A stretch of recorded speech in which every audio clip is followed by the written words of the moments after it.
Call to order of the Boynton Beach Community Redevelopment Agency meeting tonight, Tuesday, April 13th, 2021 at 5:30 p.m. Alan, would you please provide us with an introduction? Thank you, Board Chair Grant. Hello and welcome. My name is Alan, and I will assist the Board Chair and Board members with the GoToWebinar portion of today's meeting. Before we start, I'd like to review a few housekeeping items so those virtual audience members know how to participate. Your microphones have been muted to reduce background noise. There will be specific times during this meeting when audience members can participate. The first way is by typing your question into the questions section at the bottom of the GoToWebinar interface.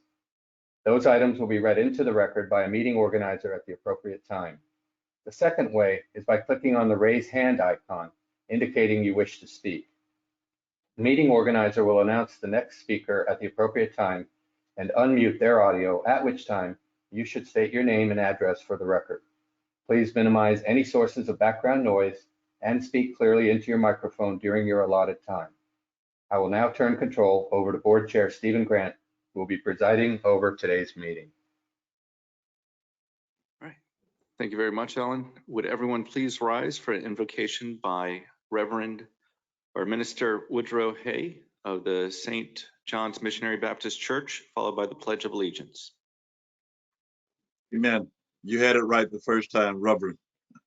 Let us pray. Dear Lord and Father, we thank you that you promise us that where two or three are gathered in your name, that you will be in the midst. So tonight, Lord, we welcome you amongst us tonight, and to celebrate the gift of life that you have lavished upon each of us. We ask that you would open our ears and so that we may hear your voice. Open our minds so that we may receive your eternal wisdom. Open our spirit so that we may know your leading and guidance. And open our hearts so that we may receive your wonderful love. We ask all this in the gracious name of Jesus. Bless each member of this CRA board, that we may make the right decisions that will be for the betterment of the city of Boynton Beach and its citizens. For we ask it all in our Savior's name we pray. Let every heart say, amen. Amen. I pledge allegiance to the flag of the United States of America and to the republic for which it stands, one nation, under God, indivisible, with liberty and justice for all. May I have a roll call, please? Yes. Chairman Stephen B. Grant. Present. Vice Chair Ty Penserga. Present. Board Member Justin Katz. Here. Board Member Woodrow L. Hay. Present. Board Member Christina Romulus. Present. We have a quorum. Moving on to agenda approval. Any additions, deletions, or corrections to the agenda? None from me, Mayor.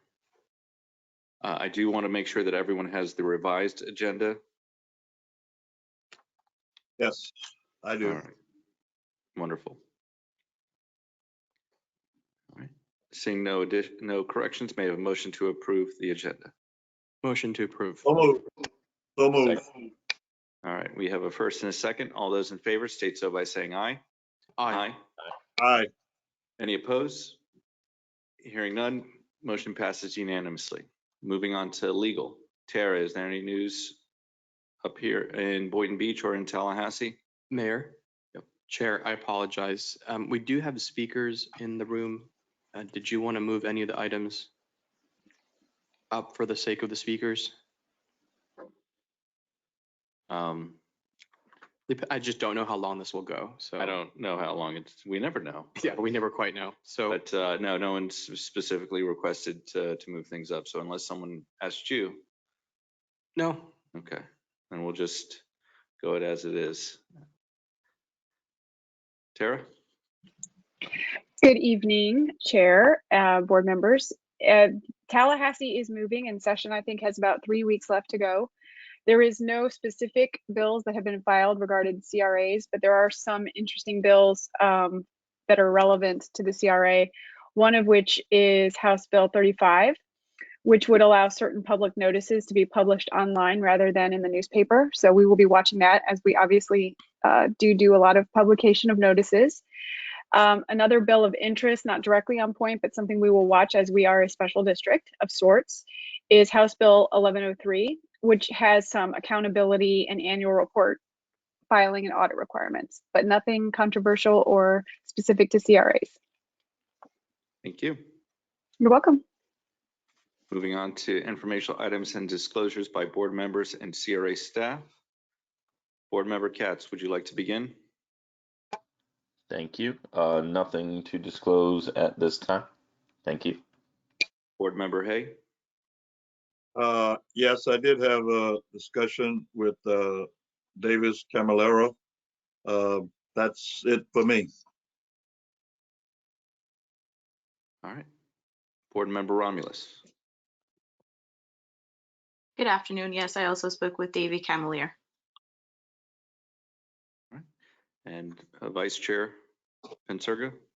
Thank you. I spoke to Mr. Bradley Miller regarding 16A on the agenda, Mr. Davis Camilleri on 15D, Mr. Jeff Burns and Michael Weiner, that's 15G on the agenda, and Mr. Tim Collins, 15E.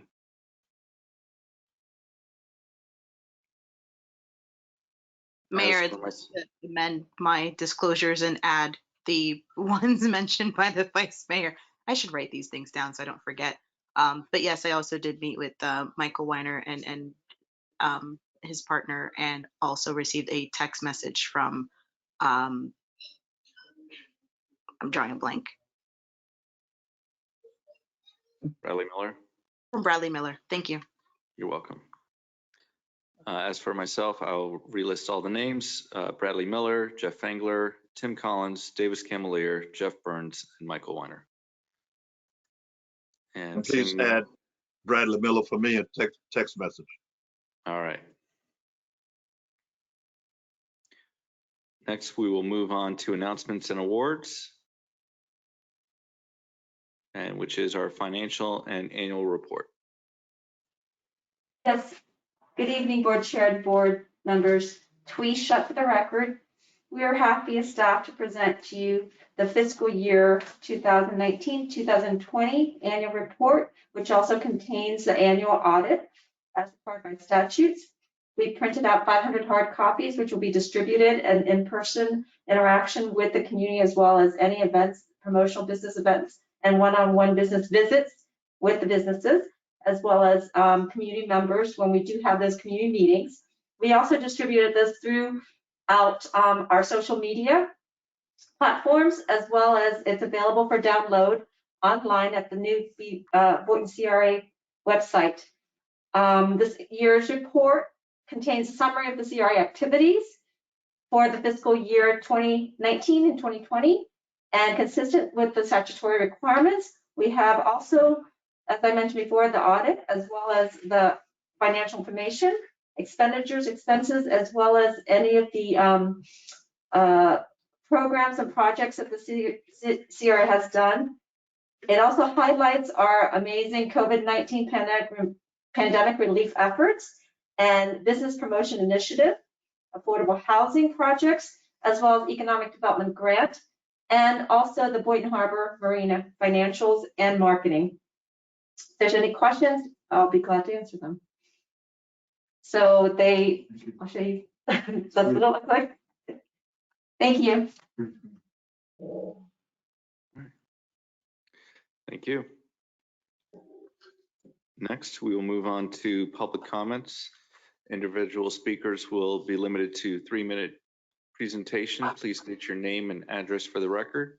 If you're attending virtually, please raise your hand, or you may ask a question.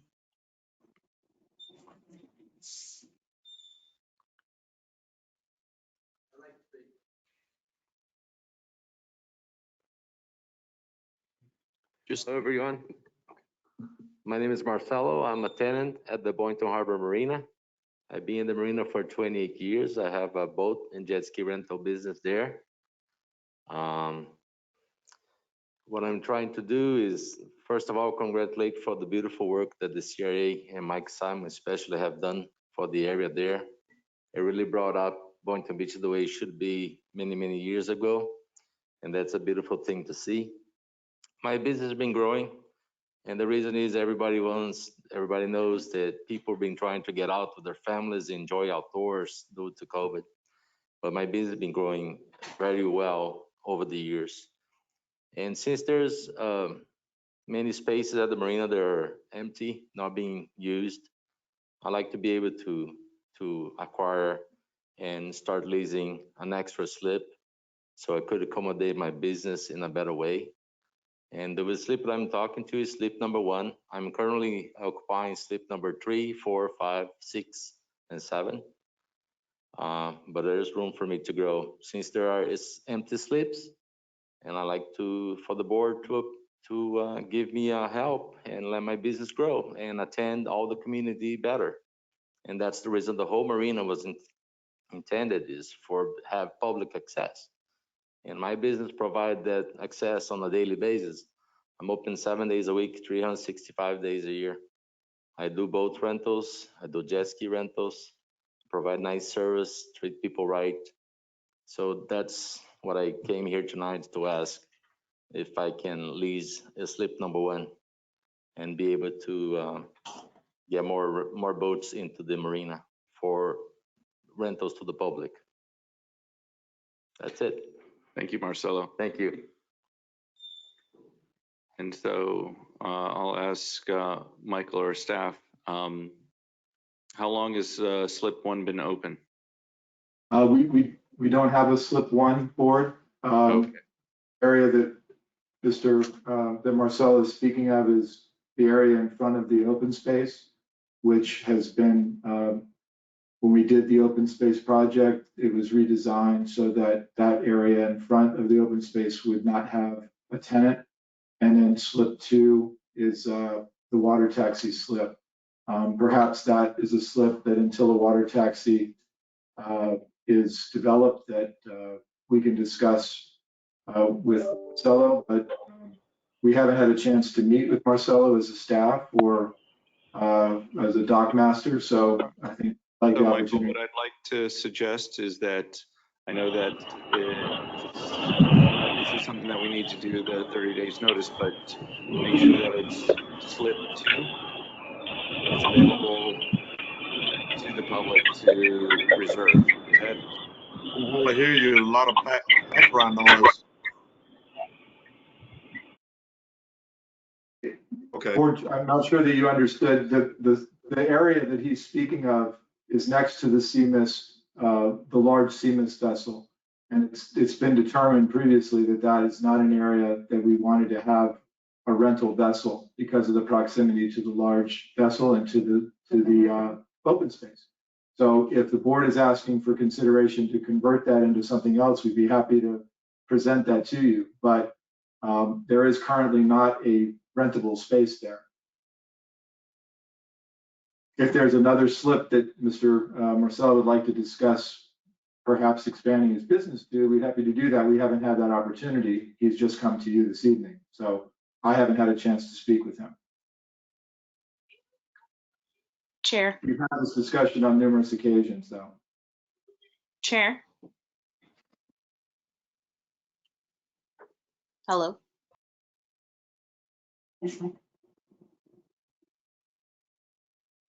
Are you on mute? Yeah. Can people hear me now? Yes. All right. So yes, Board Member Romulus. Thank you. Michael, are there other slips that are available for what he's proposing or asking? There may be another slip, Board Member Romulus, that's deeper into the teens, but again, it's not something that I was aware of this evening, and would suggest that we perhaps meet with the dock master and our slip tenant, get together and see if there's not another slip that he can rent.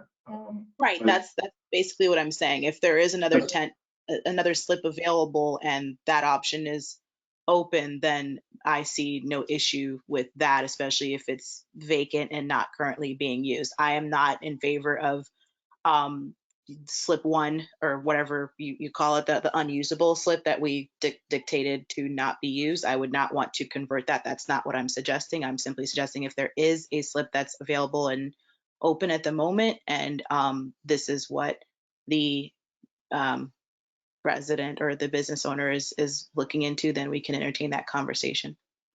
Very good.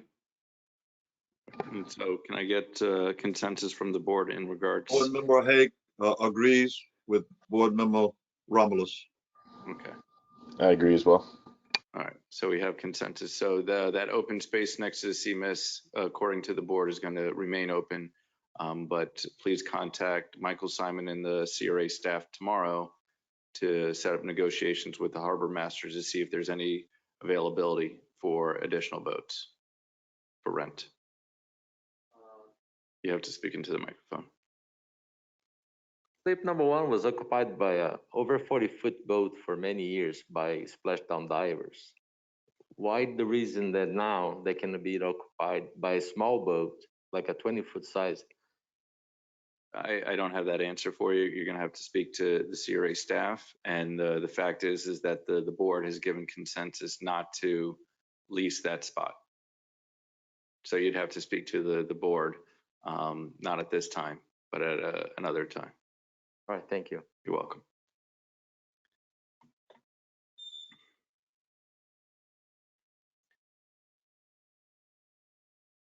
And is there anyone else that has their hand raised? I do not see. Asking a question. Excuse me, Board Chair, this is Alan. I do see an individual in the GoToWebinar audience who has a hand raised named Erwin Cineas. Thank you. Erwin, you're currently self-muted. Yeah, this is not Urban. This is Tori. I can't get on my webinar for some reason. All right. Well, can you please state your name and address? Okay. Yeah, Tori Orr, 106 7th Avenue. Well, could I ask the commissioner about like what since when we cannot bring music to the park no more? Like, what's going on with this? Like, is this the meeting to ask this question that right here? I'm trying to ask because there's a lot of. So, Mr. Orr, no, this is the CRA meeting. So this is something that you may suggest about improvements to the Sarah Sims Park that you would like to make. Okay. Because the CRA is spending money towards that, but the city rules, it is not something that we're able to discuss at tonight's meeting. Okay. Well, Mike Simon. When did the gates going to be fixed out there to the park and all that kind of stuff? Like, we got broken gates out there already, and I reported it to y'all. I reported it to Casey. He hasn't did anything about it yet. Like, the park, like, it's breaking up already. Like, who do we talk to? I went to Parks and Rec. He ain't complying. So who do I go to, Mike Simon? Mr. Simon is not the person to go to. The city has an app called My Civic. And so if you take a picture of the broken gate, that is the best way for us to get documented evidence versus a phone call. Or he was there. Or you can take a picture and send it to me. All right. What can we ask at this meeting then? We can't ask nothing concerning the city? You can ask what you like. We can't respond. So, Woodrow, you ain't answer nothing I say? Sorry, I'm trying to figure out what to ask. What could I ask? Everybody, I can't ask this, I can't ask that. What meeting is this? I thought CRA run our neighborhood. They do not. The city runs the neighborhood. Oh, I guess. All right, then. I guess I ain't got nothing to say. I can't get nothing out of the commissioner. Can't get a word out of him, so I guess not. All right. Thank you for attending.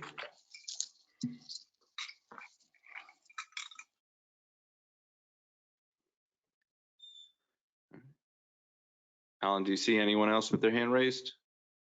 Board Chair Grant, this is Alan. No, I do not see any questions or raised hands in the GoToWebinar interface. Okay, and I do not see anyone else standing in the audience to come to the podium.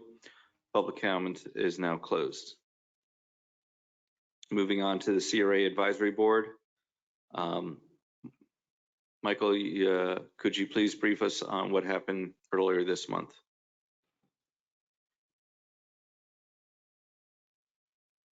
Yes, Board. Michael Simon, Executive Director. For the record, the discussion at the CRA Advisory Board's meeting of April 1st centered around the new assignment which was given to them regarding the review and recommendation, categorization recommendation of available properties for sale within the CRA district, commercial properties specifically.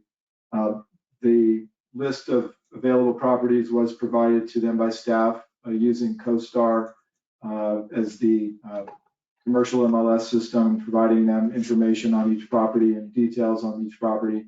And the CRAB board has decided to, they discussed it for a little bit and then they moved to revisit the item at the May meeting and discuss each property in greater detail, having had time to go visit each property and make notes amongst themselves and individually, not as a group, of course, and then report back to the board as a whole at their May meeting. Thank you. And Michael, I want to remind you that it's not more than 4 at a time, because otherwise it might get confusing. So at the May meeting, please only have them review 4 of the properties. And if you want to give them an additional 4 for the June meeting at that time, I think that would work best. If 1 or 2 or 3 or all of them get sold in between, then so be it. But that way they're not discussing the whole night away on 8 to 10 different properties. Very good. Thank you.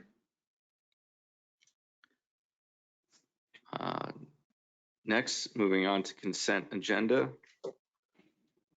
I'd like to pull items C and D. Would anyone else like to pull any of the consent agenda items? All right. This is in regards to 1022 North Federal Highway, and the 2 things that pointed out to me is, one was that the business Boynton Beach Seafood Company LLC is being run or is a part owner of the landlord. And so Michael has informed me in the past that we have done this before of allowing landlords to get rent from the CRA if they're running a business there. However, I don't feel that this is the correct program to do it, because if I do want to encourage properties to be bought by small businesses and help them with the mortgage or what have we can, because it's something that where we have commercial properties where their tenants are there, but they may need help from the CRA to help buy the property and own it. And so I'd like to move forward to have that discussion possibly for next year's economic development grants, that it's not just rent reimbursement, but it could be used for mortgage payments as well for existing businesses that have been in the CRA. And that's and then the other thing that I did see that movie Seaspiracy, and I don't know if the applicant is here, but it's, I know that the documentary isn't 100% accurate, just like, Tiger King isn't either. But there's got to be some truth to those videos.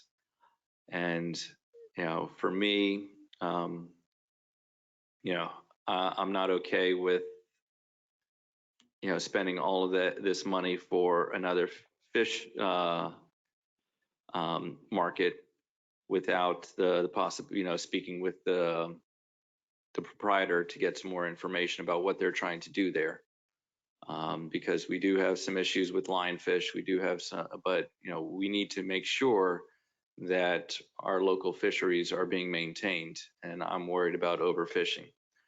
So I'd like to either table these two items for next meeting to have a discussion with the property owner and the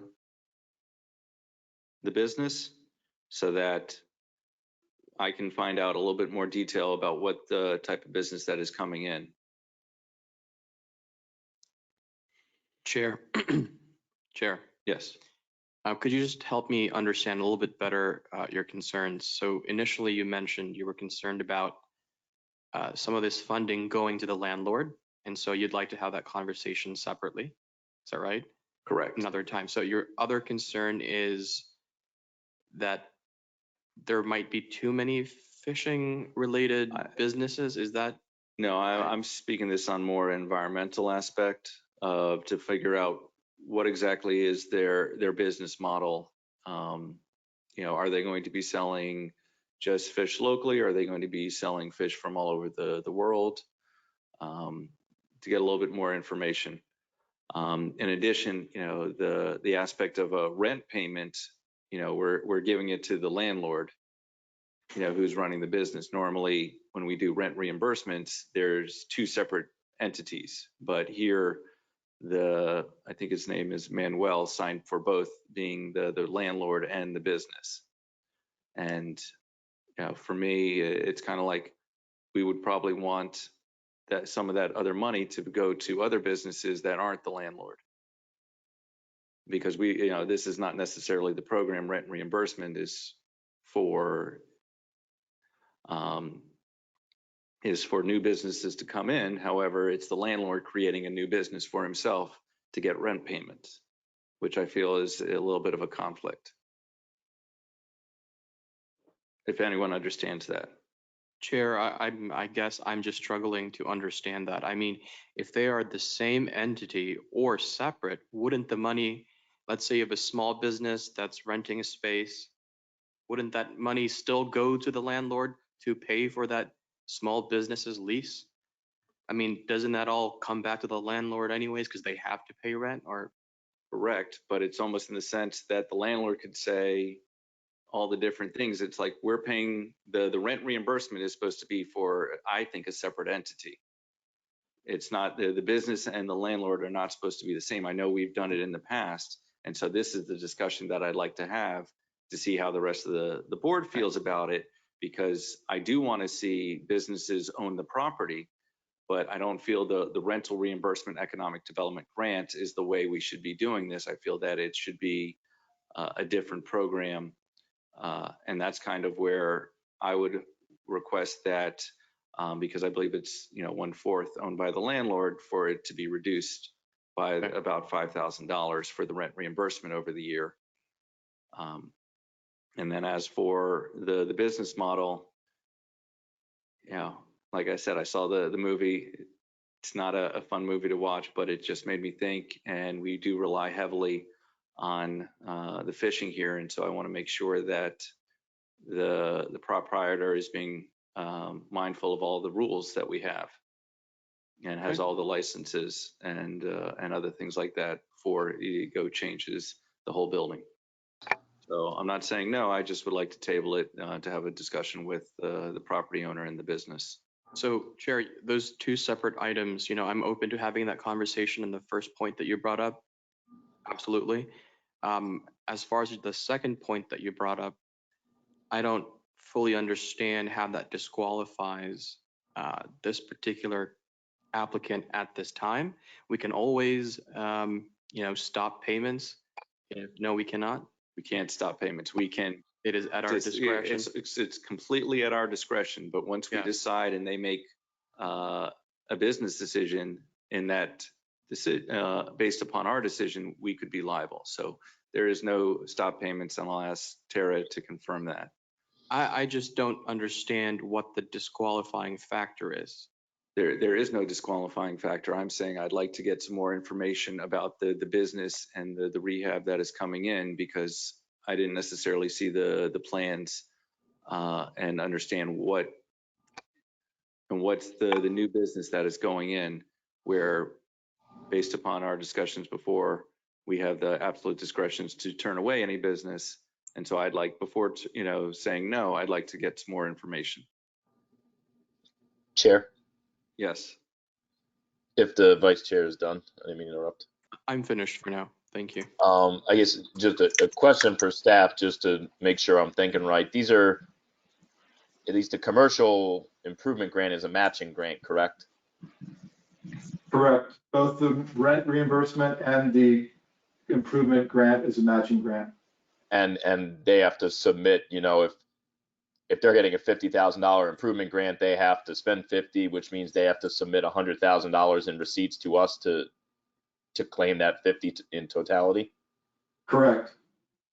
Okay, so I guess maybe akin to what the vice chair said, I'm open to a discussion about the rent reimbursement, and I would be willing to table that one, because I do understand, especially if someone has owned the property for a long period of time, and I wouldn't mind delving into that a little more to see if there is a conflict. As far as the improvement grant goes, I have no problem approving that, because if a new business is coming in and if they can verify that they're spending $100,000 to improve it, then for me, that qualifies them. And if we want to change rules in the future, I'm not disagreeable to looking at that. But so I would be in favor of approving item C, but tabling item D if we want to have a discussion, because I'm open to a discussion about your position, because I believe I agree with it, but there would need to be like a discussion about it.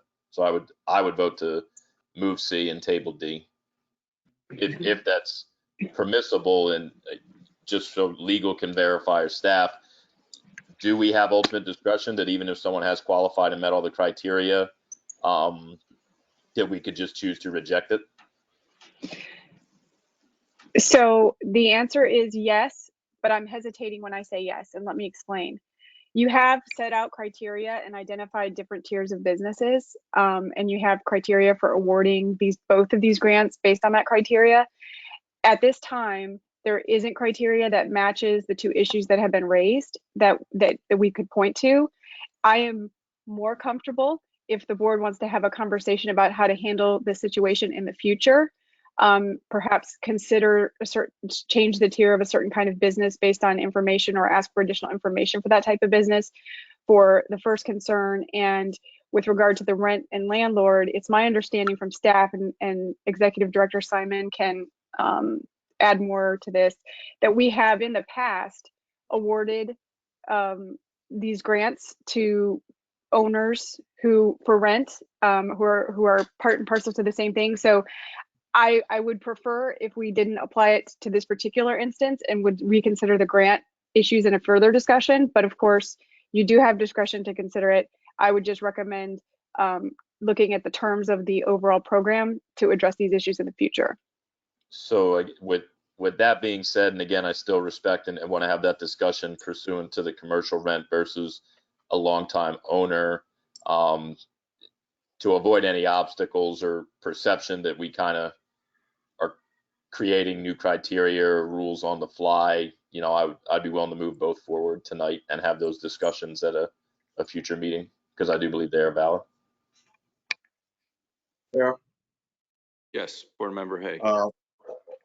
Yes, that's my position. I don't see a problem. I know it's not a problem, but I have no problem moving ahead and having a discussion later.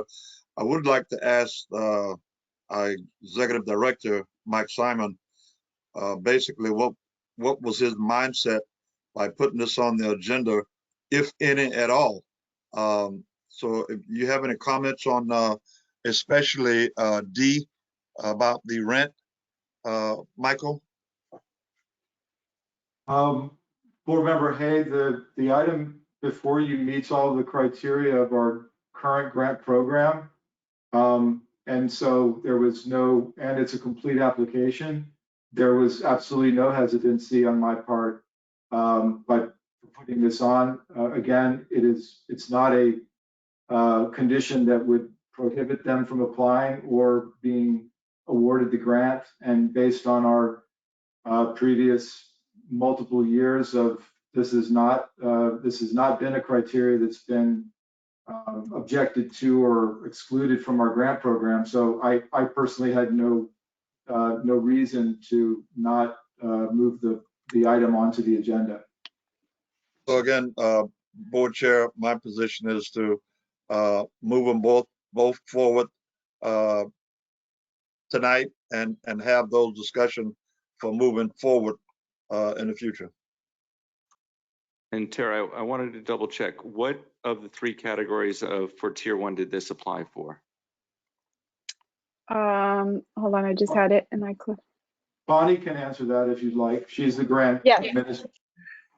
Good evening, board. Bonnie Nicklin, Grants and Project Manager. They qualified as tier 1 because they fall under the use of a gourmet food market category. So, yes.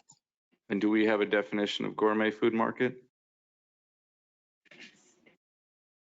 I go by the use that's on the city's business tax receipt. So if it is called a, whatever the city classifies it, is what I go by. Okay, but it's not So going to be. Again, that's a correct. A part of the reimbursement process is they have to submit that BTR. So I cross-check it and make sure the use is what it was assumed to be approved for before I issue any reimbursements. So we'll check that BTR. All right. But what is it? Convenience store. It's not a convenience store. Okay.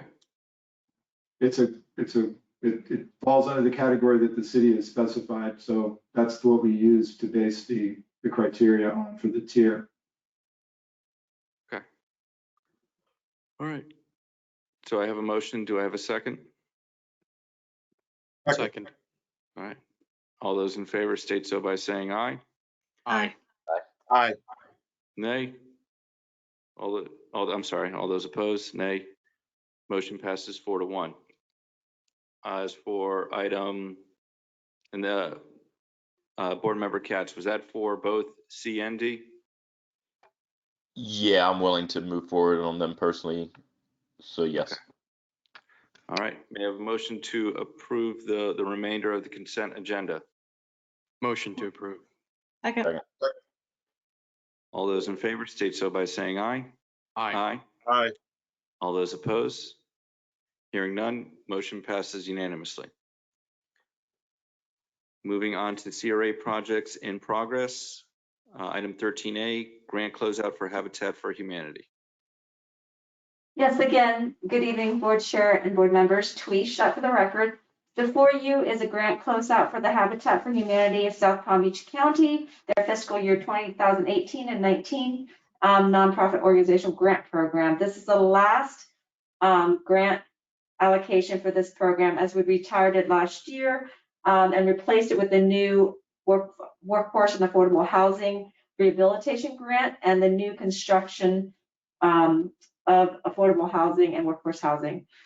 Habitat for Humanity has submitted all their reports. If you recall, an extension was given for them to finish up the last unit, which is located at 110 Northwest 6th Avenue.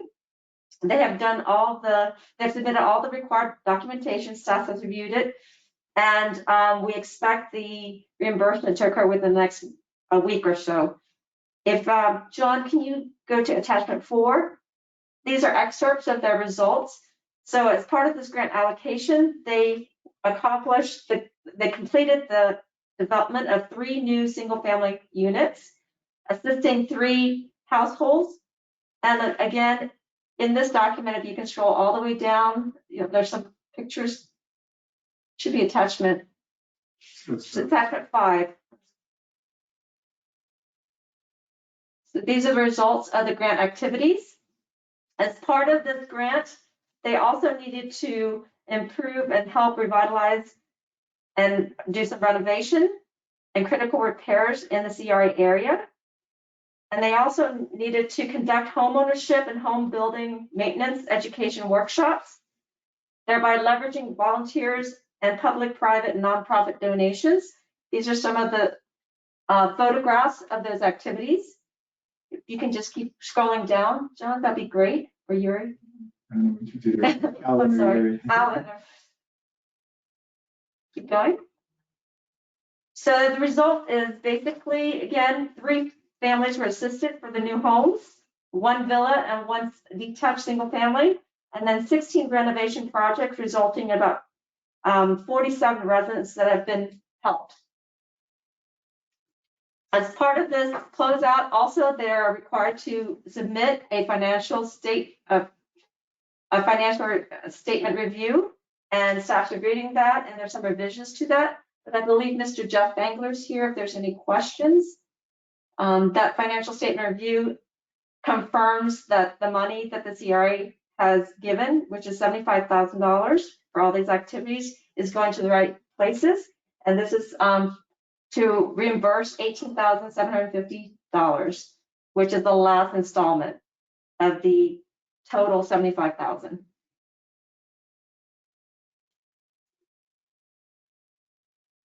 So as you can see, there's some before and after.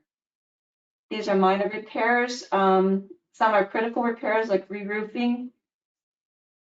Some are repainting. And it has really made a big difference in the area.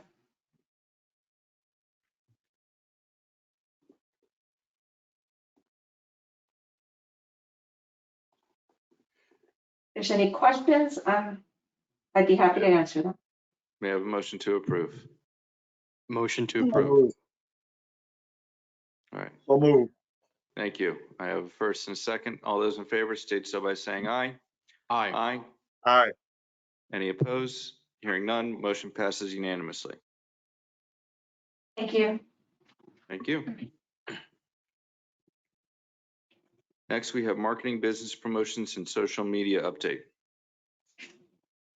Good evening, Board. Mercedes Coppin, Business Promotions and Events Manager. We have prepared a presentation to share some of the social media, marketing, and business promotional initiatives that were executed throughout the month of March.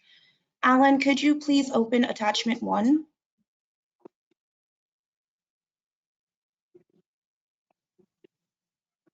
Thank you. And if you could just go down 2 slides. 1 more. Thank you. So throughout the month of March, the CRA social media platforms were utilized to promote various CRA projects, as well as local businesses located within the CRA area. Here are some of the social media posts that were published. Each week, we do try to share a unique post that is related to a previous, current, or future CRA project. Here are some examples of project posts that were shared in March. Our business development team, along with the NOP unit, have continued to walk throughout the CRA area to conduct business visits. The post shown on the left was shared following our visit with Colonial Gateway Veterinarian Center. And we also published a post regarding the intent to dispose of or lease the CRA-owned property located at 401 East Boynton Beach Boulevard. Next slide, please. A post was shared to promote the availability of the social media outreach program to businesses located within the CRA area. And we also promoted the release of our 2019-2020 CRA annual report. Next slide, please.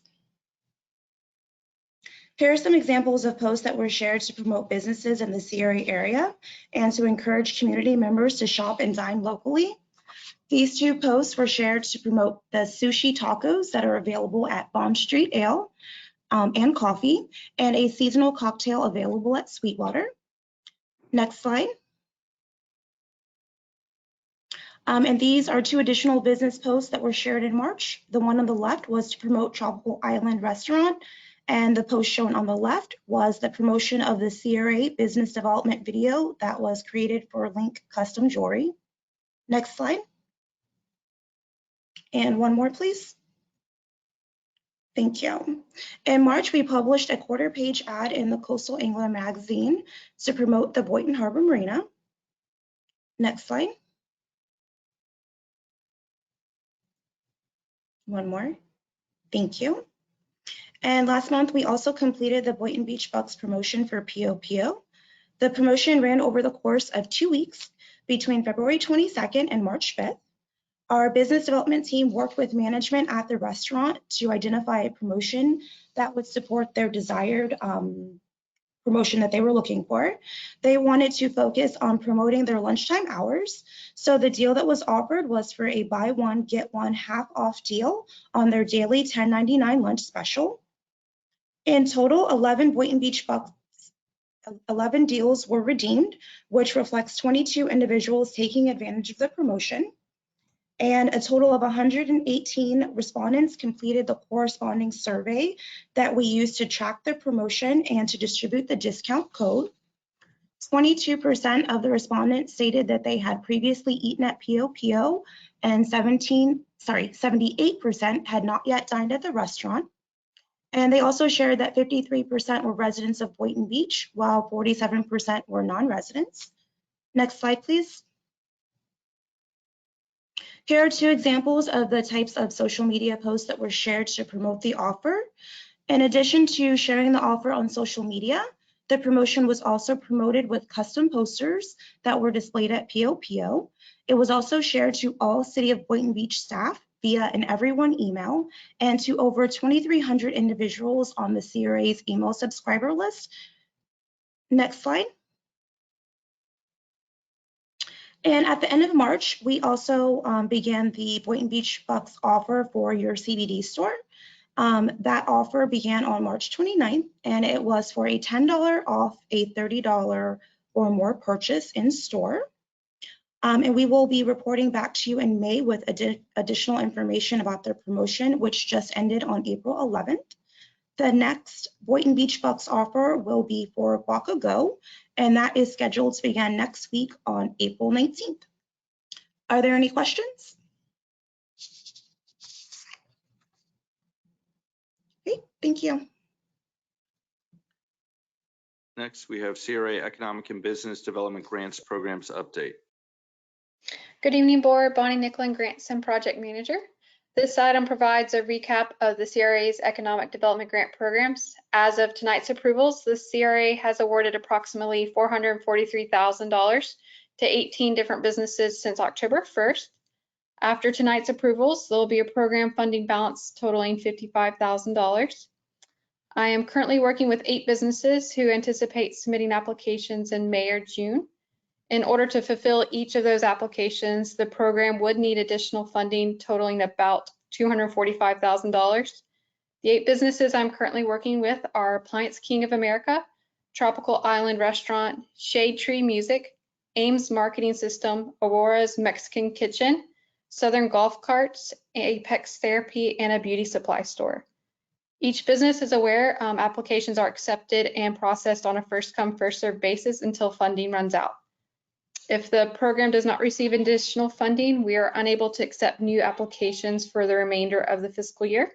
However, if the board is interested in having a discussion tonight about providing additional funding, staff can provide areas of funding that are available. And then lastly, we have provided a list on the agenda cover of the new BTRs issued to CRA district businesses below. And I am here for any questions you may have. Thank you. Chair, Yes. I support continuing this program and reallocating some funds so those additional businesses that Bonnie mentioned can receive our support. And Bonnie, what are those additional funding sources? I will defer to Mike because he has the specific numbers to you. Yes, Vice Chair. The contingency line item in our project fund has available $361,081. And this is a line item that we typically over the years have kept kind of a maximum of 100,000 in there and have rarely if ever used that. So that would be my first suggestion, is to utilize, that would probably be as close to an intended use of contingency as I could see. If you don't think that that's the place to take it from, then we're getting a little farther down the line here, you can always replenish the Boynton Beach Streetscape Improvement Project by a certain amount at the beginning of next fiscal year. You could also replenish some of the funding in the Housing Authority line item, although that application to HUD is kind of moving along. So I would hate to not have those funds available if, in fact, we're able to make a run for those properties before October 1st. So I think to keep it simple for you all, I would go to the contingency for the 245 or 250,000.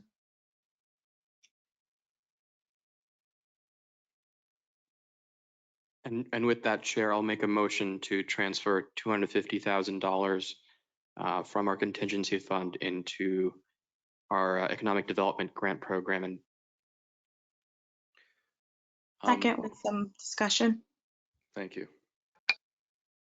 I just want to ask, thank you, board or chair. Just want to ask the CRA director if we anticipate funds coming directly into the CRA with some of these funds coming from the federal government to continue to support small business recovery.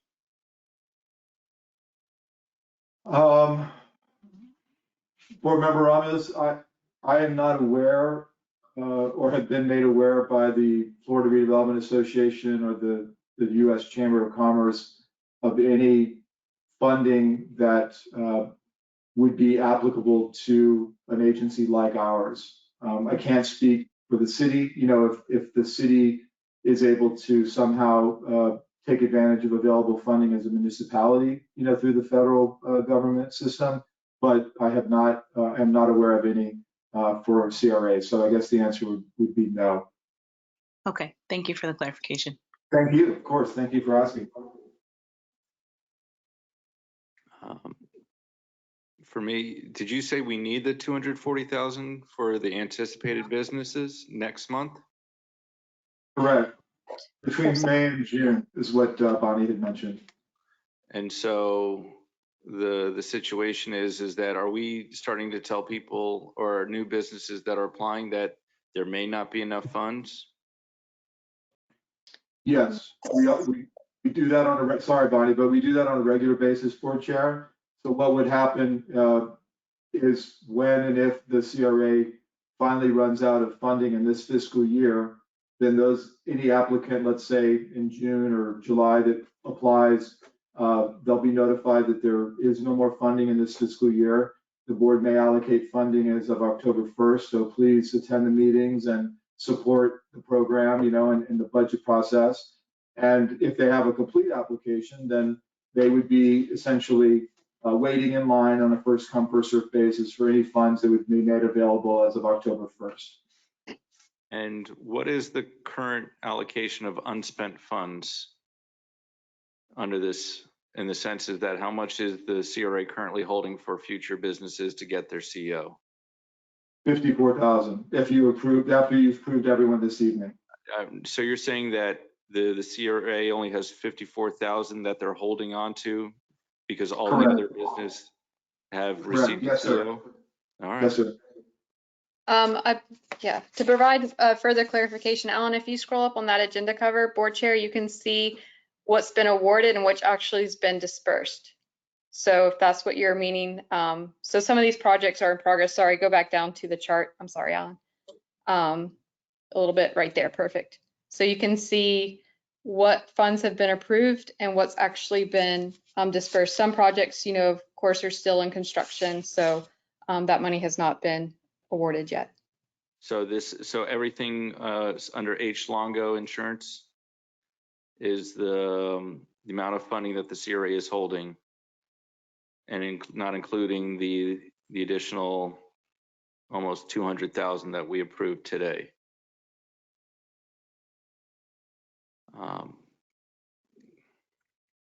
I'm going to say that I'm not inclined for the 250,000 because of the properties that the CRA wants to buy. And you know, that's kind of it, is that there are going to be federal programs available under the SBA that we, as the CRA, do not have to give out the same amount of funding, and we'll know next month. So that's where I'm at. Chair. Yep. To your point, to question for staff, how much is there money left in property acquisition under the current budget? Let's see. We went through this evening. If you approve the acquisitions on the agenda tonight, there will not be. And is there any other anticipated major source of unspent funds in this current fiscal year budget that could be reallocated? The Women's Club, we have 232,000. The Boynton Beach Boulevard project, being that it's several years away, you could do that. What is the Women's Club allocation? And so we aren't anticipating having to spend that allocation because we've already done everything there we needed to? 150 project. Please answer that, please. I'm sorry. Yes, board member Katz, there's approximately 150,000 in the project fund that originally was for the leveraging of the state grant that the board had allocated last year. We had allocated 200,000. And with a lot of the renovation recently, we spent about 50,000 of that. I know the city would like to have some funding for design costs at your next board meeting, but it's not going to be nearly the whole entire amount. And your ILA will be allocated. It can be allocated next year for the actual construction of some of those renovations. Okay, so I'll walk away from that one because we might need it. I mean, I understand what the mayor's saying, and I don't disagree because I don't like the idea of not having funds for property acquisition if something random pops up. So I'll just, without being decisive and waiting to hear other people, I'm not so sure I want to reallocate it if we have no acquisition funds, and this would deplete our contingency and there would be no other chance to purchase property if it came up. So I'm undecided at this time. Sorry for not being helpful. All right. So we have a motion and a second for the 240,000, I believe. And there's no further discussion. All those in favor?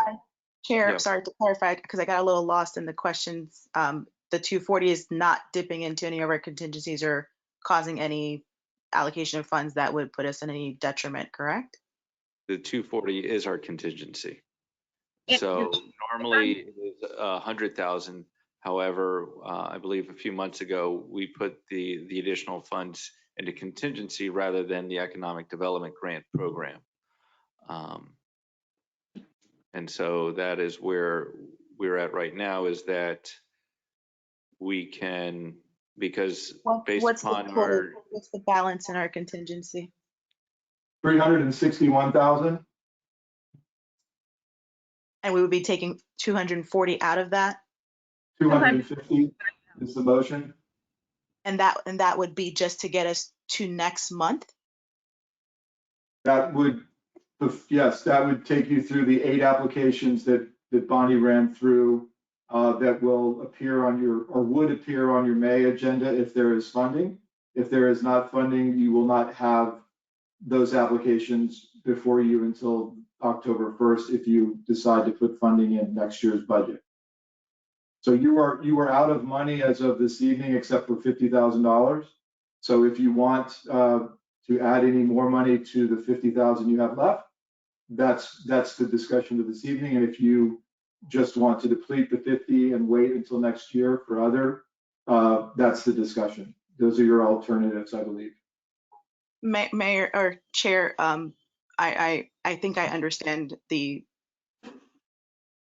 lot better now what we're discussing now that I've gotten the lay of the land. I will be rescinding my second. I'm not in favor of that at the moment. I think we as a CRA, we've done a lot to support our small businesses and get them through.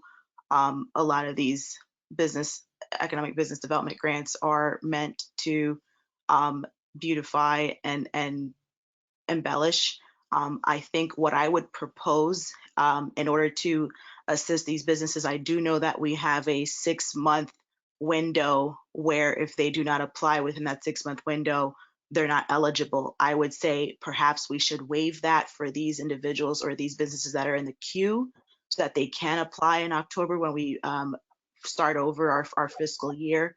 But I would be more comfortable with that. I'm not as a government agency, I'm not in favor of just dipping so low in order to make it work. Board Okay. Chair, if I may, the board did extend it to a year. So we don't have that 6 months, it's a year. Okay, so if any of those applicants then are within that window or would surpass that window, I would ask that they would be given a courtesy waiver so that they are not put outside of that window, being that we are not going to allocate, or at least I feel that we should not allocate funding. So Board Member Romulus, I don't think this is the right time. It would be in next fiscal year's economic development grants to allow for any time above the current year. Board Chair, Yeah. I more or less agree with Board Member Romulus. Our next fiscal year is October, and that's a little bit away. And 6 months. It makes me nervous to deplete at this point to that level. So I just think we should just kind of cool it for a while here and wait till further down the line before we don't know what's going to happen. So I just don't see the urgency of depleting at this point. So I just would rather not do that.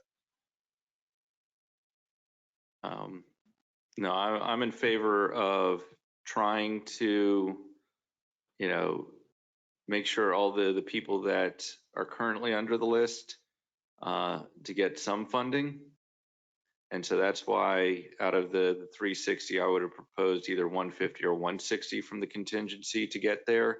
So that puts us to the 200,000, and then it's still first come, first serve. And as you can see, we have a lot of funds allocated that have not been spent yet. And that's something for us to look at the economic development grant in the sense is that how long does someone have until they need to get their CO before that money could be used by another entity? Yes, Board Chair, and if we're going to have that discussion, we're going to have a discussion with regard to the expediency by which the permits are being issued to these businesses in order for them to expend those funds. So I'd love to have that discussion. Chair, yeah, if I may just reply to some of the comments. I made that motion with the understanding that now is not the time to kind of put the brakes on stimulating our local small businesses. We are on a rebound, and that's why I want to support continuing funding. It's also been mentioned that we are somehow depleting the funds. Let's clarify that. The current program has $55,000 left. That's what's in the agenda backup. We have money in the contingency fund. That amount historically has teetered around $100,000. So if we currently have in contingency 361, and my motion was to transfer out of that 250, we are not depleting it. I am bringing it back to the numbers that we normally would so we could invest back into our small businesses. But having said all that, I respect my colleagues' opinions. And so, Chair, you had made a recommendation for some sort of compromise. So I'll amend my motion to say, let us allocate $150,000 so we can have a total of $200,000 into our economic development grant program. And so that's my motion. I just don't believe this is the time to slow down supporting our small businesses. We are in recovery mode. I could support that, so I will second it. All right, thank you, Board Member Hayes. So we have a motion and second for 150,000. Is there any further discussion from the board? Seeing none, all those in favor state so by saying aye. Aye. Aye. Any opposed? Hearing none, motion passes unanimously. Moving on to 15A, CRA Small Chair? Business. Yes. Chair, if I may, I do want to just make a quick amendment here to the agenda and ask to move up item 15G ahead of 815A, simply because we have a developer in the audience who's been patiently waiting to have this discussion, and I don't want to continue to prolong that. If that would be the will of the board to move this agenda item up so we can have that discussion. For old business, I would just need a second. Second. All right, we have a motion and a second to move up 15G on the old business. All those in favor state so by saying aye. Aye. All Aye. those opposed? Hearing none, motion passes unanimously. Moving on to 15G, discussion and consideration of terms for an RFP, RFQ for CRA project located at 115 North Federal Highway. Yes, board, good evening. Michael Simon, Executive Director again for the record. The item before you this evening is being brought for board discussion on elements to include, desired elements to include in a request for proposal, request for qualifications for the disposal and redevelopment of the property owned by the CRA located at 115 North Federal Highway and adjacent parcels owned by the CRA. As you remember at the March 3rd meeting, and sorry, not March 3rd meeting, the March 9th meeting, the responses of your SurveyMonkey community input survey were presented, and that is an attachment if you need to open it. But what I did for the board and the bullets on the cover was to include the items that were supported in the survey and that the board appeared to favor during the discussion as items that you may or may not want to consider, requiring as part of the RFP. And then just several other bullets of items to make the developers aware may be part of the negotiation of a developer's agreement, like a reverter clause or first right of refusal or things like that. I'm happy to go through each of those bullets, which again mirror the elements of the survey, but this evening we need the correction as staff on any items that you'd like to place into the document to be released to the development public of specific items that you would like them to focus on or address or include in their response. If you are still interested in doing an RFP. Chair. Yes, Board Member Romulus. Thank you. I asked to move up this item simply because we have Davey Camillier, who's in the audience, who requested to speak on this item simply because he has a proposal that he'd like to make to the board. So I'd like, if you would allow it, for him to come up and speak to that and share what his thoughts are on his willingness to partner and work with the CRA with his adjacent properties on this item. I'm happy to open up to all public comments if we want to do it at this time. And before he begins, I'll state my comments is that this is a fairly big block in our downtown. It is something that we only have one opportunity to be built upon. The fact that the CRA owns I wouldn't say is the majority owner, we have the ability to really dictate what we want here.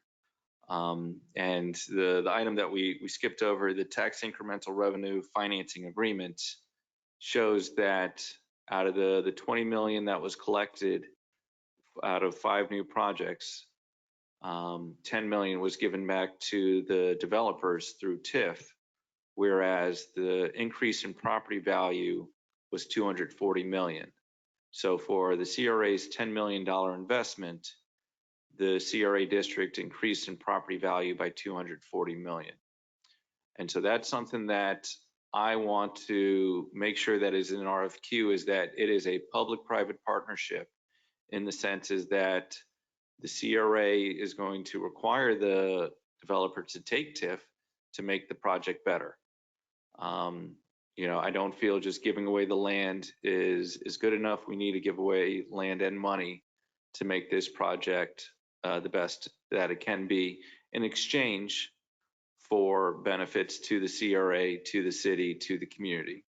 They haven't really detailed out the community benefits agreement, whether it's parking, whether it's different partners of apprenticeship, but that is where I'm at because the city commission did a poor job with their career fair.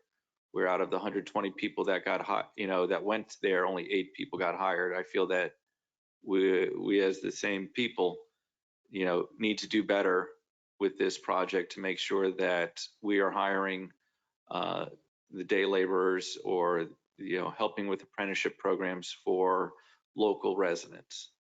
And so that's my statement. And so I'll ask the board if they have any other statements before we open it up to public comments. Chair. Yes. And I have no problem using TIF on this project. As far as putting it in the RFP, other than stating that TIF may be a component, I don't know how far I'd go is in terms of mandating it or setting any sort of strict criteria. But so I am in favor of using TIF for this. I have no problem with TIF if it gets us things that otherwise would not occur in a project, in addition to the land value. So no problem there. I forget the second thing I was going to say, so I'll leave it at that. Thank you. Board member Hay, do you have any comments? Well, again, I too don't have any problem using the TIF dollars down the road. I just want to see something get done. For too long, we've been in a stall mode, so to speak, for whatever reason, whether it's the economy or whatever. But I think we can work together right now and get something done. We have an opportunity that we have developers with some pretty good ideas to bring to the table. For too long, we've been this property been sitting idle, and I understand a lot of the reason why, but it's about time now that we really get serious and work together. Now, I had a problem from the very beginning. I wasn't on the board at the time, but I was in the audience, and there was no reverter clause put in at all at the time, and I just don't feel that should have been. But that ship has already left the dock. So I want to hear what the ideas are of these great minds, the developers, and put it on the table. And let's see how we can work together to make it happen. Vice Chair, do you have any other comments before I open it up to the public? I'll reserve most of my comments until after I have heard from the parties involved. But for now, I will say, of course, I support funding, TIF funding. I support a public-private partnership if that is in the cards for us. And also, I want to support the reverter clause. I have been in public. I've said that on the record. I am on the news as well saying that, and that's an absolute must moving forward. But I look forward to hearing from the developers and such. All right. At this time, I'll ask the people in the audience to gather at the podium if they'd like to speak. I do have someone with their hand raised online. Or I did have somebody with their hand raised. So is there anybody who would like to speak on this 115 North Federal Highway RFQ, RFP? And remind you to please state your name and address for the record.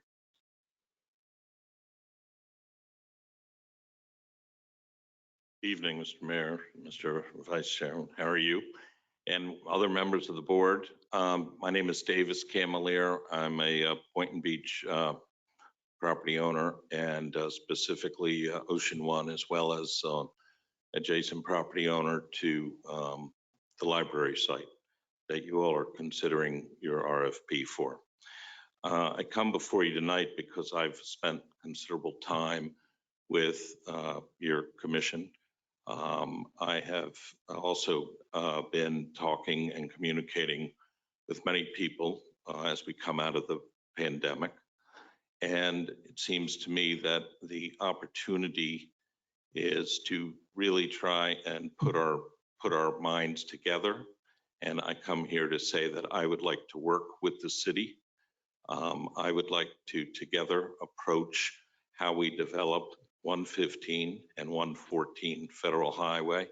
I believe those two squares are vital to the city's activation on the east end, just as you all have activated the city here on the west end with the new city hall and your other buildings, refurbishments, the school buildings. I know that the town square has not moved as we all would like it to, but you've done the right thing with town square. You revitalize this end, and we need to do that on the east end. I don't want to see you put out an RFP for just the library site. I do not believe the east end of Boynton should be developed building by building, block by block. I believe we have an opportunity between the two pieces of property of almost over 7 acres to really do something spectacular. And I'm here tonight to offer my willingness to work together with you to accomplish that. Thank you. I appreciate that. And personally, I would definitely accept your offer to work with you in regards to the RFQ, as it could only be better working together than working separately. Chair, Yeah. I want to thank Mr. Camalier for coming here today and for making that offer. It's safe to say that we all agree that we want the best possible project, and we are there with you 100%. All I could add at this moment is that if there is a proposal or a project that can create that, what should we call it? A project that covers both properties, both sides of the street, that's really going to set our city on the map, then absolutely. So I await that and I look forward to that, because as we've said many times, we cannot get this wrong. This is too important. It is too central to the revitalization of our downtown. So I look forward to any plans you come up with and working with you. So I might also mention that Bonnie Miskell is here, as you all know, who represents the project as well, Ocean One.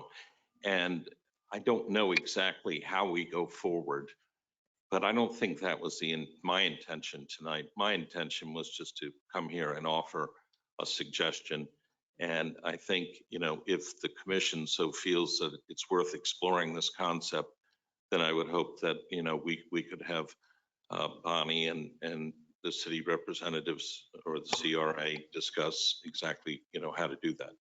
So the quick proposal would be, if the board gives consensus to the CRA staff to come together with an RFQ. I don't know if we're going to be able to do that in 1 month and have it to be ready to be issued in May, but that is something that I do think the board would need to do in order to accept your offer.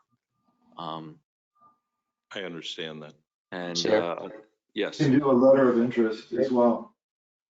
So just to comment real quick, I'm open-minded to any number of options here with regards to the property the CRA owns and the property that Mr. Camalier owns.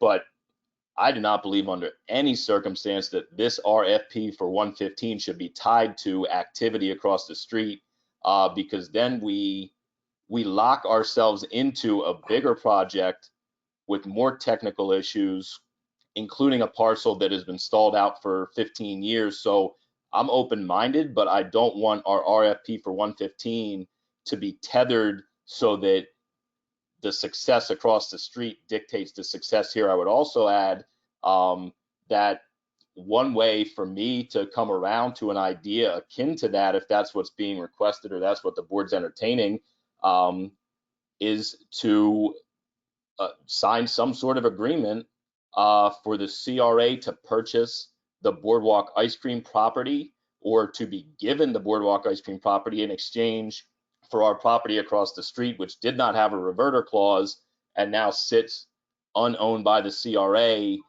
with a project looming who knows when and who knows what.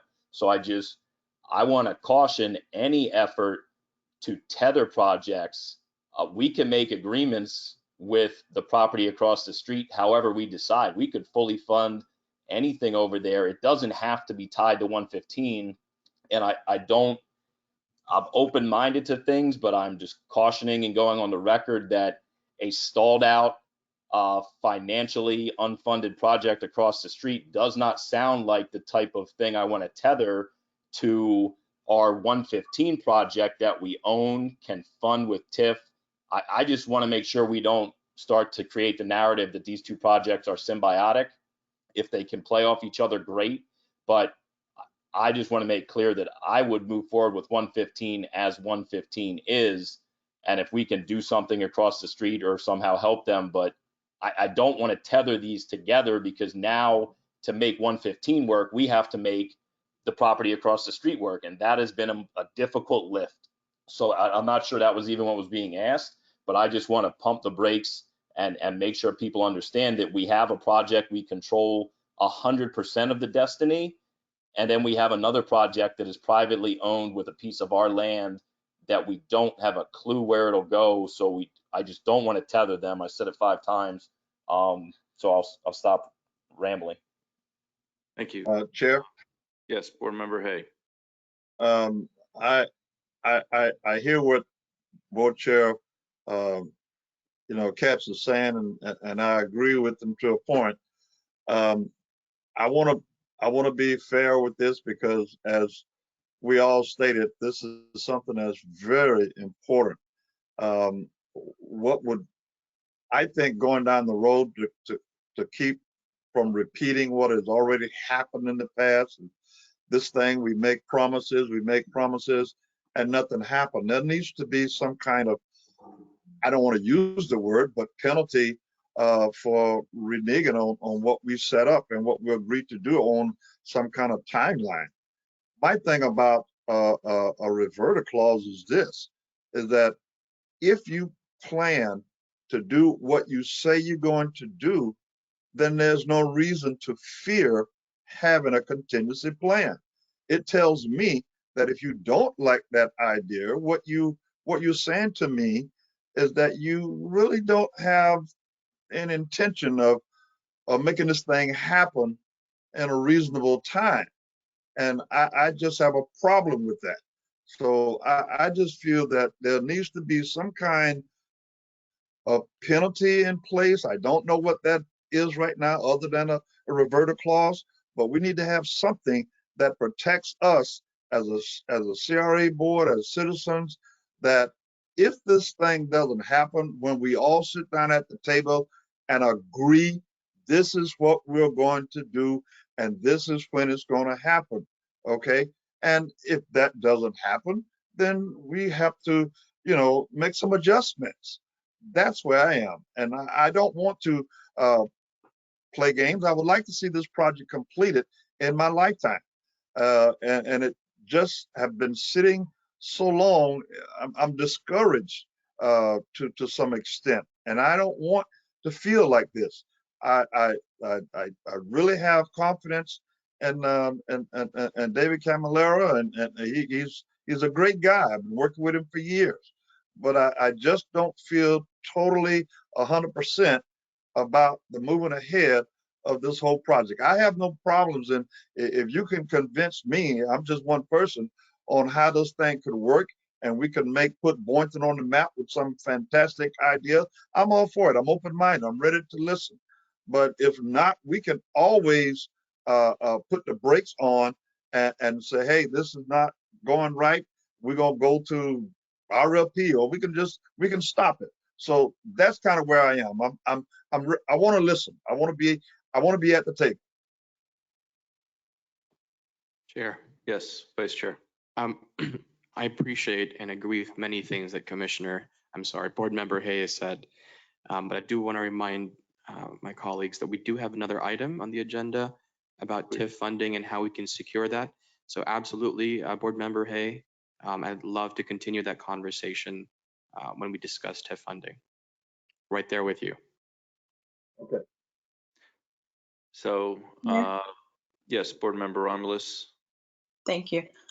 So, I wanted to have this discussion simply because, our last CRA meeting, we were at a point where we were fed up with Mr. Camelier and the back and forth. And, I feel that some good faith efforts have been made where he's, accepted our proposal to just pay the fee rather than just, with the whole park thing. And, I think at this point where we are, in terms of we're going to be building 115 one way or another, I think the general consensus that I've heard from all of the board members here tonight is that we want a project that will work. We want a project that has legs and that is not piecemealed, but rather has a general master plan for that federal highway area, just like we did with Town Square.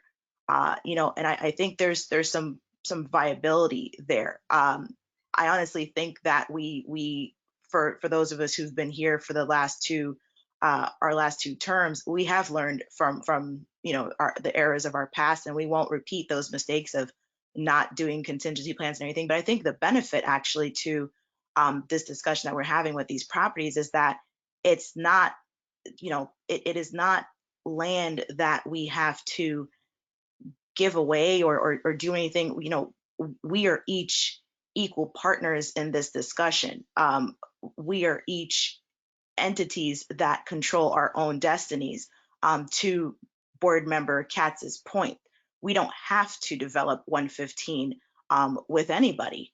But I think that the smart thing would be to develop it with our partner, our surrounding or neighboring partners in mind, in order to have the best product that works for the next 50 plus years, and not just 10 or 20 years, and then we have to rebuild or adjust in order to make other things work. So I think what I'm looking for in terms of agreement from the board is to look at this project,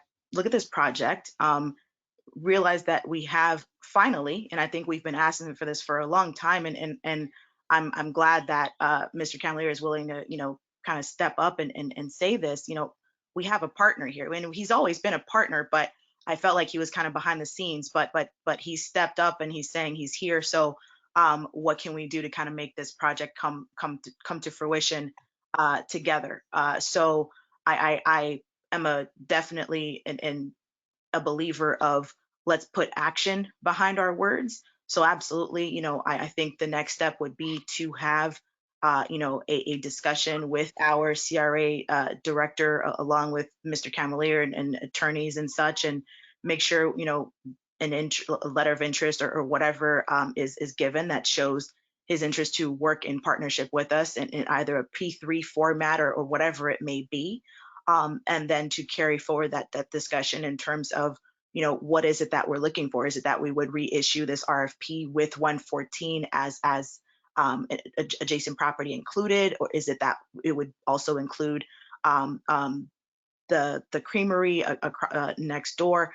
I'm open to hearing proposals. I don't think we have all the answers tonight, but I think the first step is just knowing that we have an equal partner that is willing to work with us here on this, and is not going to be an adversary or is not going to railroad us in the process, but rather work with us. And again, at the end of the day, with any P3 partnership, or if we're seeing that it's not working in our favor or things are not what initially were promised, We are not going to give away anything. We're not going to sell anything. Our property is still our property. His property is still his property. And if anything isn't working out the way that we're seeing it work out, we squash that and we move on with our original proposal. So that's what I'm basically kind of seeing and envisioning. And I'd like for us to at least entertain this conversation to see where, if anywhere, that it leads. And if nowhere, then at least we tried.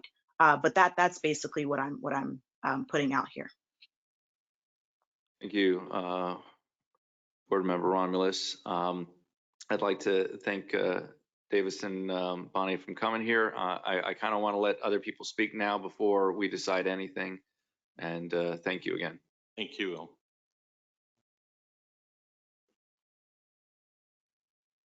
And so I'll ask if there's anyone in the audience, or Alan, can you check to see if anyone has their hand raised or wanted to ask a question?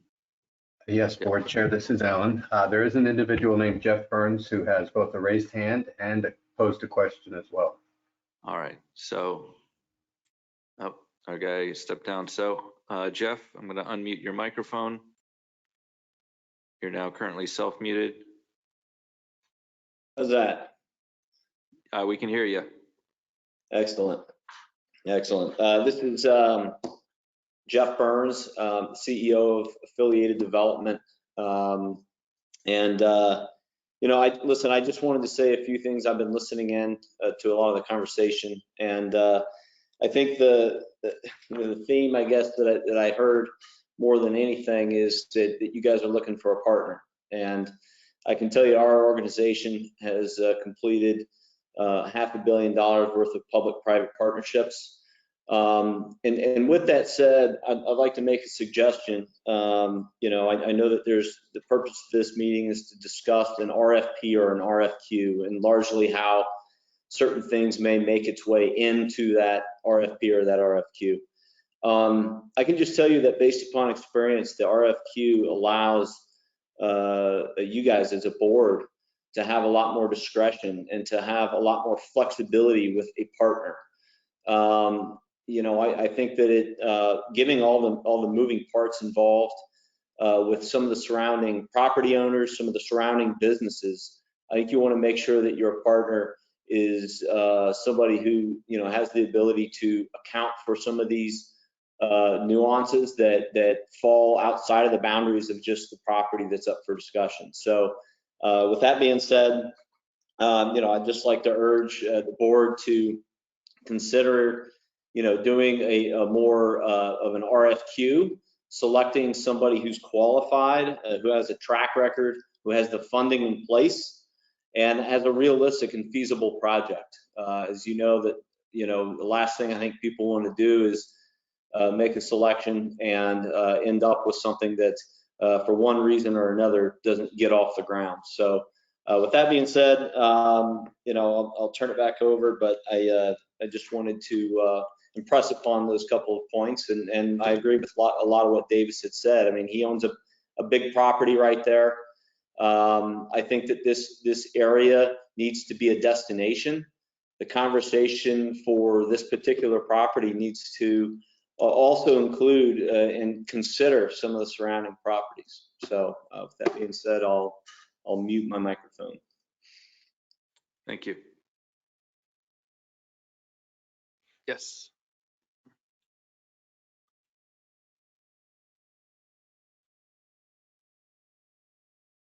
Good evening, board members and Mayor Grant. My name is Bill Morris. I'm located at 777 East Atlantic in Delray Beach. And first of all, I appreciate the chance to say a few words. I want to comment on a few things, you know, sort of in addition to comments that were made by Mr. Camilleri, who I am enormously fond of and certainly care about. And that for the last 22 years of my life, I've committed literally 100% of my time, business time, to doing work in downtowns, namely Boca Raton, Delray Beach, and Sarasota. My wife and I have personally been on over $250 million of full recourse loans. Two of those three projects were public-private partnerships. The project that we were fortunate enough to win out in Delray Beach, Worthing Place, we were in this case, and part of my comments here, the real point is going to be please be flexible relative, whether it's TIF dollars, whether it's helping out with the cost of land, whether it's helping out with building cost of the garage. But please, because these are challenging things unless you've got rents that are $5 a square foot, which they're not. You've got good rents, but we still have to get there. And this happens to be a community that I care a great deal about. And this is a wonderful, wonderful opportunity that you all have, quite frankly. But in the situation here with Worthing Place, we were given the land for free. We won a competition over 26 other firms. Took 2 years to get through. Cost over, I think it was close to $250,000, money that I really didn't have. And we wound up building the city a public parking garage, deeded it over to the city. I thought your comments, Grant, were interesting, which I never thought of before. The cost of that land may have been, I guess, a couple $1 million if we had to buy it. The value of that garage in Worthing Place today is well over $100 million. So that's not a bad return on that CRA investment by Chris Brown and a couple of the others at the time. So, and we were, fortunate in a major project, Palmetto Place in downtown Boca. There today is probably 2,000 to 3,000 residential units and retail that's contiguous to this. So again, it takes, don't put limits on what the, I'm not going to say the giveaways, but the incentive programs are, but really think about the realities of what you're going to try to get, because the real value back is what it means to your community. Because I happen to believe, and I think probably unlike your thoughts, Mayor Grant, I think it's going to be tough at the outset to try to acquire a lot of the outside properties. The 2 of the 3 properties we have are inside blocks. It happens organically, and you got to be mindful, frankly, of efficient garages, being artful and creative about using alleyways, making them cool. We were given, as an example, 21 feet that we didn't own into Worthing Park. Frankly, thanks to a very savvy public utilities director at the time and the help from my wife, quite frankly, that today I would say that little Worthing Park, as a pocket park, is as cool as anything there is in South Florida. You have the same chance here with Dewey Park. So let people, the developers, you've got some good developers, the other folks that, what I can tell, and certainly Mark, and you've got some good options. But give them the chance to work on that sort of thing. It's because it's something that you really, but try not to force. Developers really have to figure out how they can, make, let's say, 2.25, 250 or so rents down the road are going to work. So I think again, it's a wonderful opportunity. I would also let just be very mindful of the costs and the impacts, and give these groups an opportunity. We have something that we'd like to participate in, but I think it really is something that will be good for down the road. And I want to finish with one quick thought, and this has to do with the efficiency of the site and how you might make a opportunity better. And this would be actually using a piece of Davies property. If you thought about moving first over 40 feet, you could have a parking garage on 5 levels that maintains the alleyway behind the hurricane, and you could really make that alleyway a knockout. But you could have a garage that's 60 feet, 60 feet, 60 feet, 3 pieces. that in 5 levels, you could wind up with 750 parking spaces, which is something to consider. So and you still could have a redone ice cream store. So anyway, thank you all. Thank you, Bill.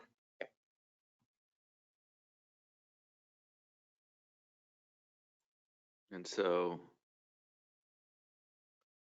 I don't see, Alan, do you see anybody else with their hand raised or asking a question?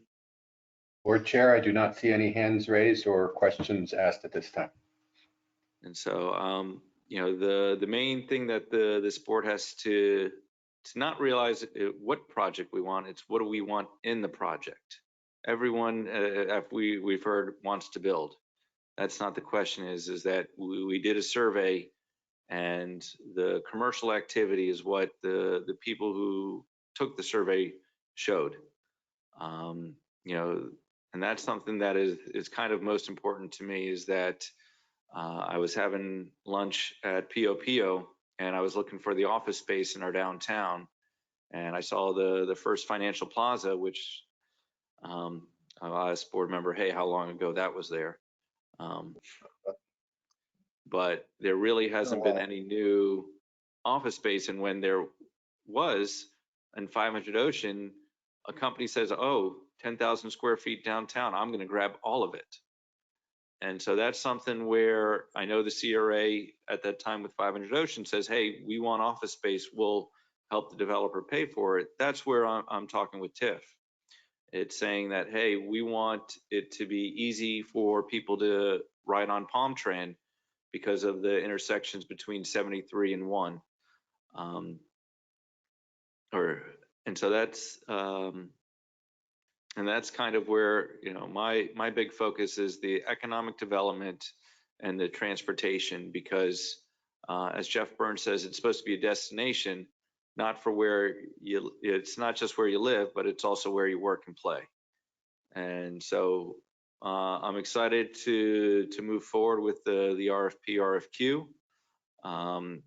I do feel that, you know, in our RFQ, it's kind of having Davis Camelier on our team, but it's not necessarily that we have to agree to everything to move forward.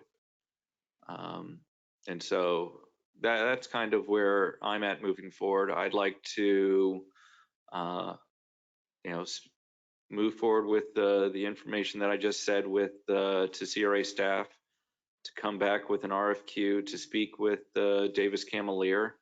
And the 2 requests that I have are economic development and transportation. Whether, you know, I know that I'd like to see a train station, but I still think that's far away. And that's kind of where those 2 things. And then I'm sorry. And then for the community is the community benefits agreement, whether the CRA can help out with workforce housing, apprenticeship, job fairs, local hiring requirements are those my 3 things. And I'll let whoever would like to speak next go ahead and see if we can't get a consensus to the CRA staff.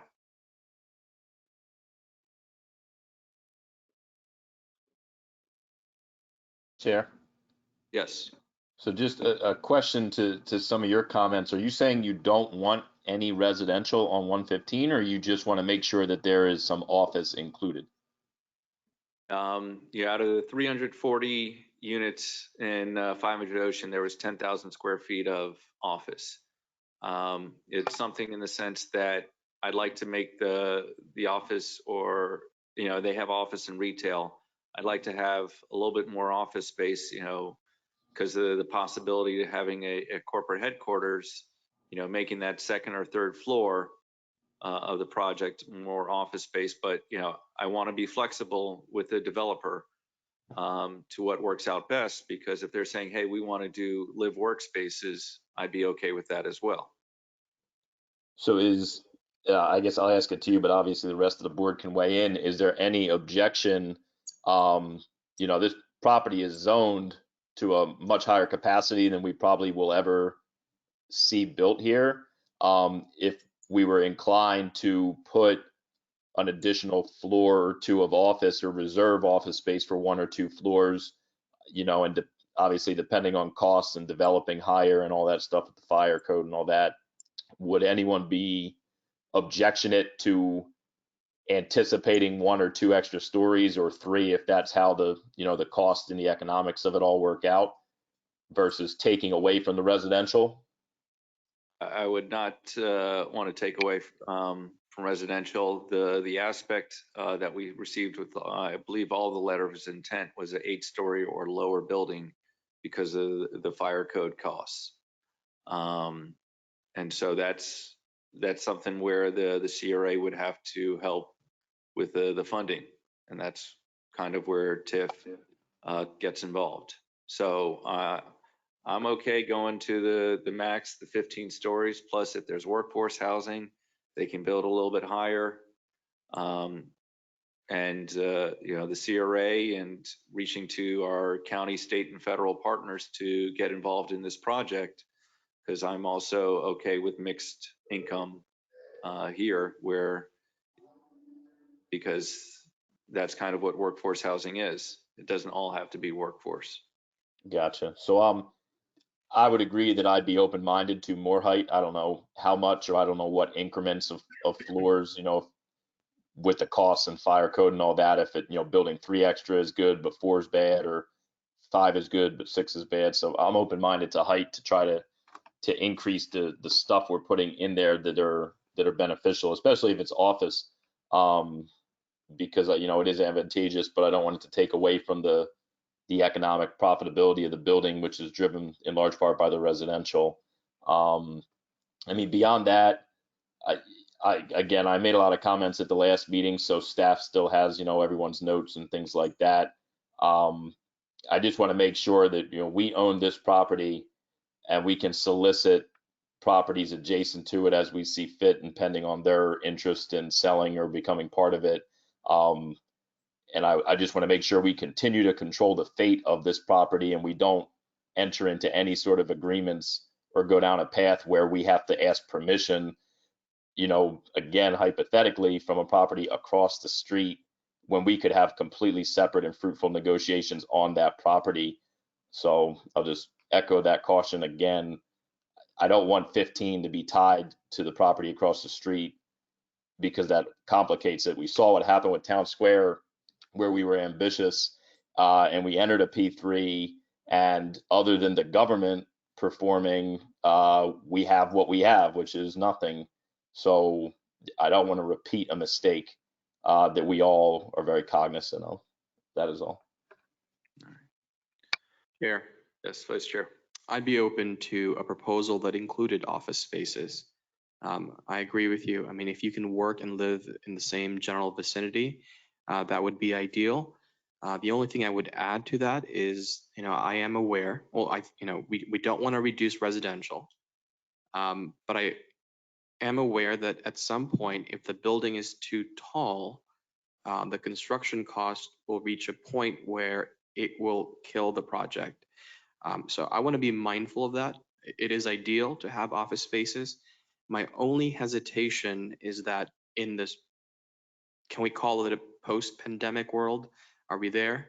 But in that new normal, I'm not so sure how many people will be going to office. So I don't know what the office market is. I just know that in West Palm Beach, there is that famous building that has been left looking like a skeleton structure because office spaces were not what was needed during this time, right? And there was some fight to turn it into residential. So I'd be open to it, but let's see what the market can bring. Board Member Hay or Romulus, would you like to go next? Well, I concur with, I just have one question here. When you, I guess if the executive director, you have any feel for when you pass that buyer's code of 8 stories, what kind of percentage the cost goes up because of other things that come into play? This would be something that the developer would have to agree to, and we would have to make sure that we pick the right funding. I guess that's the purpose of the RFQ funding. But I just have a concern about that at this stage of the game. But I'm open. I would like to hear would be on the table with Davey Camilleri.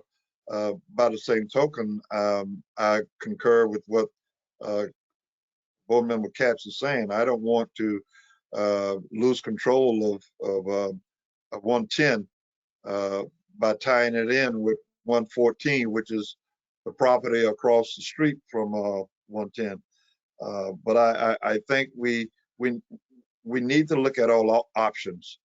If we don't like what's on the table that's laid out by the developers that may be at the table, we can still decide to go with the RFQ to gather the information and go another route. So I don't want to close any doors at this point, I guess is what I'm saying. So I guess I'm okay and moving ahead by sitting at the table and listen to the plan with the caution that we don't get locked in any way, shape, or the other. And of course, I'm back at my same thing again. Whatever we do with 115 will definitely have, in my opinion, some type of reverter clause, because all that reverter clause is saying that you're not locked in and that you have the opportunity to start over if the developer or whomever reneges on their part. Right now, we're just kind of locked in and we can't do anything, okay, because that didn't happen. So if we had such a clause in there, we did that with Ocean Breeze West with Habitat, Habitat for Humanity. We gave them a lot here and a lot there. When they completed, we went ahead with the next one and so on, so that if they came back and say, hey, look, I'm not building any more than these 4 that I'm doing, then we still got, 17 more that we could look for someone else to build, because there were 21 units in that Ocean Breeze West. So I guess I'm just looking to not tie our hands again and have that opportunity to, if anybody reneges on what we'd agreed to, we have the opportunity to start over because of that reverter clause. Absolutely, and it worked out well for the CRA in regards to, I think it was the Magnuson House, where, and so it's kind of that the CRA board can choose to extend it or not under extenuating circumstances. But I agree that we want to hold whoever our partner is accountable for doing what they say they're going to do. Right. I was thinking of analogy is that, with Davis Camilleri playing tennis, we can do doubles or we can do singles. And that's kind of way I'd like to have that moving forward, is that with the issuing of the RFQ, is that we want to definitely include 114 North Federal in it. However, describe that it's not necessarily required for a developer to bid on, to propose a project on both. Absolutely. Chair. Yes, Board Member Romulus. Board Member Hay, were you done? Yes, I'm done. Go ahead. Okay, I didn't want to interrupt you. Mayor, your last point is where I would like to, I think, end this conversation. I think we've kind of, circled around a lot, and I think that's the point that I'm ultimately on, which is that, we have a willing partner who seems to be wanting to come to the table and work with us as we redevelop this area. I feel that we are all of the agreement that we want to control and maintain control of our property. But I think there's definitely room for talks and exploration of what it could look like to potentially look at other feasible partnership opportunities. So I definitely say we go forward with the RFQ, and let's have Mike Simon have a discussion with David Camilleri to see what is it that they perhaps want to bring to the table in terms of what this partnership would look like. It's not necessarily that we're going into any type of agreement or signing any paperwork or giving or receiving any property. I think it's simply just that it is a partnership where if a developer so chooses to respond to the RFQ, and knowing that there is a partner or an entity that is willing to partner with us and see potential proposals for the 114 property, then if they so choose, they could as well include that within their RFQ to us. So that's kind of where I stand after hearing everybody's points of view, and I think if we all agree, then we could probably move forward.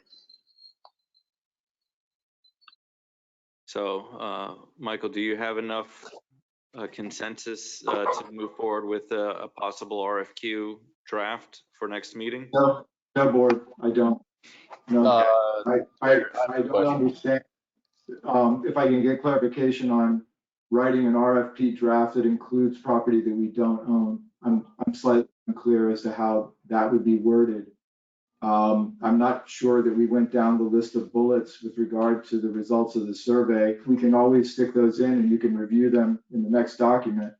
But I'm hearing equal parts of the discussion being partner with Mr. Camilleri and do an RFP where people can propose lots of things that include his property and our property, or just our property. But how do you write that in a request for proposals to develop our property?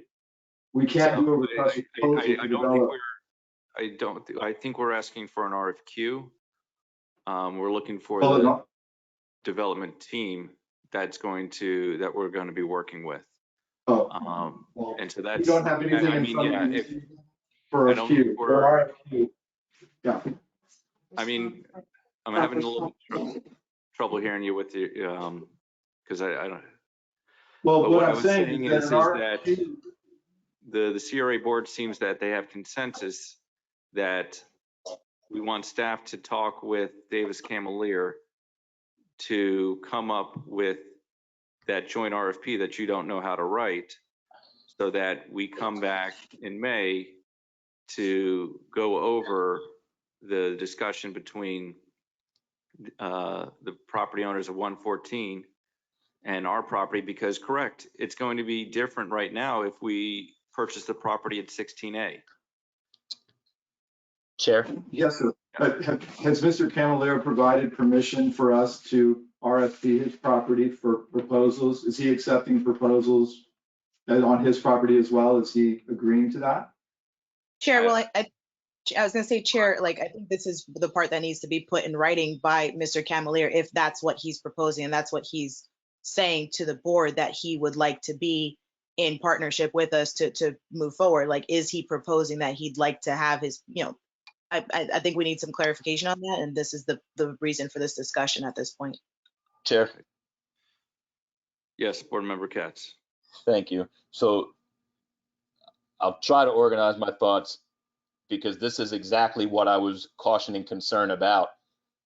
This has already turned into whoever proposes something for 115 needs to talk to Davey Camilleri about his property across the street, right? That's literally what's happening right now. So my question is that the reason for Davey Camilleri's involvement with 115 for his own sake would be to secure some form of financing for his potential project. And I don't begrudge him that. That's the way this works. But we're potentially asking for an RFQ or putting out an RFP that involves a piece of private property that will be seeking public funds, but we have not discussed anything that project might offer in exchange. So it feels like that property is trying to attach itself to 115 to ride on the coattails of public funding while guaranteeing nothing And all that might be discussed later, but if we put it in the RFP or we solicit RFQ qualified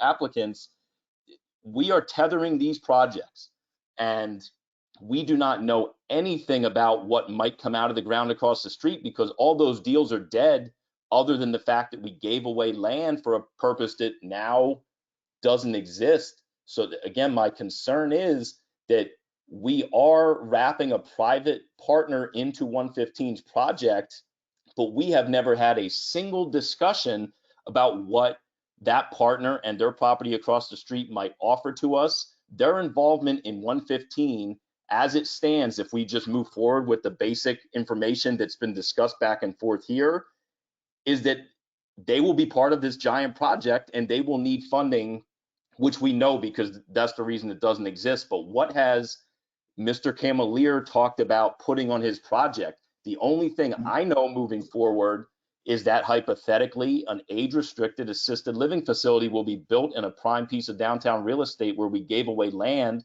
to build commercial and retail and a hotel.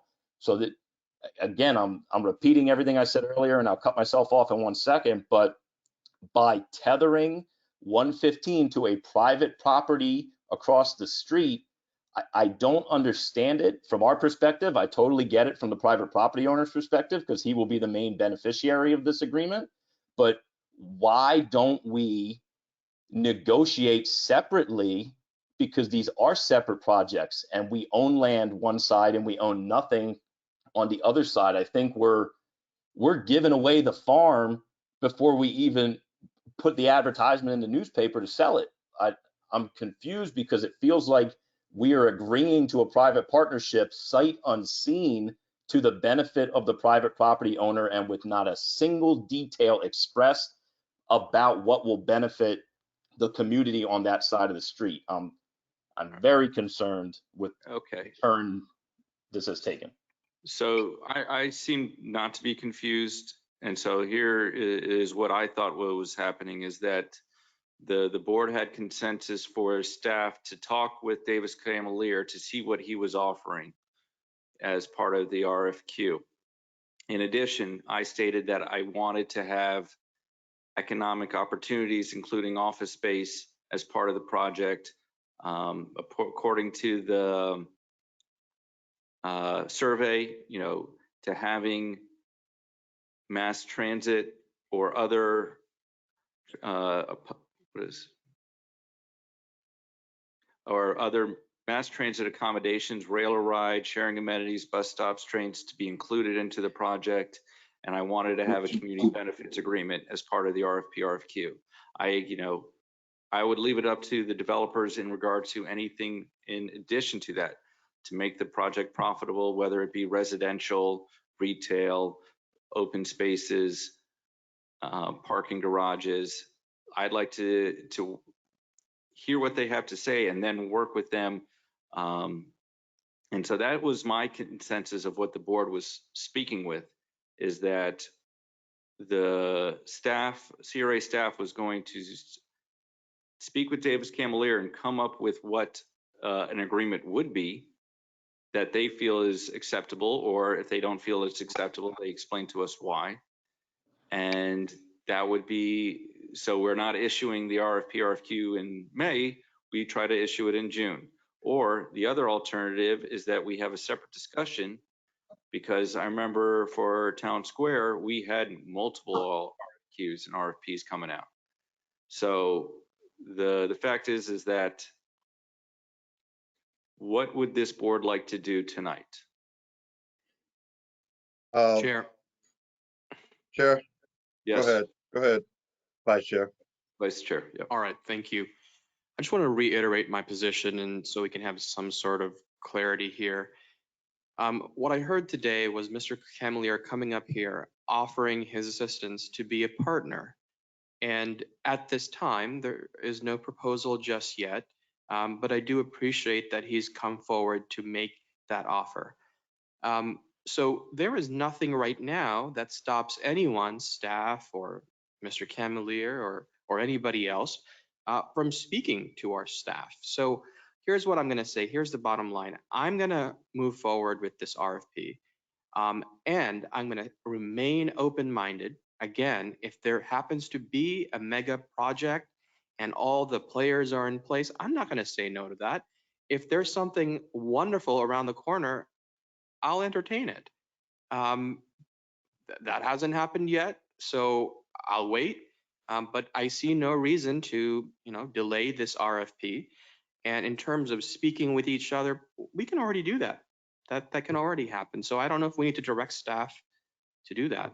I don't see it's necessary. And I'll also ask, is there any of the bullet points that are in the backup that you would want to change, or would you want them all included in the RFP? I would like to see as many of those things included. I've agreed with you in prior meetings about options for transportation, options for office spaces, and so on. The only thing that we have to keep in mind is that it all ultimately boils down to what can the market offer, right? We can ask for as many things as we want, but if people can't build it, the numbers aren't there. It is what it is. So again, I will remain open-minded, and let's move forward with this RFP because it does not stop anyone from coming forward with any other proposal. The question is all of the bullet points that was in the backup. Are you okay with staff putting all of those in the RFQ? There's the first right of refusal. The reverter clause has been mentioned in there. Yes. There's mention about trying to get, incorporating adjacent properties. Yes, I'm all for this. Again, I will be open-minded to any additional proposals if there are any. So, Chair. yes, Chair. And then Board Member Hay. Thank you. I would simply add to, again, clarify even further from what Vice Chair has already done, especially. Thank you. We are not. Somebody needs to make a line. Okay. And also to I guess didn't hear her. She's cutting out. Catherine, is that you?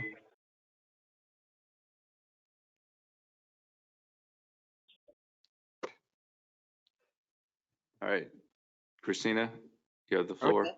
Thank you. No, I was simply saying to echo Vice Chair's point and to also, I think, provide some solace to my fellow board member who we've been on this fight since the beginning, and I wholeheartedly agree with him that I don't want to go down this path of, being stuck potentially. So here's what I'm proposing in terms of language for Mike to make sure that it's clear in terms of what we need to issue. We're issuing an RFQ, not an RFP, because an RFP is pretty pictures. An RFQ tells us what a developer will actually be able to do, number one. Number two, we are issuing an RFQ for 115 solely, because I understand your concern about we can't issue an RFQ or ask for an RFQ to be proposed with private land that we do not own. I understand that, Mike. So yes, it will be for 115 solely, with the caveat that if the developer or development team chooses to speak or talk with Mr. Camelier, who owns the adjacent properties, and chooses to propose a project with that conversation in mind, that I guess puts those conversations or those properties into play, then that is something that we will entertain as well. So I hope that that clarifies things. Again, I'm of the opinion that we need to continue to have conversations with any and all parties involved. This is not a project that we're going to complete on our own, in our own silo. So that's really, where we need to be in terms of continue the conversations, but making it very clear and distinct that it is 115 that is our main priority, because that is the property that we own, and everything else surrounding can simply be incorporated if and when the adjacent developer and others are able to come to some type of agreement or whatever. In addition to that, I know Mr. Camelier, I think he's still in the audience. We are not responsible to calm my fellow board members' concerns or fears. We're not responsible in terms of, or at least that's how I feel, we're not responsible in any way for any development, construction, any costs to the 114 properties or adjacent properties owned by the developer. That would still be in his responsibility. And if there would be some type of discussion about that, that would be for another time and another day, not for this. So that's where I stand. I would just want to make sure that that's clear. That way everybody's on the same page. That is all. Chair, Yes. I just have a brief question regarding Board Member Romulus's first point about making this only an RFQ. Isn't that information already contained in what we would have? That's the background and qualifications of the developer. Correct me if I'm wrong, the RFQ is a joint thing where Right. they're So going it's already in there. So the RFP aspect of it, similar to the Cottage District, is that they show us what they want to build versus telling us their qualifications to build something that we can agree on together. For example, with Town Square, it wasn't just the Town Square parcel, it was also the police station, it was the district energy plant, the fire station, and we used multiple partners to try to accomplish that. And so it wasn't just, we had a master developer that oversaw that, but we had to agree not just with the master developer, but it was everyone else involved. So I guess my point of confusion here is if we do just an RFQ and we find the best qualified developer, whatever exactly that means, and then they say, hey, thank you for picking us, but we actually can't build the thing that you asked for. We can't build this potential train station or whatever that might be. I understand the need for an RFQ. I just don't want to open the door for us to not get the things that we've already agreed to. So correct. All of the applicants, we got it online. They provided a proposal of what they could do and how it could be changed or rearranged as well, because the initial design for Town Square is not something that we have now. Originally they were, talking about tearing down the historic high school or keeping the new addition to the library, whether we were going to tear down City Hall at the same time or let it be up there while construction was going on. There was all these different factors that were involved. So for an RFQ, can we specify, we may not be able to get specific designs, but could we get a commitment to a hotel project, right? That is part of, can we make that part of an RFQ? Right. Capacity or capability to build X. Right. Yeah. Board Chair, Yes. can I offer some clarity on, what you are proposing to do? If you are proposing to include required program elements, I would recommend an RFP as has been proposed. And what you're asking for is please show us your financial wherewithal and partnership and financial data, which is the RFQ portion. And then the proposal part says, these are the elements that we want to see in a program. We always in those RFPs give you broad discretion to change and negotiate the terms. But it allows you to let someone know the components that are important to you that you want to see in the project. And you can include as many or as few of those as you've previously discussed. But unless Executive Director Simon disagrees, I would recommend the RFQ both, because I think you are talking about including some program elements that you want them to incorporate in what they're proposing. Maybe not all, but some is what you're asking. So I'll defer to Mr. Simon if he has anything to add to that. I agree, Tara. All right, Board Member Haig. Before, enough been said, but I have one more point I'd like to question for Mike Simon and a question for Mr. Camilleri. What I hear, Mike Simon saying is that we really can't have both the sit down with Mr. Camilleri and see what's on the board, and he's trying to write an RFQ or RFP or whichever one we go with at the same time. We need to find out what the discussion is with Camilleri and Lara, and see what direction we want to go. He might have something that we won't need to go with the RFQ, RFP. So I think we're putting the cart before the horse. We need some time here that you can't do them concurrently. And the other question is, I get the feeling that Mr. Camilleri doesn't really want to have his property part of RFP or RFQ. Is he willing to do that? And I don't think he is. So I need to hear him just answer that yes or no type. If he's willing to do that, or if he pushing away from RFQ, RFP altogether with his idea. I need to know that up front tonight. Can you answer that, Mr. Camilleri? If you're still there, He is still here. can you answer that for me? Board Member Hay just voiced my very concerns that we have no deal with Davy Camilleri, but we are saying in the RFP, even if it's optional, if you apply, you should probably talk to this guy across the street about his property, which we have nothing to do with. So, Board Member Hay, thank you, because you're echoing my concern. I don't think these things can be concurrent.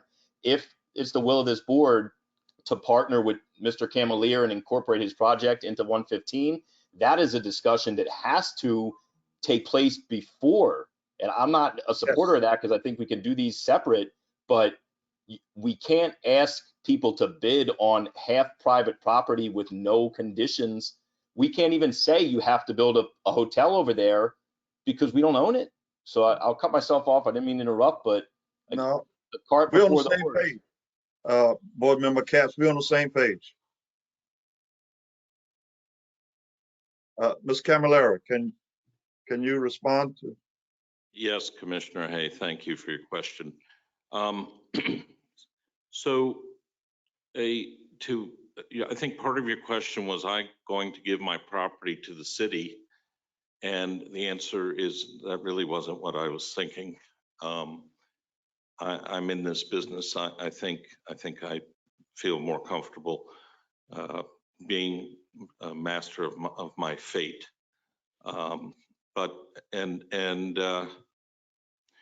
As it relates to a comment made earlier about the property that sat vacant for 15 years across the street, it was the math is incorrect. It was not 15 years. There was a lease with Bank of America for that whole property, and that lease expired more or less in 11. I think they stayed there another year. And they left because downtown Boynton was nothing. It's not a place to go to. And only in the last few years, everyone has a convenient memory. And I'm here tonight because I wasn't here at the last few meetings. And the board was chewing on me, which is fine. You can chew on me. But I came here tonight to simply say, I'd like to try to work together. So you all can work with me, or you can go take your marbles and go work on your own. It's up to you all. I'm an investor.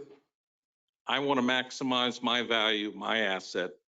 I think working together and creating an important place is the focus of this message.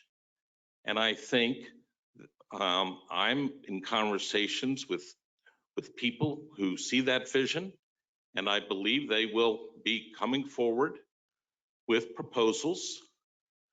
And you all can do, I'm not trying to be smart. I'm not asking you for, okay, well, we lost the light, so it must be important what I'm saying. I'm just suggesting we try to work together. So I don't want anything from the city. You all can do whatever you want with your property. I'll do with whatever I want with mine. I think the sum of the parts is greater than two individual projects. That's all I'm trying to say. And I'm willing to try to work together. So you all can think about it and let me know what you want to do. So I looked up the town square RFP, RFQ, and they said the location, there was the town square property, their High Ridge Road property, and then they said other properties. The city is open to the proposer bringing in other properties owned by the city or private properties within the city. That's kind of what we're trying to say with the RFP, RFQ. Here is the property next door. we would be willing, you know, here's his number, here's his address. Please contact him when you're talking about an RFP, RFQ with us. I believe that's kind of what you're saying. I am here because I've been talking to you commissioners, and you all felt that, you know, I just wanted to sit on property and do nothing with it. I have come forward here, which I don't normally do, and I've said, you're wrong. I want to see something positive and great happen, and we have the potential to do that. There is 7 acres of land between these 2 squares.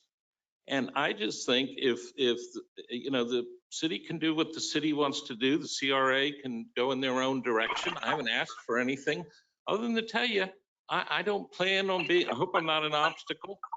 I want to work together because I think we can do something wonderful. If you want to send somebody to talk to me, that's fine. If you don't want to send somebody to talk to me, I'll get over it and we'll move on. So it's no big deal. Thank you. And I appreciate you being clear about it. We're trying to build we're trying to build not a project, we're trying to build a downtown. And that's my whole point. Downtown, if you just take the library site and you build one building, I'm not sure you know, it just becomes another building. And as Kim Kelly, she was one of the early people to focus on this. Are we just going to have building after building after building? Are we not going to have a center? Are we not going to have a place of energy where people are going to want to be? And I just think the more property you have to do that in, I think the easier it becomes. so, you know, I agree with you. The issue that we have is that, you know, since I got here in 2016, we've not had the best of luck with private developers. You know, we have not really had anyone pull a permit yet for any mixed use project that I'm aware of. So, and including yourselves. Right. And so you're no different than me. You have property you hoped it was going to get built on. It didn't happen. Nobody tells you just sit on your idle fallow land for 20 years. So, I mean, you know, if you want to throw me in that bucket and that's what I am, no, that's your opinion. Not mine. But that's kind of where it's all a perception. I feel that having you as part of the team, which is what you're asking for, is going to be valid. And that being not necessarily a requirement of the RFQ, but being spoken to about the RFQ is vital because you're a property owner. It's not a problem. I think I'll end up just submitting my own proposal. You know, if you all don't want to work together, that's okay too. That's it. So thank you. And as I stated, I'd like for staff to speak with you to help come up with the RFP. Well, that's why Bonnie Miskell, I didn't think we'd try to figure out an agreement. The whole purpose of tonight was try to turn around the relationship, which obviously had been not at its best. And I'm glad I'm trying to bring it back and trying to make it as good as we can. Thank you. Thank you.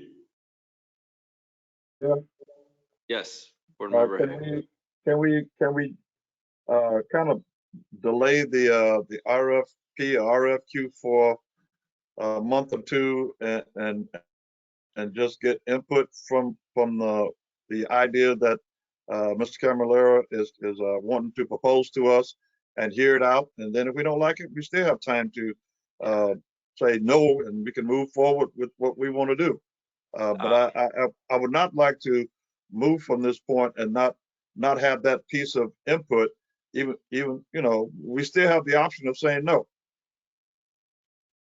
There is no time frame, you know, just for the board's purposes. There's no accelerated time frame that the CRA is under than the ones you impose on yourself. So there, you know, you have a parking lot that's there, you have property that's improved and maintained. It's completely, we are following the process as staff that the board set out for us to do. So that's why, you know, this has been a fruitful evening and a discussion. But I just thought, for clarification purposes, there is no you know, outside time crunch that's occurring here other than your own. So I just want to let you know that. So Michael, I'll ask again, do you have enough information from the board to move forward? Yes, sir. I have enough information to move forward with discussions with Mr. Camilleri, if that's what I'm being directed to do. And do you also have enough information to include all of the bullet points in a draft RFQ, RFP? Yes, sir. And I'll ask the board, is there any other additions? I believe the only one that I added was make sure that a transportation was included. It's in there. It's in there. And then and we have office space in there. And then the last, Yes. And that I didn't see is the community benefits agreement. So that. No, that wasn't discussed before. That wasn't one of the bullets, but if the board agrees to put that in, then we've had some difficulty with that item before, but maybe there's a way to write it with that can meet the standard at which the legal and staff are comfortable. Can I ask for? Yeah, Go ahead. the clarification is that if you could bring us back some options of community benefits agreements, because we're not issuing the RFQ next month. Well, let me be clear about what you're referring to with community benefits agreement. Traditionally, we have incorporated community benefit terms into the project agreement, whether it's a purchase and development agreement, or in this case, some other development agreement with a private party. So we have examples of that, or are you thinking of something other than that? That was my question for clarification. No, it's something that was kind of it, is that we wanted to make sure that the partner that we're having understands that we want the community to be involved with construction of the project. Okay, so I think maybe when we're talking a little bit about turf roads, we can get more in depth on opportunities for that and later in the agenda, but I understand the request. Thanks. Chair, I don't think I heard my bullet, which was a reverter clause. It's there. It's already there. Okay. All right. Yes, sir. The bullet's there on the cover. Thank you. All right. And Board Member Katz, Board Member Romulus, is there anything you would like to add? Nothing to add. No, I think I've made my concerns clear. All right. And so with the consensus, we'll have another discussion of this item at next meeting. And also, I'd like to rearrange the agenda a little bit with the people that are here, if that's okay. I'd like to, the order that I have written down is that we move to speak on item 16A next, then 15D, 15C, 15E, then 15A, B, and F. Is that okay with the board? Yes, Chair. Fine with me. May I have a motion and a second? Motion to amend. Second. All those in favor state so by saying aye. Aye. Aye. All those opposed? Hearing none, motion passes unanimously. Moving on to item 16A, discussion and consideration of a purchase and development agreement for the property located at 508 East Boynton Beach Boulevard.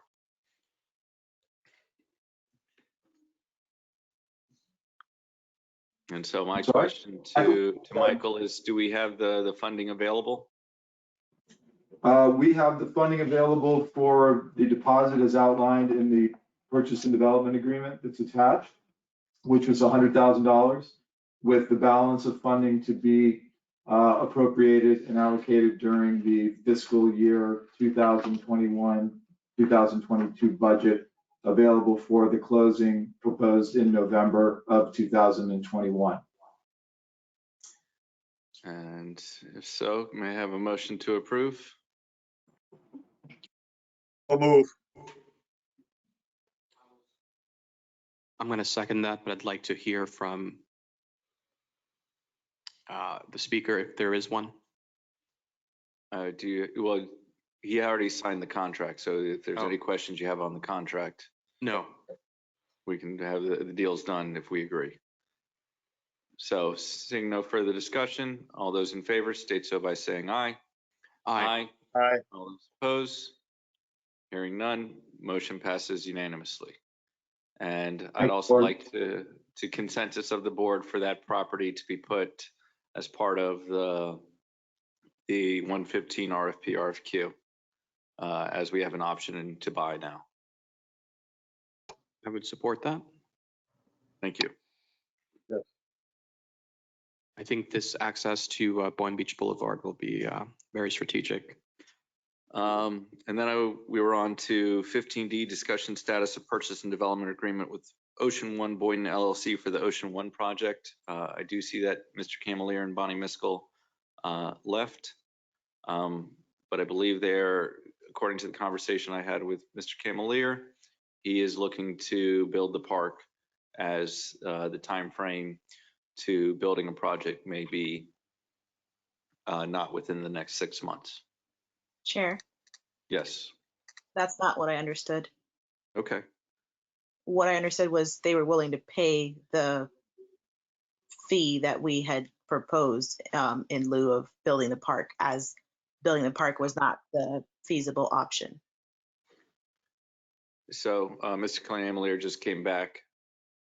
We're on your item 15D, discussion of status and purchase and development agreement with Ocean One Boynton LLC for Ocean One project. Mr. Camelier. In regards to the Ocean One Boynton, where we had the option, we gave you the option to have a 6-month extension or to commence building a park. So Bonnie Miskell, who just departed, had sent a letter to Michael Simon. I believe the commissioners were all copied that we were withdrawing that request for an extension.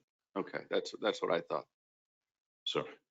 All right, thank you. And so you're in the process of commencing building a park. Yes, of course, we're living up to whatever the agreement says. That special warranty deed is. Yes. All right, thank you. So does anyone have any questions in regards to that? Board Chair, this is legal counsel, and this would be a technicality given the presentation, but technically then under the terms of the agreement, they would be in default as a result of not having commenced by the deadline, which I believe has passed at this point, though we did extend it while we were having these discussions.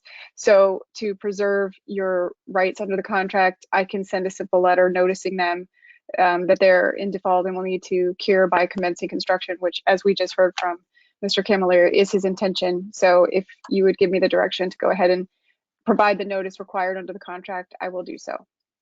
I'm okay with, he has a respond. I'm okay with waiting an extra month before sending that letter.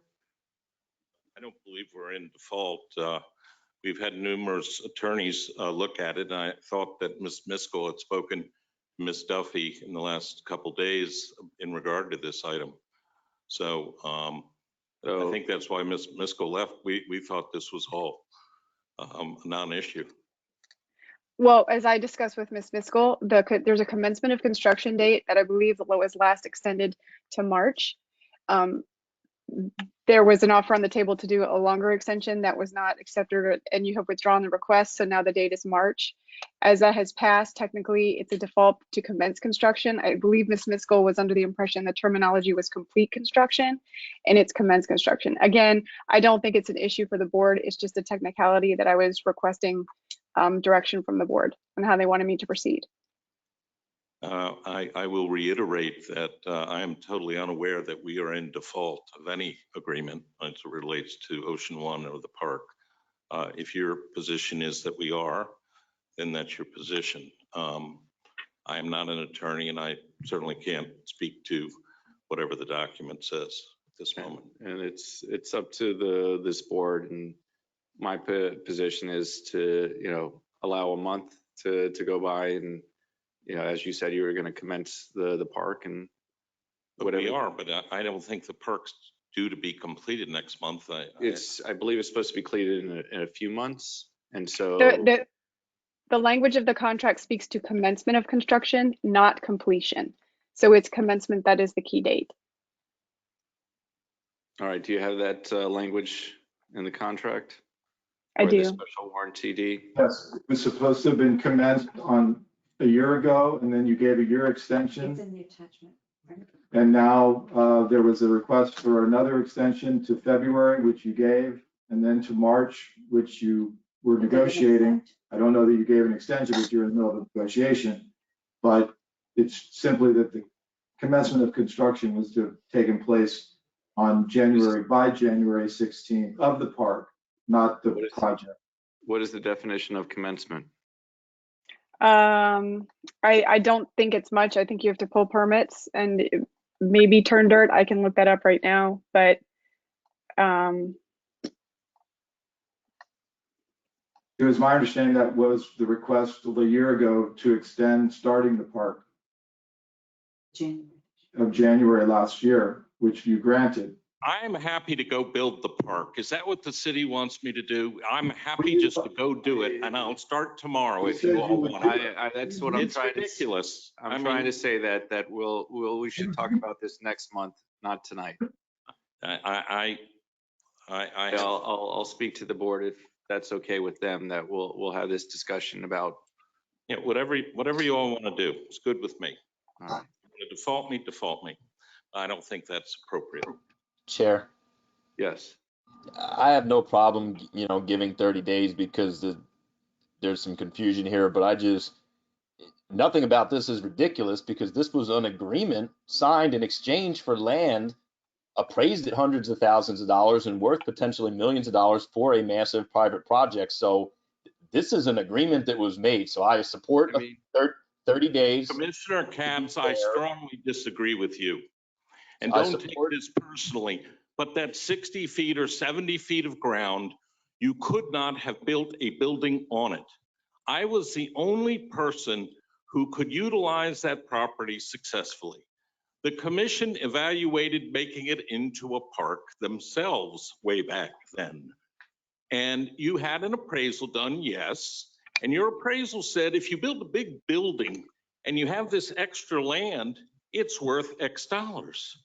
But that's not how land works. It's worth what it's worth on its own.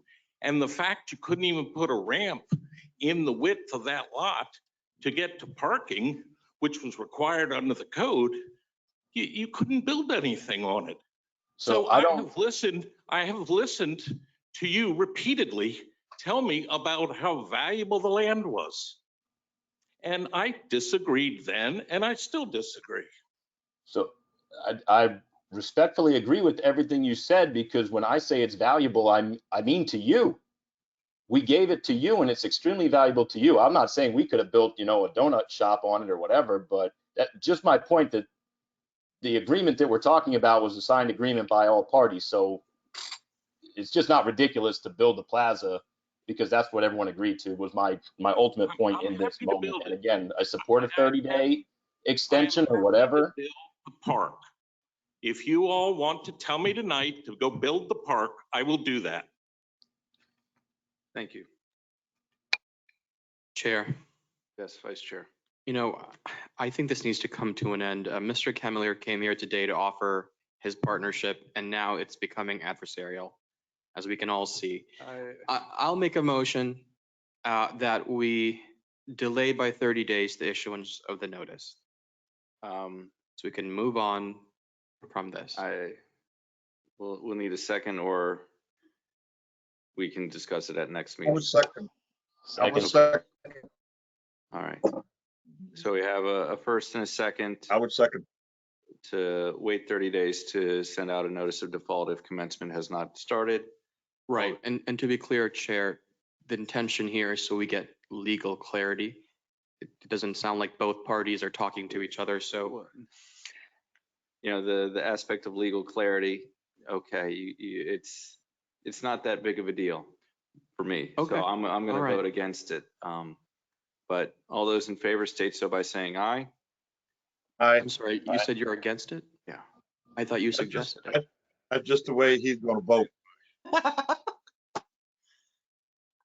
So tonight's a very interesting night. So the motion is for a 30-day extension on the agreement that was signed years ago, and I am in favor of the motion. All right. Discussion further. Yes. I'm still a little perplexed as to why we're going forward with building this park. I thought the whole intention was to not do that. It's because that was the condition if the building was not built. And so Mr. Kamler says, I'm very I'm happy clear. to do I'm that very- because that was part of the contract. Yeah, no, I'm clear on that. I just was under the assumption that our discussion was that there was going to, okay, never mind. Forget it. Just. Oh, but I do want to say this, that we were going to sit at the table and hear what the input that Cavalera is bringing to the table, which to me could be part of that little piece of property, that little we talking about. I mean, I really don't like the idea of bringing in trees and all that kind of stuff, and potentially down the road, you're going to have to tear it all up. I mean, it just doesn't make much sense. So It's futile. I don't know. It's Huh? futile. What's your point, board member? It It's really futile. is. It's futile. You know, I mean, So, doesn't make sense. Right. You know, the issue that we have is we have a motion on the floor to send in 30 days a default letter if commencement of the park is not started. I'm against that. And now, is there any further discussion before I call a roll call? Seeing none, all those in favor? Aye. Aye. All those opposed? Nay. Nay. So we're not sending a default letter in 30 days. Moving on to the next item is 15C. Chair, question? Yes. So does that mean that but you're still in default of the contract, right? Technically does not have to build the letter because we're not putting him in fault. However, you know, You have, to answer the question, you have not waived your right to notice the default at a later date. Okay, good. So the point is that the majority of the board wants to work with Mr. Camalier and discuss with him the best thing for the future of the downtown, and that may not be building a park. Right. And I will reach out with Ms. Miskell after the meeting tonight to get on the same page with the deadlines and explain to her the calculation deadlines where we are and move forward and bring that back to you next meeting. All right, thank you. All right. I have next is 15C, discussion and consideration of responses to requests for additional information responded to the RFQ for the Cottage District Infill Housing Redevelopment Project. So at one time we had 5 people applying, now we're down to 1. Yes, sir. The item before you was to discuss the request made to the Boynton Beach Cottage District Development LLC, Pulte Home Group LLC, and Azure Group LLC for additional information regarding the housing prices as it relates to the Boynton Beach area median income chart. The Boynton Beach Cottage District Development LLC withdrew their response shortly after the meeting last month, and Pulte Home Group LLC withdrew their proposal yesterday around 5 o'clock. So the single proposal that was received during the time period, the board gave these 3 selected entities to provide you with the additional information is Azure Equities LLC. And I want to correct the record. I said Azure Group. It's Azure Equities LLC. And that information has been provided to you in attachment 1. And I believe there are members of Azure Equities LLC here this evening to present their additional information or existing information, however the board wants to do that, if you would like to hear their presentation. And so, Michael, we have the option to approve this, or we would have to move forward with another letter of intent or reissue an RFP. Is that correct? This evening, you have the option of deciding to select your equities and enter into negotiations. You have the option of terminating the RFP, and you have another option, I guess, which would be more information. But I think those are your 3. You can enter into negotiation with them. You can terminate the RFP altogether, or you can ask for additional information All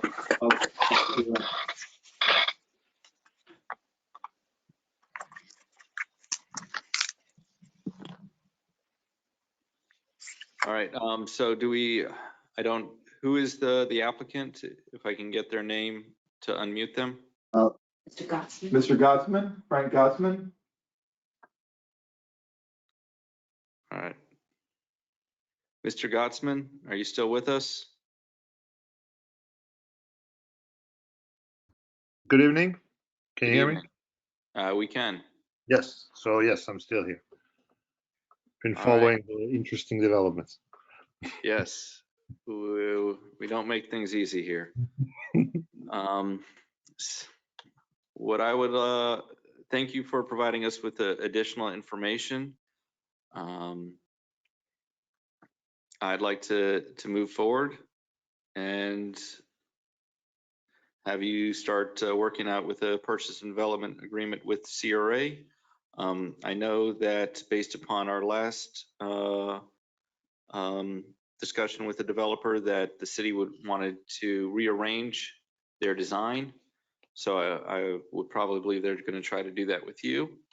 Well, we're open. We've worked on the proposal. We're trying to include different things. We tried to be a little more precise on some things that we figured that the commissioners and were maybe a little lacking. One of the issues was parking garages that not everybody was provided. So we tried to amend that and give opportunities. We worked all our houses to be within the 80 to 100% range of the BBMI as you requested. And yeah, we'd be excited to work with you. All right, Chair. I have a question for the applicant, Mr. Gottsman, thank you for that. Mr. Gottsman, you know, one of my earlier concerns about your application was that you had no mention of maintaining affordability. Could you address this question? Perhaps it's included in your updated proposal, but could we talk about how we keep these homes affordable and so they're not just flipped the year thereafter? Well, what we've worked on is to try to work really the highest percentage possible. We started by including, I believe it's three parcels who are going to be at the 80% of BMI, which is very low actually, and the rest will be a little higher.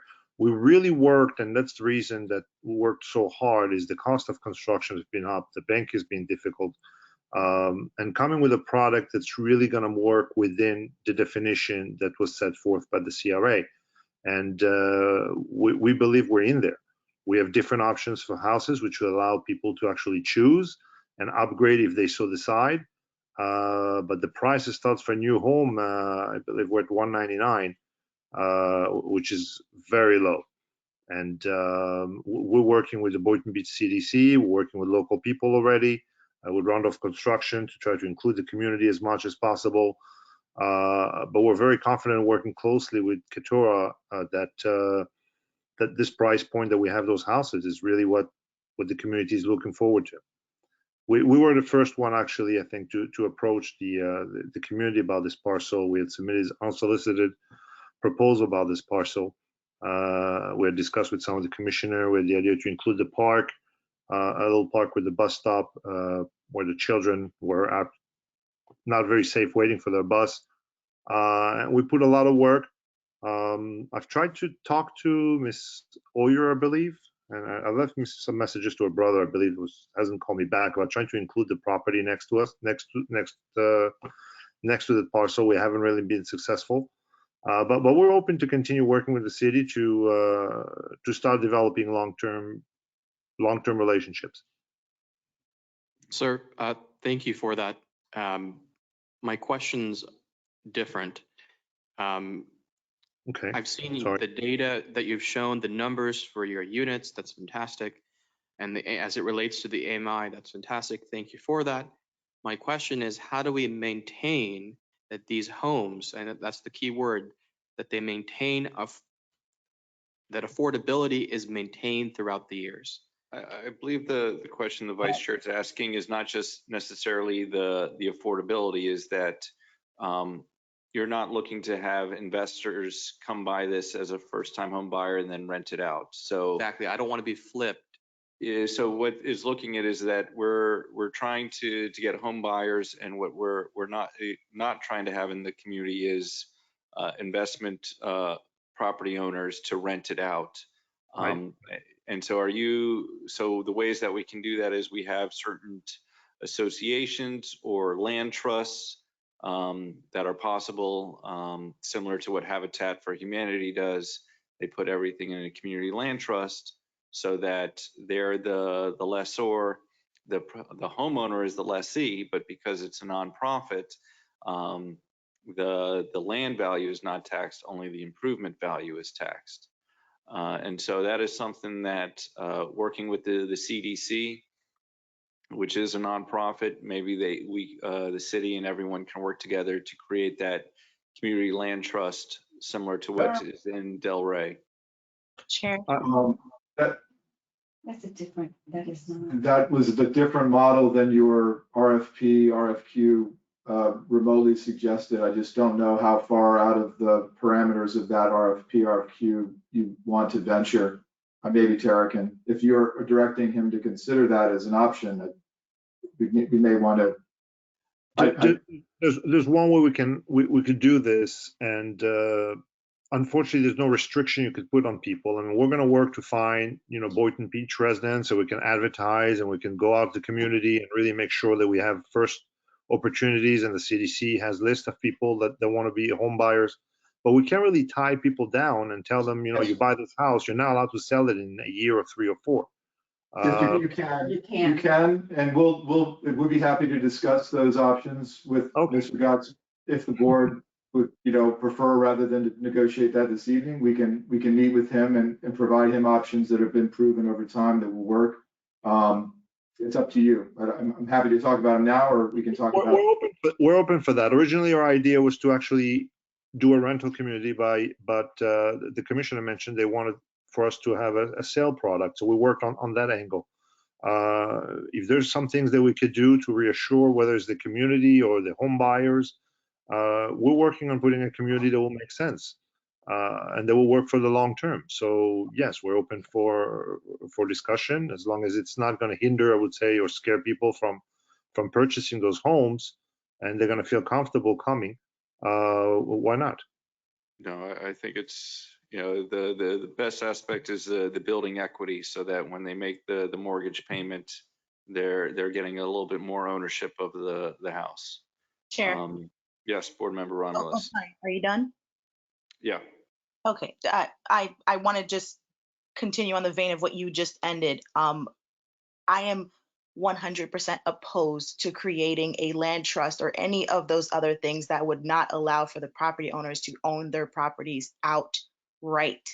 The purpose of building this development is, one, yes, to make it affordable, but it's to give the option and the opportunity to the homeowners to benefit from the equity that will ultimately build within their homes. We can't dictate that these properties will be affordable in perpetuity, but we can start them off at least in an affordable price range and allow for the homeowners and the families that come in to live into these homes to be able to reap those benefits. I see that as an opportunity to build wealth. I see that as an opportunity to pass down generational wealth to their children and their children's children. So no, I'm not in favor of creating a land trust or any other thing that would cause for these individuals to not fully outright own their homes. That's what I thought of when we were developing this, when we put this out to the RFP and RFQ. And as we've been going through this entire project, every single home in that neighborhood and surrounding it, with the exception of the Habitat for Humanity homes, get this same benefit. As the CRA, we are removing slum and blight. So by building out this development in this empty parcel, we are removing slum and blight, and we're putting the power and the wealth back into the hands of the residents who will be living here and their families who will live there for generations to come. So I want to make sure that I'm very clearly clearly heard in stating that I do not want a land trust or any type of restrictions that would prevent these families from being able to reap the full benefits of their home and what could potentially come of it in later years. So you also opposed to an association? I'm not opposed to an association because all that simply means is that it maintains the quality of the development and stuff like that. That has nothing to do with, you know, equity. If anything, that ups their equity and allows for them to reap even more benefits from their property. All right, perfect. So yeah, I was given an example. I'm happy with the association. You know, that way, you know, they can help prevent people from buying the property and then renting it out. So I'm perfectly okay with having an association. I would be okay with that clause too, Mayor, where like it would prevent individuals from, you know, trying to rent out the home. That way it can be a actual home ownership and would deter, you know, like investors and such from buying other properties and then trying to rent them out or lease them out to families. So any clauses that we could put into the association to prevent leasing or renting and things like that, then absolutely. What you two have just said is exactly my intention in asking that question. So it is not to cap equity growth in perpetuity. That's a good thing for families, obviously. But for everything that Commissioner Romulus has said, I'm right there with you. So if that could be a part of the conversation moving forward, I would greatly appreciate it. Chair, Yes. if I may, I do have a question regarding the proposal that Azure sent, because I'm seeing two different proposed models. So I'm just, you know, a little confused as to which one they're actually going to be building out on the ground. Is it the more kind of colorful Key West type ones, or is it the more kind of gray modern ones? Which ones are we going to see on the ground? Those are different models that we've been working on. I mean, it came to us that the community wanted something and the commissioner liked something more Key West. We can adjust the outside. This just to give an idea, but yeah, the idea is that the whole community is going to be the Key West style. That's what we came with the canary, the different colors, and we have 4 different models that people may be able to choose from on the inside. The outside is going to be more QS style. So yes, one of the pictures doesn't really look like it, but this can easily be arranged. Okay, so that picture on page 12, that's just an example. That's not what's going to be on the ground. This is the homes that we're actually building in Pompano Beach. Okay. So the inside is going to be pretty much exactly the same. The outside is going to be looking more like the other pictures that you see, more Key West style. Got it. Okay. Alan, can you open attachment 1, please? I think it'd be helpful for the board's discussion. Thank you so much.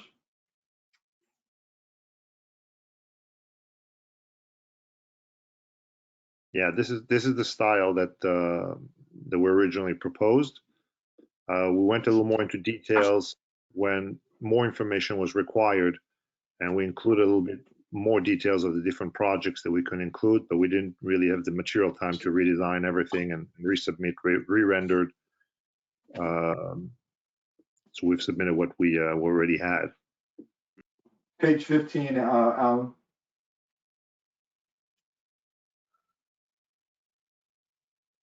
There you go. Thank you.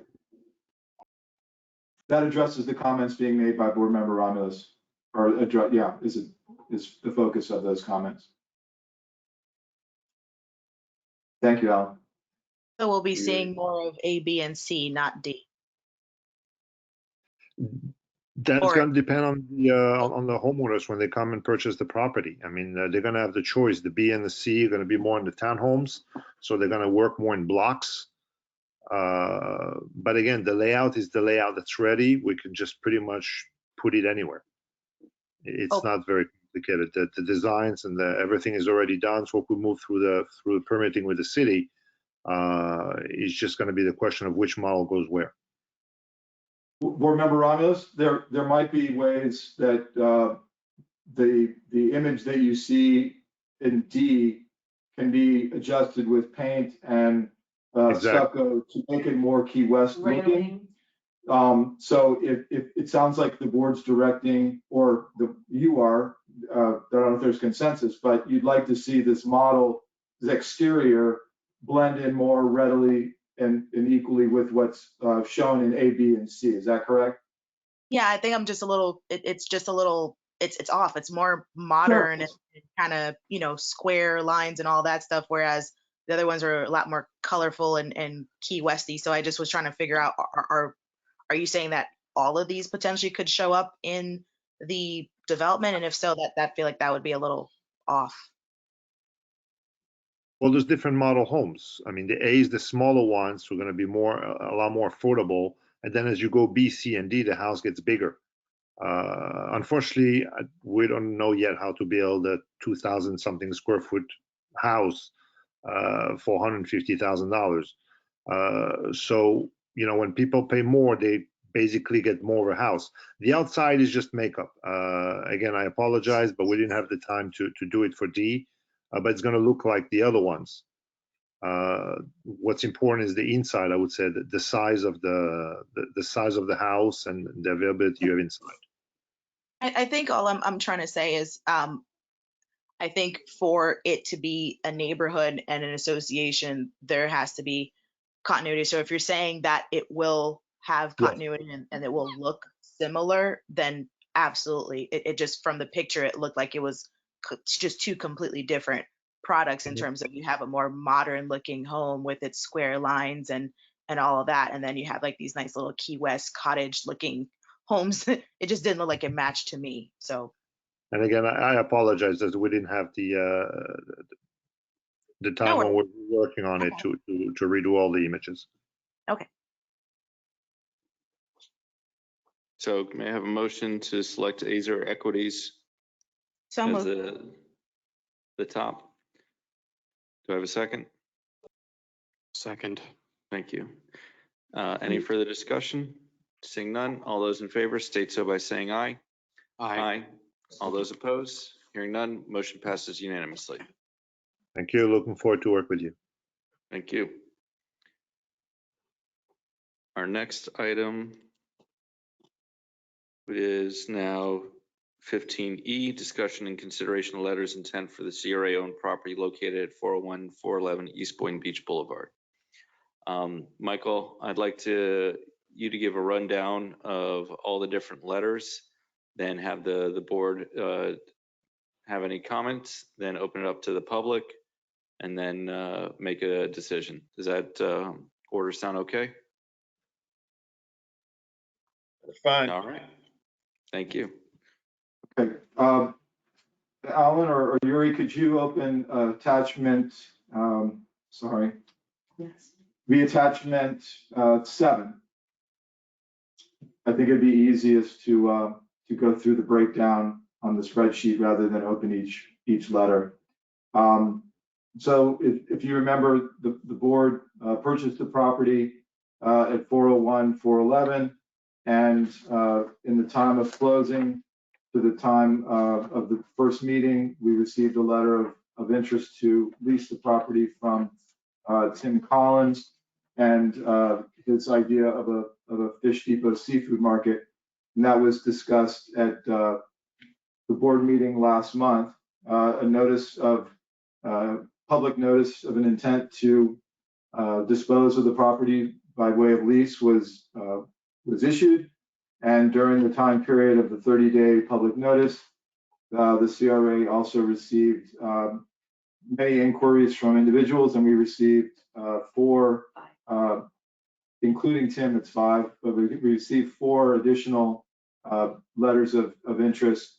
One, if you want to go down the list, you have Mr. Collins, who's proposed a $2,500 a month lease price with a month-to-month lease, annual month-to-month with 10-year renew options for ultimately, I guess, a 10-year lease, month-to-month lease, and 120-day notice to terminate would be required to be issued by the CRA if and when we decided to, redevelop the property. If we did so, And he's also, under the proposed CRA contribution column, he's requesting access to all of the CRA commercial grants, the rent grant, and the property improvement grant. Then the second letter of interest on the spreadsheet that you see is from the Boynton Beach Dive Center. They propose relocating their existing dive center, which is on a federal highway across the street from 500 Ocean. They're proposing a per month rental rate of $4,000 a month. They're looking for a 10-year term, allowing for renewal and a first right of refusal at the end of that 10-year term. I would say that I should have started by saying that the CRA did not issue a RFP or an RFQ with any specific interest in leasing or any desired rent or any desired term. This was simply the result of letters of interest. And he didn't specify anything else from the CRA. The next business that submitted was GV America Trading, which is a equipment rental company, similar to what was there before. They're proposing $3,000 a month rent, 50% of that, so $1,500 paid in cash or in monetary means, and then 50% would be in credit of equipment rentals, kind of an in-kind or a value type of thing. You'd like an initial lease term of 5 years with a 5-year renewal at the end of the 5-year term, and he didn't specify any financial request and assistance. The fourth submittal was from Chris Knowles, Vetsville Cease Firehouse, Inc. This is described as a social enterprise art gallery retail store involving work with veterans and artistic endeavors by veterans and a retail component. They're offering to rent the place for $2,000 a month to month, with a 60-day notice from the CRA to vacate. If we decide to redevelop the property, they are requesting of the CRA rent abatement for the first month of the lease after they get ready to open there. The fifth letter of interest we received was from the Florida Digital Center. This is described as a back-end digital administrative support consulting firm dealing with computer programs and assistance and support to networks and other computer-aided assistant businesses. They're offering to lease the property for between $1,000 and $1,500 per month. They didn't specify a lease term, or I guess he referenced that he'd like to be able to apply for a city grant. I'm unfamiliar with what that grant is, but that was specified in the letter of interest. So that's the presentation of the and breakdown of the letters that we received. Thank you, Michael. Thank you. Does the board have any comments before we open it up to the public? Chair. Yes, Board Member Katz. Thank you. So question for the executive director. So the parcel in question that we've acquired, has multiple bays, right? Like it has multiple storefronts, correct? Yes, sir. Yes, sir. And so here's what I'm getting at. So Mr. Collins, has been doggedly working to make sure that, an opportunity, if it arose, was there for him. And I appreciate that, because the initial plan that he had for the property across the street from where he's been operating, went to the radio proposal. So with that being said, whatever we do, my firm position is that Mr. Collins's letter of intent be accepted. And I don't know if any of the other offers or proposals rather are able to fit into the remainder of the site, so that we could produce a win-win situation for two entities here. But my firm position is that we've been the same reason why I think the radio guys got their site is why Mr. Collins should have first crack at this site, because he's put in the work, he's been here, And he could potentially get what he's looking for, and someone else could get into the adjacent unit if the square footage and all that works out. I don't know, but so that's my kind of position on all this, that I think Fish Depots had earned the opportunity. And I believe that the flexibility we have with that, with the terms of their proposal, the month to month and year to year, basically, if something happens where we acquire the property behind it, and correct me if I'm wrong, but through the CRA consolidated plan, all of this has been zoned for greater density going back one property. Yes, sir. So I like the flexibility of what Mr. Collins is offering. And I'll cut myself off there. That's okay. To answer your question, Board Member Katz, the remainder of the property that is structural is not of a condition that would be rentable, which is one of the reasons that we are in for permit for demolition of that space. It's not, from a life safety standpoint, anything that the CRA would want to take liability in trying to improve or to rent. So the focus of these folks' proposal would be limited to the 401 building, which is the main building on the corner. I'm happy to pull up with that. That was a good question. I understand why you would have suggested that. I appreciate that. So with that being said, my personal view is I'm all in for Mr. Collins and to give him an opportunity with his proposal. Thank you.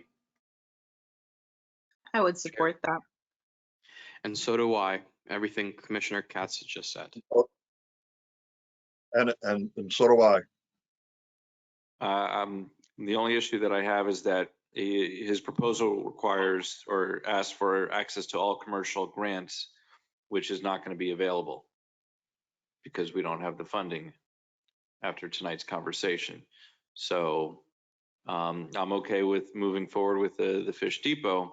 However, if the 120-day rent abatement and the access to almost $70,000 to rehab it is not available, we would have to discuss who else to go. So I do want to let the public speak. Maybe they change the mind of the board before we vote on it.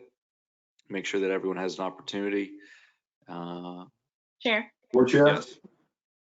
Would you be asking a similar or a desire to ask a similar proposal for the Fish Depot fish market, of the type of fish and the relevance of where they're getting the fish, as well as the previous discussion in the consent agenda, or is that something that you don't particularly need from this vendor? No, I kind of do want to ask that, and he's here to respond. How he gets his fish, how it's sustainable. And if you'd like to speak, he's walking up to the podium. Yes. While he's walking up, if I may just respond to your earlier comment, as I said before, I think where I'm in favor is, we do have funds that will be allocated in the upcoming fiscal year, and anybody who isn't able to get funding at this point in time with the 200 some odd thousand that we have, currently or remaining, if they're unable to receive funding, then they can always apply in the new fiscal year. So it's not that he can't, it's just it wouldn't be right now. So that's my input on that. Okay. Thank you, Commissioner Romulus. That was actually what I was. Could you check the microphones on? Yeah, it is on. I don't think with my mask. Yeah, that was one of the things I was gonna question, was that, earlier you had discussed about pushing forward the grants into the next fiscal year. So some of those things, if we do the work, will the reimbursement be able to be pushed off into the future, the next fiscal year, which we're okay with doing that. As far as the sustainability and where we get our fish from a number of areas. There's some local fish that is brought in from our area here. Unfortunately, our reefs, I've been in this, my family's been in this area for, hundreds of years, and our reefs here really don't support, the fish aren't here right now to really support what our population will actually consume. It's just not there. We don't have the commercial fishermen are here. They're not here for a reason, because there's not that amount of fish off of our coast to support that. Our fish come from all over the place. They come from the Keys. They come from Louisiana. They come from other parts of the Gulf Coast. They come from Central America. They come from the Caribbean. We typically, our store, I've always maintained that we stay on the Atlantic side and Caribbean side, and with whatever we put in our market for sale. Now there is a portion of the shellfish and items of that nature that are always produced frozen, and that's I don't know what the sustainability is longer term than that. Some of it is a farm raised product. Most shrimp are farm raised these days. The clams we use are sustainable. They're farm raised in Northwest Florida and Cedar Key. They're actually grown in the wild. So we, I learned conservation with fish at an early age. We caught more than we should have a couple times, and we spent 10 hours cleaning fish, and I learned never to catch more than you need. Never catch more than you can eat or your family can eat. So there's sustainability is always on my mind as well. I support all the conservative stuff that's going on in the Keys, what the Keys fisheries are going through right now. And, some of the stuff I support with the FWC as far as the individual fish quotas on the West Coast, them bringing it here to Florida. There's just not enough people fishing for grouper and those type of fish over here. I wish they'd open up the red snapper fisheries, because the red snapper fishery, they're eating everything. We haven't been able to catch red snapper commercially since the late 70s. The fishing season for commercially for red snapper is like 3 weeks in September. And there's certain parts of Florida where you drop down a bait for something else, and all you bring up is red snapper, and they're down there, they're eating everything on the reef. So anyway, I am in tune with all of that. And I'm pretty conscious of what's going on, and make sure that I am bringing in fish from other areas as well. And we do, as many of you who shopped with us have always seen, that we keep the freshest fish out there. If that answers any of your questions. That was my question. It's kind of like, a little bit more understanding what the world's doing, and whatever we can do for our part. It's actually kind of in the senses that it's scary. The lionfish, and so I just want to, does someone need a commercial license to sell lionfish? And you need a commercial. So in order to operate my business, you need a wholesale dealer license, a retail dealer license for both fresh and salt water. That's just those four, and that's with the state. You also need licenses with NOAA for the reef fish and all of that. And that's primarily when you're buying directly from fishermen. If you're buying through wholesalers, you don't need quite as much. You don't need to manage a lot of that. But the other scary side of it is the Bahamas fishery, where you have China coming in trying to buy all the rights to the Bahamas fisheries, which that's once those boats start dragging all that out, it's going to get it will I share your sentiment on all of it. But yes, there is in order to do what we do. In fact, we've cooperated with the FWC on multiple times when they've come around looking for fish that fishermen have caught that they know don't have the licensure to sell directly to somebody like me or to a restaurant. You can't go out and catch fish and sell it to a restaurant, unless you have the commercial license as a fisherman. You have to have a commercial, and they're not cheap. Kingfish license will probably cost you around 10 grand. Swordfish license will cost you about 30,000. To catch snapper and grouper, it's about $60,000 just for the license as a fisherman. So and then you have the paperwork and all the other stuff that goes with it. So yeah, it's not an inexpensive business. And for me, it's not worth me risking my license and my business to deal with people that aren't doing it by the law. So. Chair. Thank you. Yes. I've been hearing before about, I didn't realize the other two buildings to the east were completely uninhabitable, that they weren't able to be used, because that's what I was going to suggest, is that, we partner up like they did up on North Federal to, have multiple people, benefit. The cost to repair is prohibitive. Okay. All right, Thank you. thank you. Unless the board has any other questions? Yes, Chair. Mr. Collins, could you just stay up for one moment? You know, the last time we spoke, it was quite a while ago. Yeah. I just want to, if you could refresh my memory, your intention here is a temporary home, is that right? Because you did say in your Well, terms here, month to month. Is that why you're going month to month? Annual. It's an annual. We want to do it annually. Okay, it's an annual. This Mm-hmm. isn't 100% correct. We set it up for 10 annual lease and 10 years worth of leases, but only to where they're in, because I know that the long-term intention over there is to build something. And I set my letter of intent up to benefit you all in case the developer comes in and wants to tear it all down, that when they get their commencement order or whatever, that we know, they give us a couple months to find a new home and we'll move on. Okay. Now, looking at what's happened and listening over the last 7 months on all these RFQs and RFPs, and I understand that it's nobody. I don't get the feeling that somebody's building on that property in the next year, 2 years, 3 years. I get the feeling we'll probably be there at least 5 years. Oh, okay. And I hope to at some point be able to buy our own property. I'd rather be a landowner rather than a tenant. Sure. But just to be clear, you understand that there is a possibility in the near future, so your stay will be temporary. Yes. Okay. Just want to make sure that there's no misunderstandings.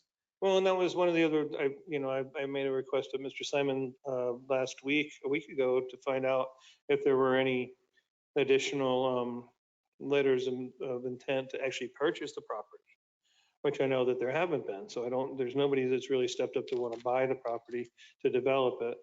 And I did see the two other letters of intent from the dive center and the equipment rental. And they were looking for all the properties. It looked like they mentioned all 3 properties, but again, that was before I knew the extent of the damages to the other buildings. My final question is, how many employees do you intend to have or keep in this business? So we will actually have more employees. We had 3 full-times and a part-time before. And I believe in the way this market's going to be set up, we're probably going to be looking at a minimum of 5, if not 6. It'll probably be more like 4 full-times and maybe 2 to 3 full-times, part-times. Because it's a bigger space, we're going to have more to offer. And, we have some other ideas in place that we can work out with the city about additional business revenue sources that would include more employees even. All right. Thank you for those answers. Okay. And best of luck. Thank you. Yeah.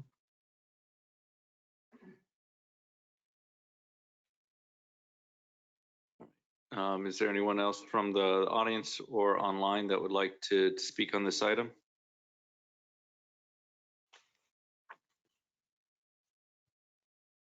My name is Allison Moore Timms, and I am the Program Development Director for Vetsville Cease Firehouse, or Chris Noel's Vetsville Cease Firehouse. A couple of points. After being here for 3.5 hours, to come in and be kind of informed that Fish Depot's summarily gotten this is slightly irritating. Number one, Vetsville was given a facility by the city of Boynton Beach 25 plus years ago, and we have continuously operated a homeless shelter on Northwest 19th Avenue with at least 10 residents every night since then. Okay, so our connection and history with Boynton Beach is tremendous. It is long and it's extensive. Okay, that's number one. Number two, we have extensive support from the veterans community here in Boynton Beach. The facility under the VFW 5335 on Gateway has been a traditional supporter of us, etc. Long shaggy dog story. My stepmother, Chris Noel, was married to my father, Reed Moore, who was the mayor of West Palm Beach. I grew up and was raised here in West Palm Beach. My dad was in the Florida house, etc. They got a divorce. I couldn't stand my stepmother. I moved away. I came back 25 years later. She is turning 80 in July. She has been a major activist within the Vietnam veterans organizations for 25 plus. Well, she was a pinup girl and a radio show hostess in Vietnam back in 1972. Now, the only reason why I'm giving you all of this history, okay, is because the connection within the veterans community for us is tremendous. It's extensive. It's the VA, it's the VFW, it's the American Legion. It's this, and this. There is currently not one thrift store that I'm aware of that's veterans organized or oriented in Palm Beach County. There is not one thrift store that I'm aware of in Boynton Beach. Okay. When I did the letter of intent, frankly, I drove past the property on my birthday, saw the sign and thought, thank you, God. Okay. It's a shaggy dog, needs some lipstick to look a little bit pretty. For our purposes, our letter of proposal was specifically for the one end unit and the vacant lot next door. Okay, for storage purposes, for a number of things. I have made a request in terms of monies for a build out, et cetera, or repairs to the facility at the de minimis, which is the ADA requirements for the bathroom and any fire retardation system. Okay. Hearing tonight that, funds might not be available until October or so, that's not a problem for me. I can float for a while. We are in a position where I have the money and the resources and would not need a permit change and could be operational in less than 60 days on a month-to-month basis. Okay, with no annual rents, with no these types of things. My intent, well, a couple of things, I'm sorry. It's kind of nerve-wracking because, okay. My intent is to do the therapy through the arts dimension for the veterans in the community. I have every intention of hiring about 10 people on a full to part-time basis, veterans primarily out of the community that surrounds the area, okay? I have every intention of turning the side lot and the structure into a gallery / retail thing, including outdoor art, okay? I am in the position where I could get a muralist to come in there and paint the side of the building if approval. This is all how fast does the city want to cooperate with us. I am not looking to the CRA for a gazillion dollars. I'm looking for an opportunity and a chance to launch something different where I can leverage the socioeconomic grouping that's around us and elevate them up, okay? I can peddle wares to that group and I can bring a new dimension to East Boynton Beach Boulevard, which it doesn't have. And no offense, but there are like 3 or 4 other seafood restaurants on each East Boynton Beach Boulevard, okay? There's no, I saw mechanic shop after mechanic shop. It's almost industrial, okay? It would be nice to get some foot traffic. It would be nice. Our donors and our patrons would be of mixed socioeconomic backgrounds, okay? There are a lot of things that we bring to the community or can bring to the community that a restaurant, and no offense, or a dive shop can't necessarily do. And it's a different flavor than what you would have that you currently have. So I guess I said $2,000 because that's just a safe number for me. Okay, it's safe where I know that we can meet that responsibility and not have a problem, even if we have a low month. Okay, in terms of the rent and abatement, it was for the first month, but that's basically so.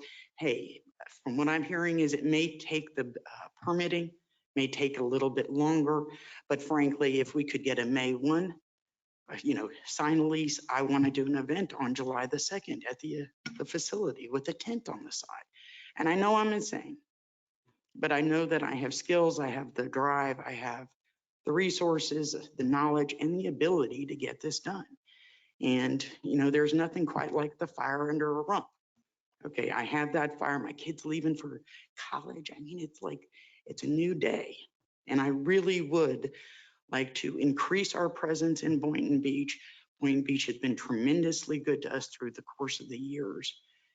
And there are a lot of things that we could bring and cooperate with and do with the community at large with the schools at large, with the ROTC, there's so many things today that can be leveraged on the nonprofit world.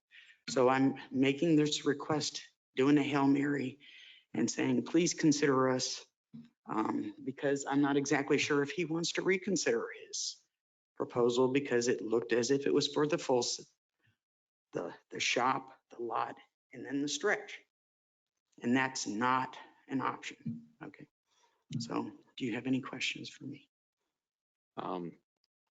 Not necessarily a question, but a comment. I wish, we met with you sooner, because we've had other opportunities.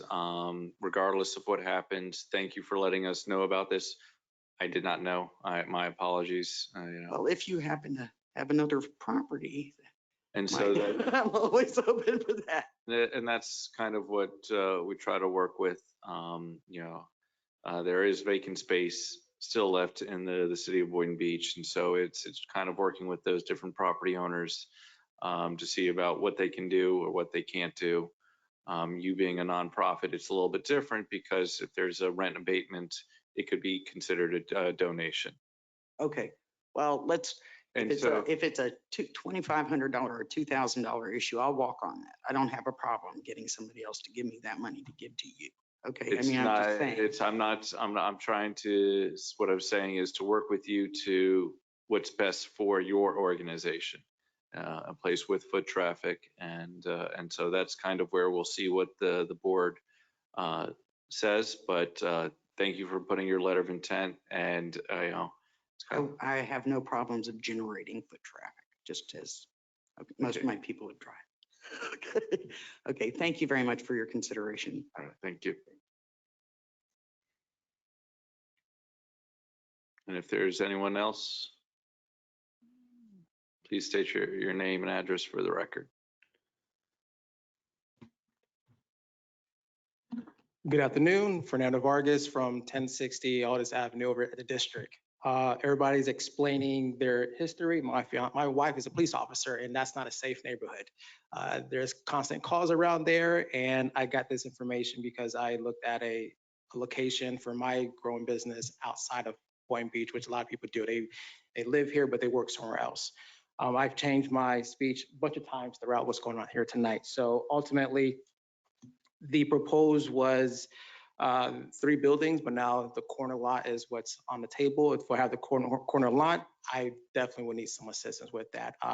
The misinterpretation of the back-end support is that a couple of years ago in 2017, Better Business Bureau said about 66% of the workforce are from small businesses. 2020, that's not there anymore. So a lot of people like myself got fired and had to do a self-employed. So I want to elevate myself and graduate from a self-employed to a small business owner. To do that, so I want to remain here at home and empower those people who are now self-employed. And to be self-employed, I want to give them the backbone system, which is Google My Business, listing everything they need to go from self-employed to small business to get their business structure going. You can't get a business credit without having a business address. In doing so, we want to create a share space, virtual office for that location. A lot of people are looking for the best photographers, digiters, creators, but they look at West Palm Beach because that's the most populated search area. Why cannot be here? There are 3 current shared spaces. They're out by Quantum or by Gateway. There's nothing in this area. This is the happen area right here. So I would like to propose a creative center for the community here with that corner lot with an assistance, because it's needs some lipstick going to make it go work. But the budget I put was for the 409 or 411 because it's definitely hit with my current book of business and my business style. But I have no problem elevating up to version 2.0 to exceeds to make rent and to make foot traffic up here and put it in so we can hire part-time and full-time because it's a digital space right here. So we have open and course of different revenue streams to make sure that all walks can benefit from the distribution area. Well, thank you again for coming forward and giving us this information. I know that the city is in the talks They have put out an RFP for innovation space as part of our city hall, the meeting space. So hopefully we'll hear from, get an answer from that pretty soon. And for your information on your business, as I mentioned before, I'd like to work with you to find a space for you in Boynton Beach and do what we can to help grow your business. That'd be great. Definitely. Thank you so much for you guys' time tonight. Chair, I do have a question for Mr. Vargas. Could you just elaborate more? What exactly does back-end digital admin support mean? So a lot of times when people, when they got fired, like I got fired, and they want to go back to what they do, a tradesman, a plumber, AC tech, they go and get their business. The business to them is go on Facebook. That's their business. But they're still using their own cell phones. They're still using their AOL, Gmail. Let's set them up with a Google Suite, which means get them certified, published, LLC, everything under our branch. Set them up to go from a part-time hustle to a real established business to go forward and be self-employed and start doing what they need to do. So the back end is everything they need to do to sustain. We're pretty much holding their hand to walk. There's not wires, not computers. It's a consulting firm to build what they need for structure to have a self-sustained business. So like a business incubator? Correct. Okay. Okay. That's probably a better description. I apologize. That's all right. Not on you, but just trying to understand your business. Yeah. A business incubator to graduate individuals to go from one step at a time to their self-sustaining themselves. Okay. Well, thank you, sir. Thank you guys for your time tonight. Thank you. And is there anyone else online that has their hand raised? Board Chair Grant, this is Alan. I don't see anyone with a raised hand or asking a question at this time. All right. I know that there's Thomas Muscatello is an attendee, but you need to raise your hand in order for me to unmute your microphone.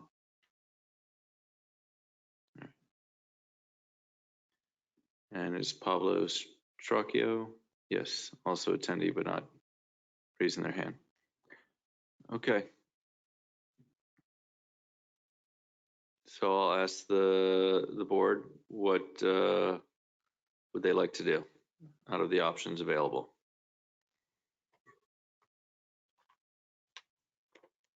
And Tara, I forgot, what is the CRA policy when we receive 2 or more LOIs? Well, this is coming in a little different. Your policy is to go out for RFP if you receive more than one. However, in all of your policies, you have the ability to waive that requirement or just determine to move forward with one of the letters of intent you've already received, given that we've already done the publication of notice and you received a good deal of response. And so should we rank the LOIs to see if we're unable to, what's it called? Reach an agreement?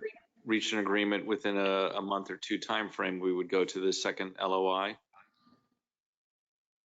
You're certainly able to do that. That would provide you with more clarity. Like you said, if your number one choice falls out in the negotiation process for the lease, we could then turn to the next chosen person without having to come back. Otherwise, we will be coming back and bringing back the people who responded for you to choose from. Okay. Out of the different LOIs. All right. Mm-hmm. Thank you. You're welcome. Chair. Board Member Katz.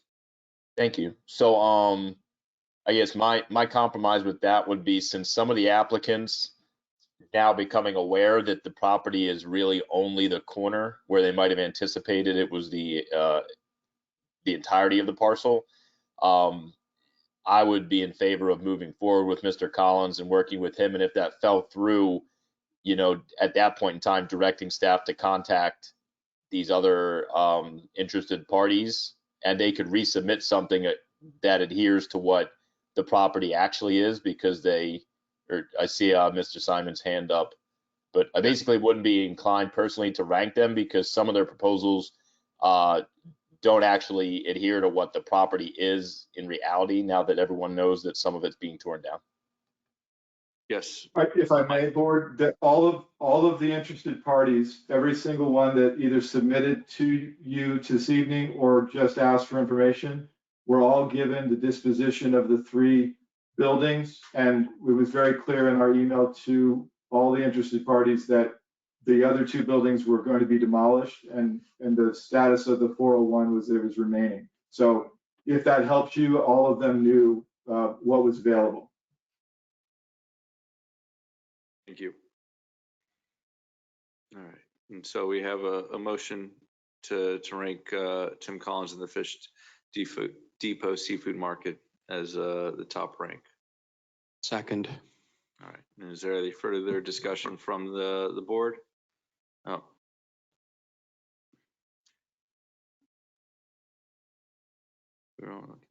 I have a question from Thomas Muscatello. We were only looking at the one to consolidate both locations.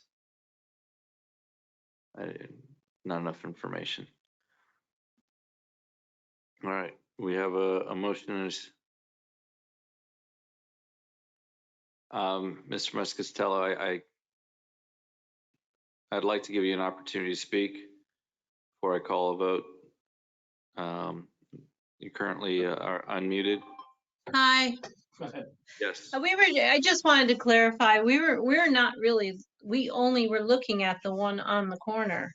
And what our goal was to bring Smart Fills, which is currently up off Gateway on High Ridge Road, down to keep both businesses in one house, so to speak, so that our business wasn't as fragmented as it sometimes seems to be.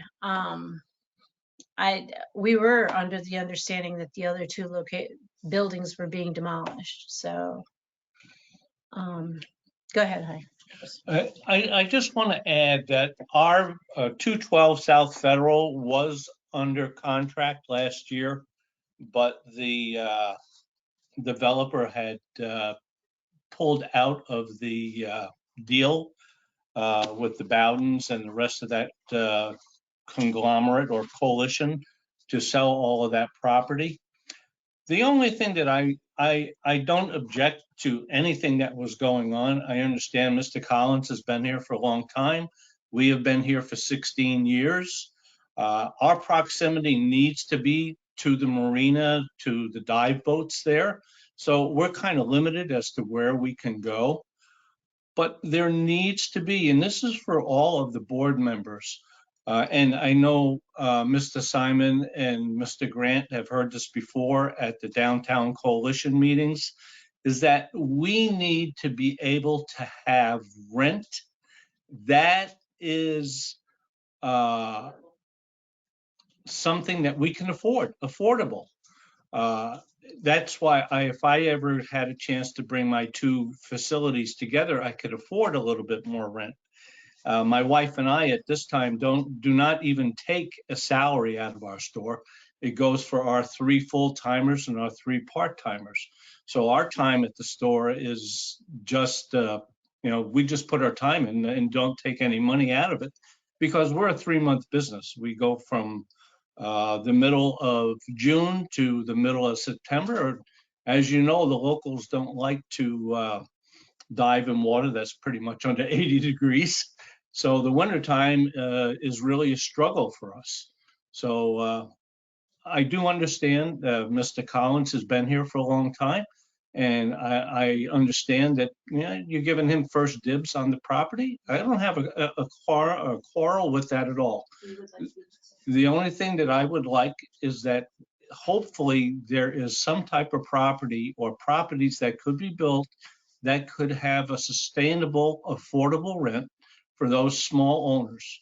When you go down to the old Boynton, they're in and they're out in 6 months because they can't afford the rent. And there's no parking there. That's the only thing that I would like to state. If Mr. Collins pulls out, of course, we would continue to be interested in that piece of property with the understanding that it may be sold in the future. But if something can be done for us small business owners for a piece of a property that is affordable for us, it would be greatly appreciated. I want to thank the board for listening. appreciate everything you're trying to do for the downtown folk and everybody in the CRA district. Thank you again, and please be safe out there. Thank you. Thank you. All right. And so seeing no further comments, all those in favor state so by saying aye. Aye. Aye. All those opposed? Hearing none, motion passes unanimously. Congratulations. Our next is going up to 15A, which is the CRA Small Business Disaster Relief Forgivable Loan Program update. Good evening, board. Bonnie Nickline, Grants and Project Manager. As hard as it's believed, we're coming up on 1 year mark since the inception of the Small Business Disaster Relief Forgivable Loan Program.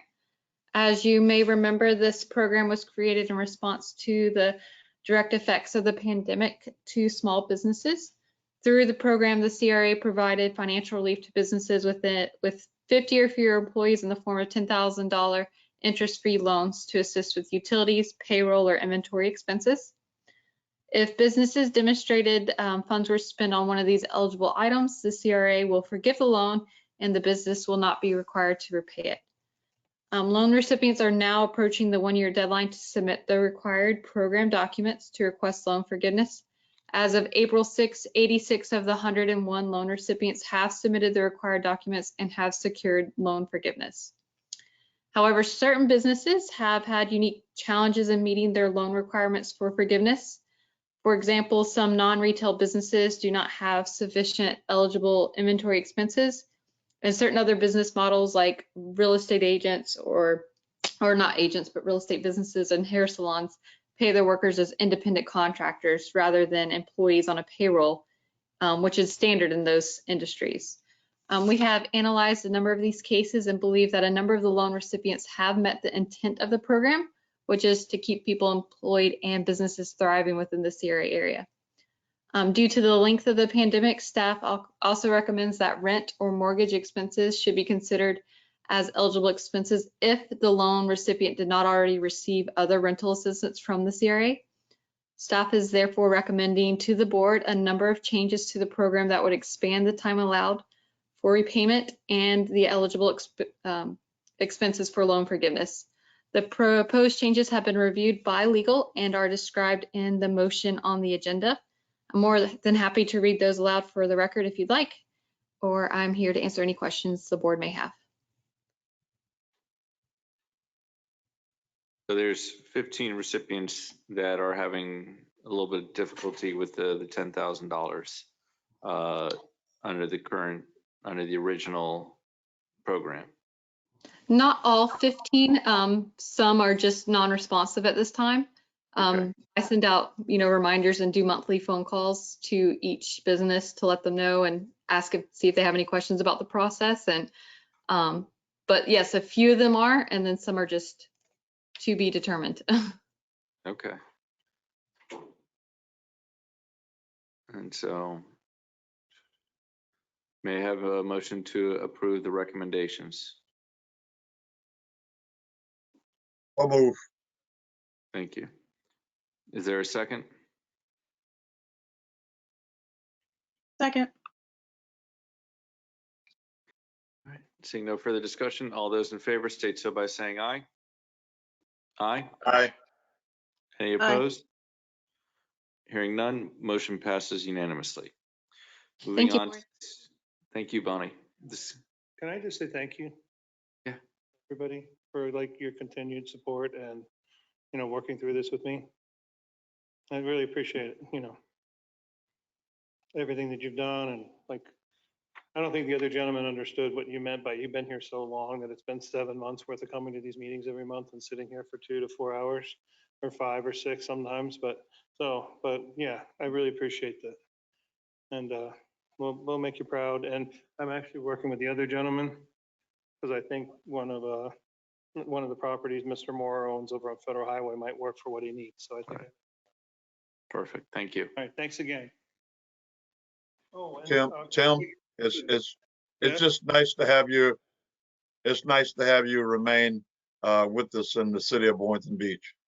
Thank you very much. I'll be down when you get it all ready and give you some business.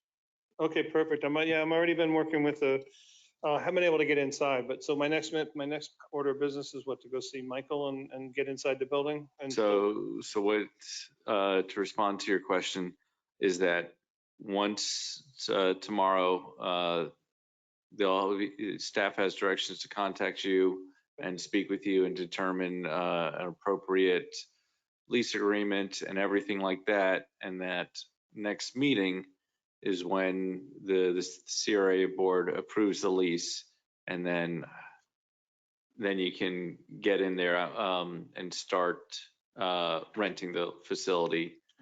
so it's still looking more like it's going to be mid-June, mid-May before we can Mid-May before you have can. keys and be legally in there. Correct. But, staff has given you direction to have access to the building. Well, with them. Now, so we can actually get an idea of what's in there and start getting. So plans. if you need to say, hey, I need to bring, X or Y people over there to give me estimates, that's something that would can also happen between now and May. I believe so. Is that correct, Michael? Yes, sir. Okay. All right. Thank you. They'll reach out to me. They have my email address. Thank Yeah. you so much.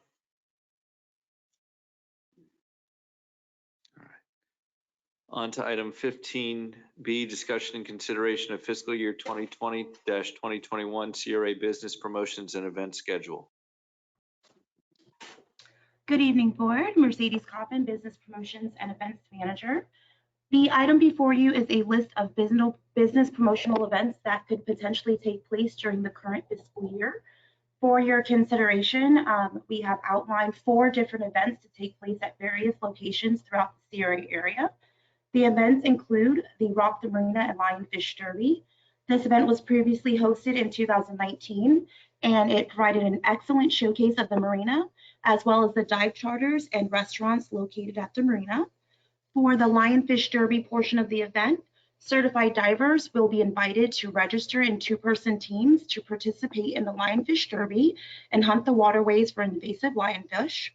The event would also include live music, educational sessions on how to prep and cook lionfish, as well as a sustainability and marine conservation component. This event could potentially take place at the Boynton Harbor Marina in June. The second event for your consideration is the Rock the Plaza event. We could potentially host 2 of these events at One Boynton and Ocean Plaza. These events would specifically spotlight the businesses located in each of those plazas and provide them with opportunities to showcase their goods and services to the attendees. The events would feature live music, entertainment, as well as a business promotional aspect to encourage attendees to patronize the businesses. The third concept is the Rock the Block, which is very similar to Rock the Plaza, but it would promote all of the businesses located within the 500 block of East Ocean Avenue, as well as other businesses located within the downtown district that were interested in participating. And then finally, we are proposing a new night market event to take place within the Town Square complex at the new Boynton Beach Amphitheater and Green Space. The night market would provide restaurants, retailers, and professional service providers located within the CRA area with an opportunity to showcase their goods and services to the public. And additionally, there would be availability for Boynton Beach businesses located outside of the CRA area to also exhibit their goods and services at the event. This would be a family-friendly event, which would feature live music and entertainment. And I'd also just like to note that due to the rainy season, we typically do not host business promotional events in the summer months. So all of these proposed events will be promoted as rain or shine, and we will make every effort to host each event. However, if inclement weather poses a potential threat to our contractors, entertainers, attendees, or staff, cancellation will be considered. Please let me know if you have any questions about any of these proposed events. Is it possible to get rain insurance? That is something I have not looked into. I could certainly look into it. The way that our contract is written, we are protected against cancellation, so our monies would not be expended if the event was not executed. Okay. I'm in favor of all the different events. And ideally, if we can do the Rock the Block more sooner than later, is something that I'd like to see hopefully next month. And that's it for I'm me. not sure that we will be able to market that event properly to have a good attendance to turn it around within a month. We had proposed the Rock the Block for mid-July. We could potentially host it in June, though.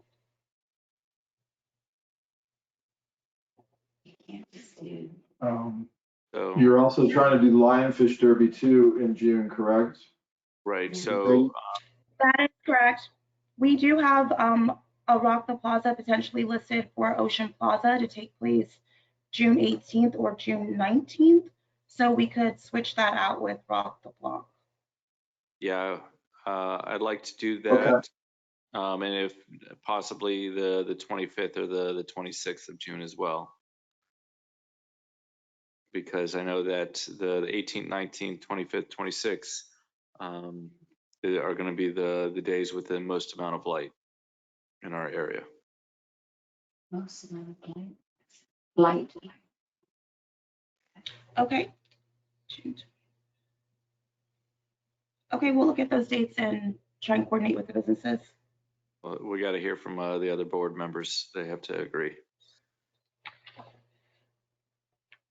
So board, or is everyone okay with moving forward with events?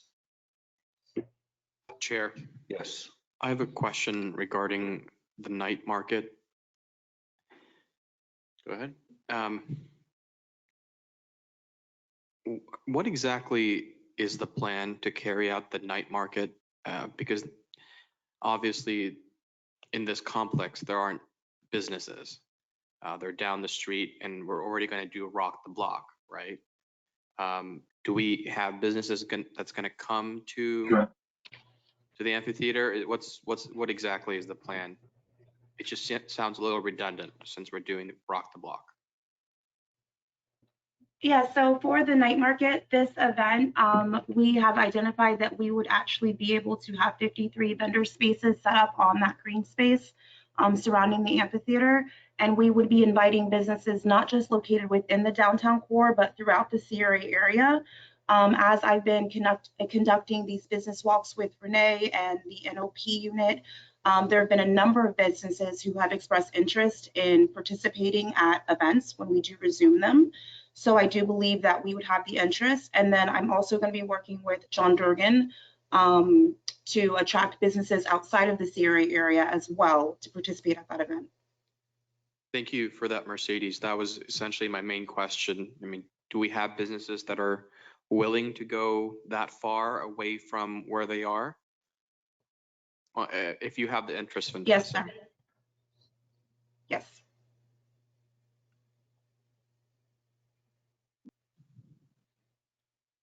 So do you need a motion or is consensus enough?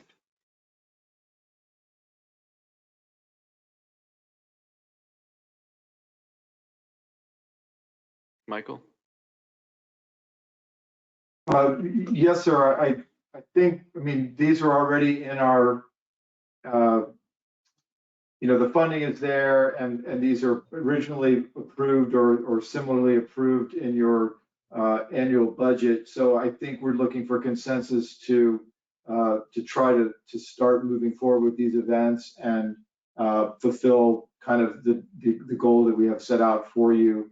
I would look to the board for some flexibility and sympathy in the sense that if we can't pull off this many events within the next short bit of time, or if we have to flex a date or two, that you'll understand and work with staff to try to get these to be the best events they can be in kind of a short time frame, understanding that we're then going to start thinking about Pirate Fest and others for next year. So that's great. I think, Mercedes, thank you for all the work that you did in trying to get this together to move forward with something. I really appreciate it. You're welcome, Nate.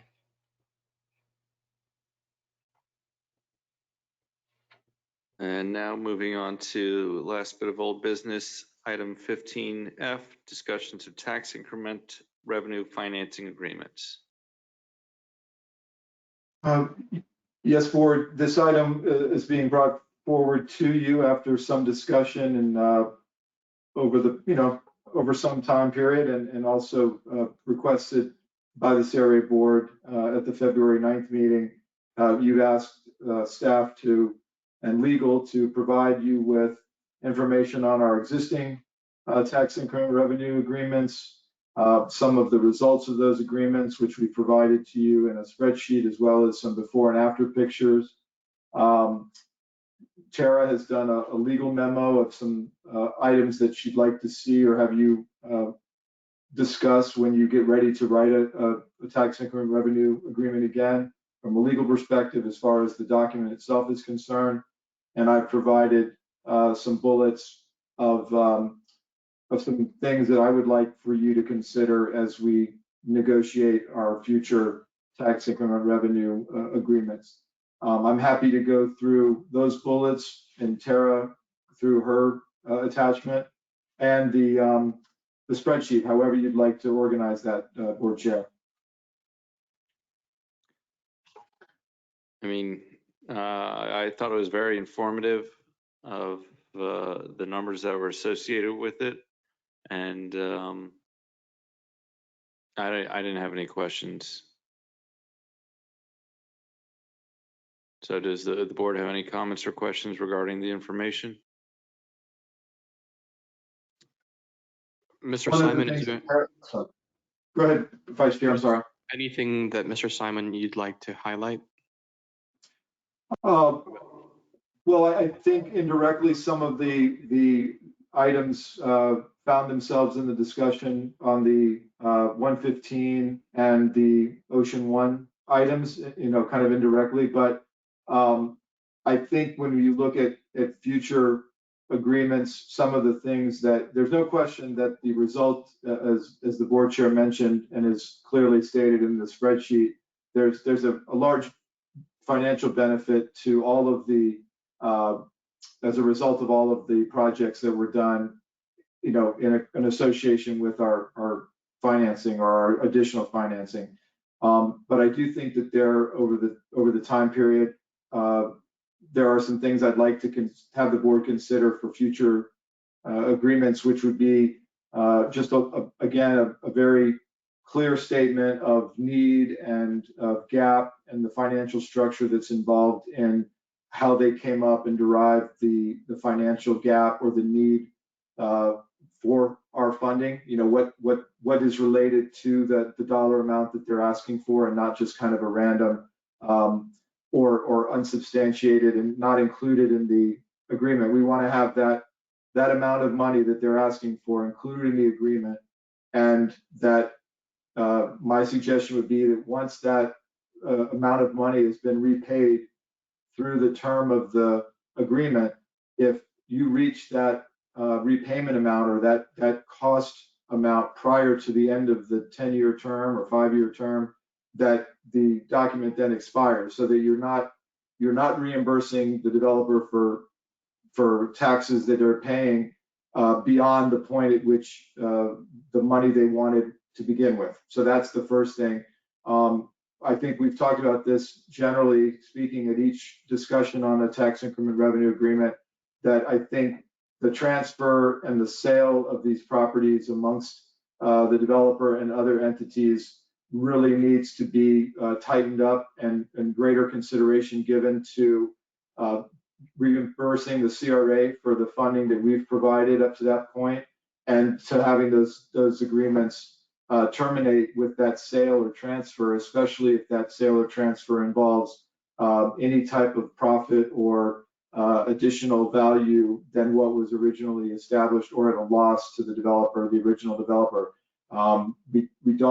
We don't want to keep paying for an item that has clearly been paid for in the sale of that property, and then it just transfers to a whole other entity that already paid for the building in some exorbitant amount of money. So I don't think that, despite what developers tell you, we all transfer, this is just what we do, and change entities and all that. I think it's kind of hokum. You sell a piece of property after it's built for $30 million more than you built it for. You don't need our $2 million anymore, and anything we gave you, we should be paid back on. Or perhaps what I'd really like to involve is some type of an equity benefit to the CRA, that if they do sell this thing for upwards of 10 or $20 million in profit, that the CRA should benefit in some way from that as well, either to reuse that for other projects. I mean, obviously we're not going to benefit personally, but the agency could use that money for another project in the future. I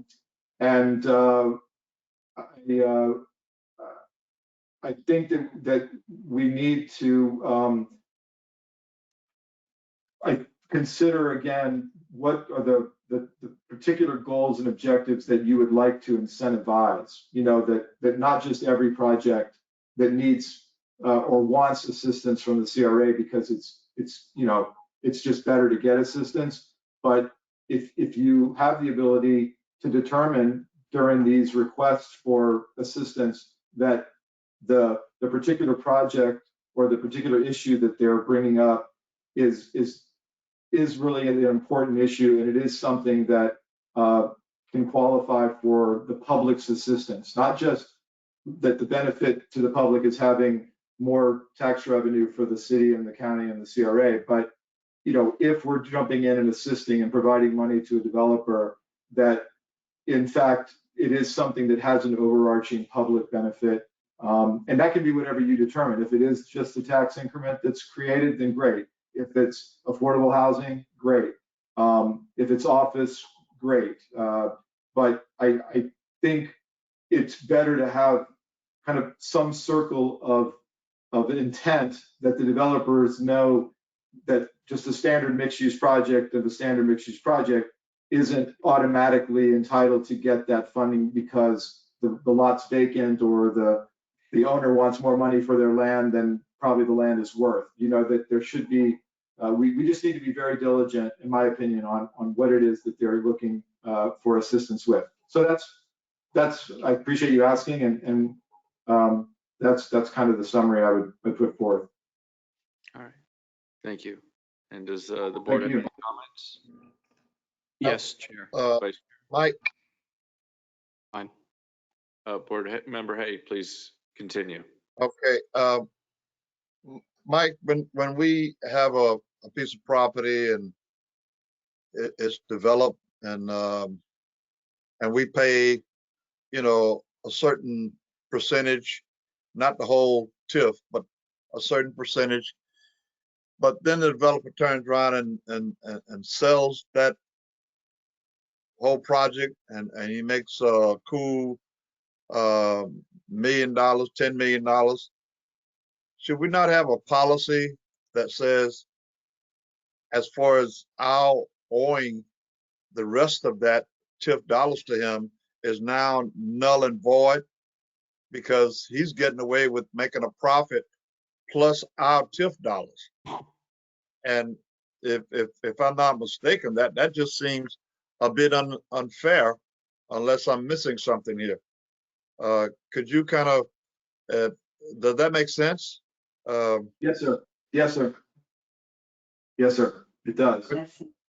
So should we have a policy, or do we have a policy that would say if that occur, then our TIP responsibility in the future would be nil and void? Yes, sir. Yes, sir. Item number 4, I believe, addresses that. Yes, sir. So, Tara, I have a question. Yes. So the TIF agreement, is there anything that prohibits the CRA from making any sort of condition that they want under Florida statute? No, you have wide discretion in the agreement to set forth specific requirements. And in fact, as to the legal part of this, the one-page document attached is meant to be something that can be before you when we consider the next new project that will require TIF, so that you can be thinking of just these things in the context of whatever project's in front of you. And it's meant to spark some of the major issues that need your attention and direction for these agreements. And so just those types of things can be addressed on a case-by-case basis as you move forward with any particular agreement. I have a different perception is that, you know, I would want to require TIF on developers because then the CRA can dictate what gets put into it as part of the project. You know, for example, with Ocean Breeze East, that funding that we're going to get this year, we weren't able to put into that project. MLK or was it Wells Landing? We're not able to put any TIF into that project that I'm aware of currently. As for any other of the projects, you know, you can use TIF to have them put community benefits agreements that says they're going to hire so many amount of people locally, where if they don't, then they don't get the money. If you say they're going to use so many local vendors and if they don't get the money. I remember with 500 Ocean, they had TIF deadlines and the CRA board stated that, oh, we're going to extend it from July to December. And then all of a sudden we extended it from December to February. And the main difference of that TIF extension is that meant 500 Ocean got 11 months free rent, or not, sorry, 11 months of not paying tax on their improvement value, which is close to $50 million. So it's something that we have to be cognizant of, but the aspect of it is you look at the final numbers, because of the CRA spending $10 million, they got $10 million back, 1 for 1. And the property value increased more than 24 to 1. And so the CRA didn't get to maximize that benefit, but the school district did, the Children's Service Council did, and all of the ad valorem property taxes that are associated with property tax, except the city and the county. So we're, you know, for the 115 project, if we require the developer to get TIF, that is the ability of the CRA to help see through the project. For example, we can issue rent control because it's a contract with a government agency. And that's kind of where I'm at, is that I'm not worried about developers being profitable. I'm more worried about the community benefiting from the taxpayers, of the tax dollars from the project, and that the project is the best that it can be.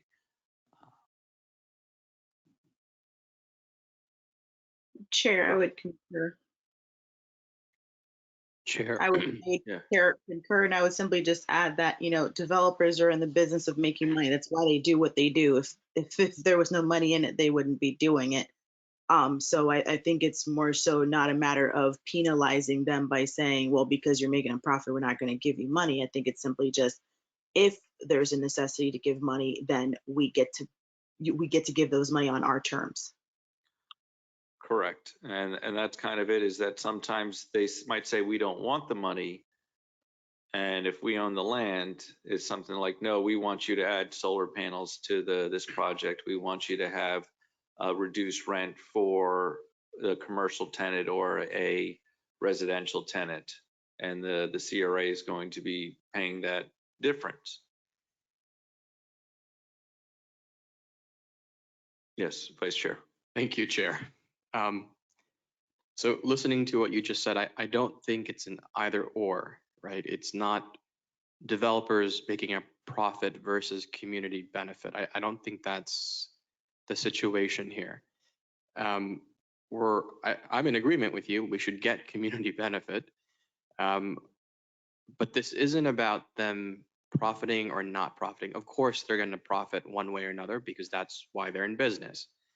The question here is, if they receive CRA funding, is it going exclusively or primarily into their pocket, or is that funding going into finishing the project, into actual redevelopment, into the actual construction? So I support the bullet points that's been presented in the backup of the agenda, but I just don't want us to think it's either or. We can get community benefit, but we need to make sure that the money we do give them goes towards finishing the project and these community benefits, not to something else. And a big part of that has to do with transparency. This is what I brought up many meetings ago, and I guess I wasn't super clear or people misheard me. But a big part of this is that we need to know how they're spending our CRA money. If we don't know, if we can't track it, then how do we know it's actually being used to complete the project, or they're using it to buy some other property to start another project in another city? I don't know. We can't know without that level of transparency.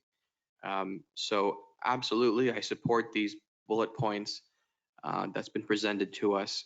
I mean, ultimately, what these proposals are saying is that A, the funding is going to redevelopment and nothing else, and B, we won't be taken advantage of. So if we're going to take our money, you're not going to just take it and run away and flip it and all of that. That should something like that happen, that you give us the money back and so forth. So I'm in full agreement here. Michael, has there been a TIF agreement in the last 5 years that has went through? Yes, sir. Your agreement, this board's agreement with the Ocean One project. That did not go through. The project wasn't built, but you approved the TURFA. It expired because let it expire. Yeah, I don't count something that didn't go through, that didn't happen. So besides, well, yes, we wouldn't have given money if it didn't happen. So yes, everything on your spreadsheet that occurred was built, and we were providing funding as a result of them being built. So there is no funding going, as you said, to anything that wasn't built. But the agreements themselves all have aspects that you wanted to discuss as a board, being positive, negative, how to put them in the next one. So it is an agreement that was potentially on the table. My question was, was there a TIF agreement in the last 5 years that the CRA is currently paying off on? Yes, sir. That's, yeah. 500 Ocean, Seabourn Cove. No, those happened more than 5 years ago. Sorry, well, let me look at the spreadsheet. 2014, 15, it was 500 Ocean. So yes, 500 Ocean is the most recent one. So that's 6-7 years ago. 2020, 2021, it was not finished, of course, as you know, until just a couple, a year or two ago. We're only in year two. The point that I'm trying to say is that within the past 5 years, the developers have not asked for TIF for any of the projects that have gone through, except for One Ocean, and that didn't work out, even though we did provide him with the funding. And that's kind of where my perspective is that if we want a project to go through and to actually happen, is to have the TIF, so that we as the CRA board have a little bit more control over the things going through. I'm not opposed to TIF. And so that's kind of where, if a developer says, hey, I don't want your money, you're saying, no, we're going to give it to you. Otherwise, you don't get to do the project because we want you to add X, Y, and Z to the project. When the developer says, well, I don't want to do that because it's going to cost me more money and time, it's like, but that's what we want as the board. So it doesn't really work unless we own the property, but it's something that will hopefully happen with 115, that the CRA board can say, we want to put TIF into the project for additional parking spaces, economic development, reduced rents, greater green. Town Square. Town Square, Ocean Breeze. Yeah. And okay. Yep, Town Square too. Yeah, well, we could do that for Town Square, right? We are doing it for Town Square. Which project? $83 million worth. That's our TRFA, is our ILA, if you really consider it. For the city's bond, Yes, sir. Yeah, not we're for using the tax private development. for it. Yeah. But they didn't, did the city increase the property value? The city increased the property value of everything around it, but their property is not taxable, so we're just paying. We're not giving a percentage of that property tax back to the city. We're giving the CRA's property tax to the city, not the. We're giving all of the cities back. We're not giving the counties back. Yeah. If you really think about it. Chair. Okay. Yes. Thank you. And yeah, first of all, I appreciate the work that staff put into this. I support these ideas being part of the conversation, and the reason, and I think the vice chair touched on it, and I'll kind of give my own version of it, is that, you know, we hear people come in and say, you know, I can't build this project, there's a gap. If we do this for the CRA and you give us the TIF agreement, or you give us land value, whatever, you know, we can build this property. And one, I've grown a little skeptical of that narrative. I think that when somebody comes in with a $60 or $80 million project and claims they need $2 or $3 million in taxpayer funds to make it work, I don't believe that $2 or $3 million to a bank making a substantial loan is going to break a profitable project. I think they would just loan them the money, but business is business, and if they can get taxpayer funds to cover some of their costs, so be it. But the problem then comes when those tax agreements generate more returns for the property owner, the developer, than the cost of anything we ask them to do. So they're not only getting the money they claim they need to fill the gap, but then they're profiting off of that. And then to compound that, you know, if that is or isn't, you know, an issue depending on who you are, how you view it. But then when they sell it for $20 or $30 million profit, and you look back and you say, well, if this building was $20 million profitable, how in the world did you need $2 million in taxpayer, $3 million in taxpayer dollars, or what did we actually get out of that? And a lot of times you really can't see anything different than what they might have built on their own devices, absent public funds. So some of these options that have been laid out, I think, would be good, particularly the selling of the properties after the fact. If you claim you need $2 or $3 million from the CRA, and I'd be happy to give it to you, but then when you flip your property within 10 years for 20 or 30 million bucks, you know, the community benefit should be that some of that loan basically comes back to us. And that money could be used for any of the things we're talking about: affordable housing, apprenticeship programs, you know, anything we can spend money on. I just think that these agreements, they're presented to us by developers asking for them as if they need it to do the project, which I don't believe, but again, whatever, that's their business. But then they prove they did not need it when they sell it for such profitable margins, and we get nothing in return. So I think these are safeguards to say, look, you know, we're here to help. We'll get your project off the ground if you claim you need our financing, you need this money. But if you sell for a massive profit on this, you know, you did a lot for yourself. You didn't do so much for the city. Maybe you pay it back to the city to some degree. That's what some of these things do. And I was thinking of these things and having conversations with staff, you know, months ago when this piqued my interest, and the vice chair spoke to this when we had an agreement that we were kind of we were authorizing it, but it was already written in stone from however many years ago. But he questioned wasn't questioning why we were paying the money we were paying when we voted to approve, you know, the thing we approved going back.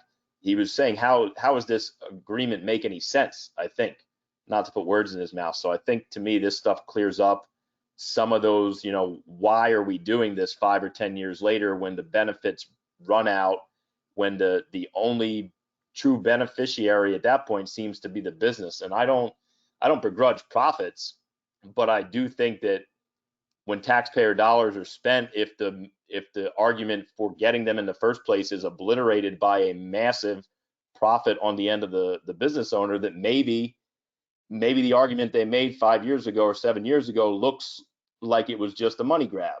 And if it was, and you just pocketed a ton of money, maybe you pay a little bit back to the city. So that's all I think this does, and I do support these ideas, because if you don't want to pay it back, then don't sell your property. Remain a shareholder in the city's interests, as you purported yourself to be when you asked us for millions of dollars in taxpayer money. Yeah, I agree. With the Family Dollar, the CRA at the time gave away the land to build that convenience store. And then as soon as they held it for a year and a day, it was sold so that they didn't have to pay the short-term capital gains. It got to be long-term capital gains for the price of the land that we gave them was their profit. So I agree with what you're saying, that if a developer is taking money out of the project, that the taxpayer should not be continuing to pay it. And it's something that we did with I think South Florida Marine, where we were giving them a property less than the properties than what the CRA paid for it, and put a soft second mortgage on it so that they couldn't flip it within 10 years without paying back the CRA. And Chair, if I may, not to interrupt, but and to make this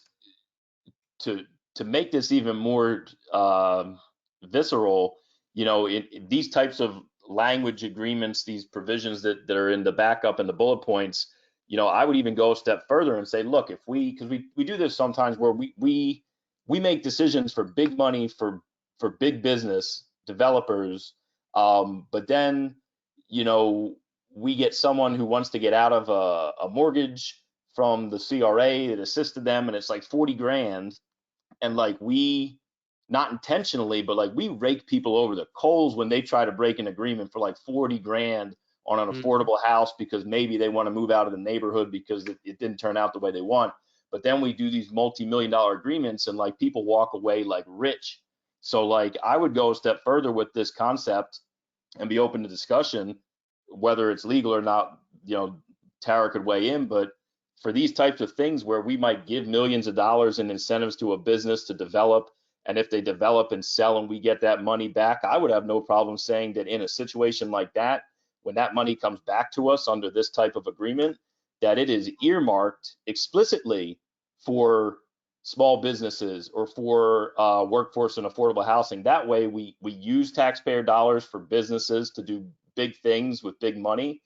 And if that money comes back to us, it would automatically have to be spent on the little guy and on average people. I don't know if that's permissible, but that way the money that comes back is then being recycled and amplified. That's my thought. I just think that there's a way for everybody to win this, and it's discouraging when people come in and say they need money and then they sell it for massive profits. It doesn't seem like they really needed it, but regular people definitely needed it. Those businesses we were talking about earlier with the grants definitely need it.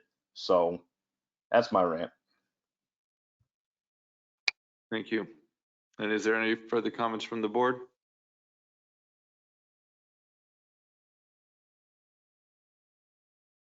All right. We're going to move on now to item 16B, discussion and consideration of a purchase and sale agreement with the Loran Land Investments LLC for 2 vacant lots at Northeast 10th Avenue. Michael, Yes, do we have a Board. signed contract for this? We sure do, yes, sir. It's been reviewed by CRA staff and legal prior to sending it to the seller.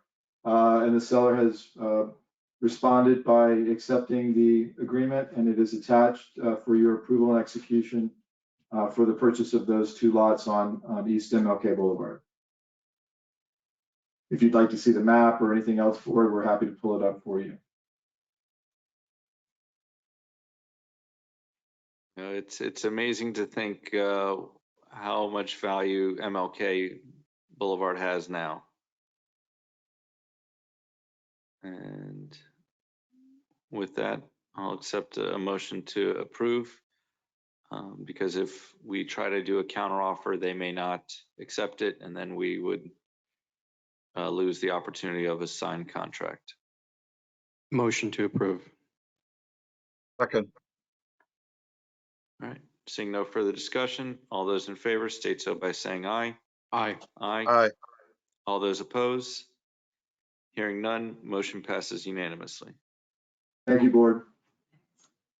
Our next is the discussion and consideration of a letter of intent for Habitat for Humanity of South Palm Beach County, Inc. for the CRA-owned property located at 545 Northwest 11th Avenue. Yes, board, the item before you, Michael Simons, Executive Director for the record. This is a property that the CRA just acquired and in the process of obtaining clear title on 545 Northwest 11th Avenue. We purchased this during one of the lands available from the lands available list of Palm Beach County. And we have received a letter of interest from Habitat for Humanity for acquiring the property from us and for the construction of affordable housing. And so, Tara, we would put notice of disposition for 30 days. And then Yes, sir. if we don't get any other bids, then we can accept their letter of intent, or we can consider any other letter of intent. Yes. Correct. And so may I have a motion to accept their letter of intent and move forward with the notice of disposition? So moved. Second. Seeing no further discussion, all those in favor state so by saying aye. Aye. Aye. All those opposed? Hearing none, motion passes unanimously. I'd like to thank CRA staff for being able to still find properties under market value. Our next is discussion and consideration of a tax deed sale for the property located at 221 East MLK Junior Boulevard. Yes, board, this is another piece of property that we found through the search of available properties through the tax deed system. It is located, if IT staff wants to pull up attachment 1, we can show you where it's located, but it is located on East MLK Boulevard. 221 is the address. It is east of our Centennial project. We don't own anything on either side of it, but again, we're bringing forth the property to you, being that it is on the tax deed system sale. And obviously, it's a piece of property that I think we can do something with on MLK.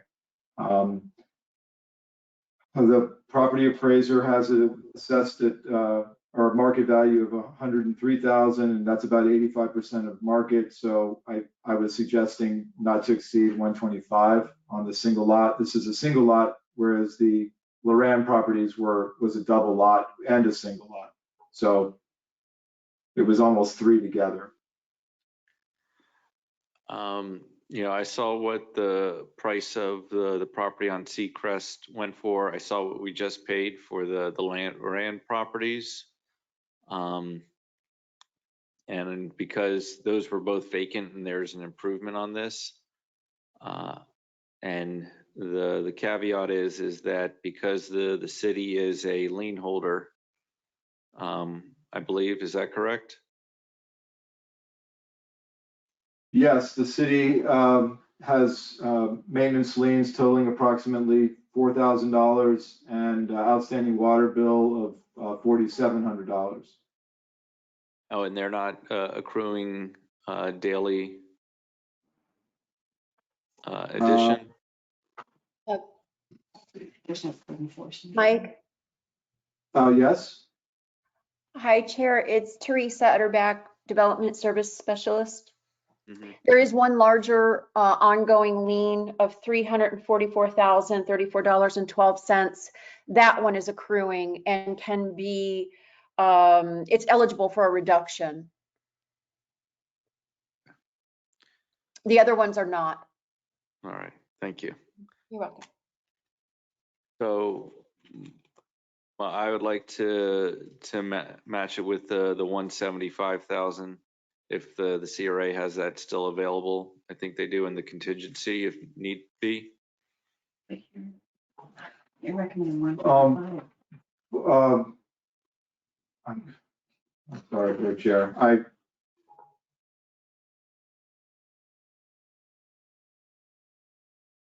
Yes, you have it in contingency, but I'm not sure. And it's okay if you want to pay 175 for a single lot, but you just paid 175 for 3 lots. So I'm just confused. So it's the fact is that Buildings any are carry additional on. fund over the tax will go to the city. So if someone wants to bid more to it, that's fine. You know, I think that we got those properties for 175, and this is somewhere in the middle. Let me see if I can pull up a better map.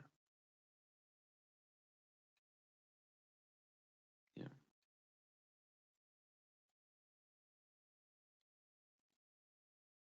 So yeah, because this is next to, I think it's the Doris. No, not pulling up. The properties are, you know, land use and zoning are the same as the Loran parcel. And I mean, again, if the board wants to pay more, that's fine. I'm just for purposes of establishing values amongst things that we buy, I just wanted to get your reasoning behind that. That's all. No, it's also the max price. So I don't feel like we're going to pay for that.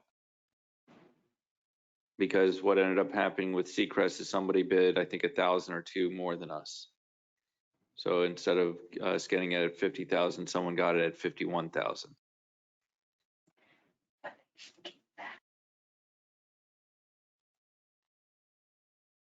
But we'll have the board see what they feel is a fair value.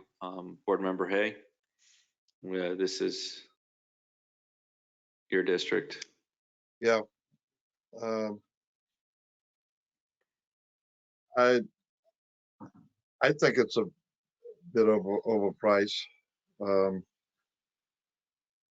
That whole area there, like Mike, I don't see paying that kind of money for one. Okay. I mean, I think with my other thing is that we all know here that MLK, or I know it as well as Landing LLC, is building something, and the property is going to be worth more money. And so it's kind of like if someone buys it now for a little bit more than what we do, are they going to want to sell it to us later for more money? Well, I know we really need to get as much as we can land-wise to expand that property. I really like to get that piece next to, what is that, Family Dollar, east of it. Yeah, you know, you need to move, and sometimes you're going to have to pay more than you're comfortable paying. And this might be one of those times for me. I don't feel comfortable with it, but I don't want to lose it at the same time. Yeah. Well, I guess I'm saying I could go along with paying a higher price. You say it was 50,000. The one example that you brought up, and it went for 51,000. Yeah, it was the house that burnt down on Seacrest Boulevard. Yeah. They bid, How and much it also happened with the properties on Northwest 11th. They bid an extra 1,000 or so more. Where? So what is the amount again? What are we talking about? Mike? Yes, sir. What What's the amount we're talking about? How much? Well, I mean, there's a tax deed that is going on the sale. I think the starting bid is $16,000 or $18,000, and we're trying to establish a max bid. The property appraiser's website has the market value at 103, which is not 100% of value. So, and knowing what we've been paying for lots, single lots, I just put the 125 as a not to exceed bid amount. But if you want to, if it gets to the point where you're bidding against others and you want to make sure you get it, then obviously a higher price, if it continues to be competitive, the higher price might assure that you can purchase it. So if you want to go higher than 125, again, we don't know if it's actually, it could be renewed, tomorrow. If the tax deed is renewed for the 18,000, all this discussion is mute. If it hits the tax deed auction and it stops at 35, then we get it for 35, right? So you're just trying to establish a ceiling in the event that the bidding goes beyond the tax deed amount. Yeah, I would hate to be crying later on and wishing that we had gone a little, set the top level a little higher. So I'm saying let's go for it. Well,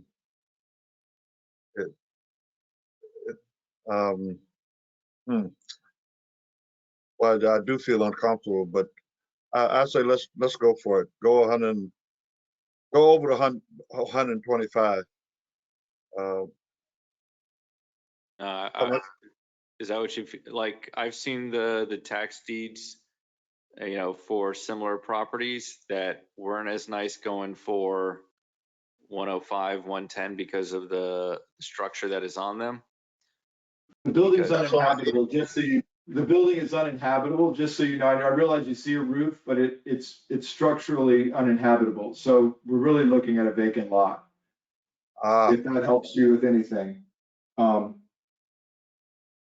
I just want you to be informed, that's all. It's not a concrete brick structure? I don't believe so. I'm looking at, it says concrete brick stucco 1955. Well, it doesn't mean it's inhabitable, but it could be, even if it is. I think we're just suggesting that there's not value in the house, it's the land. But if you want to establish a value for the building, then that's fine as a board, absolutely.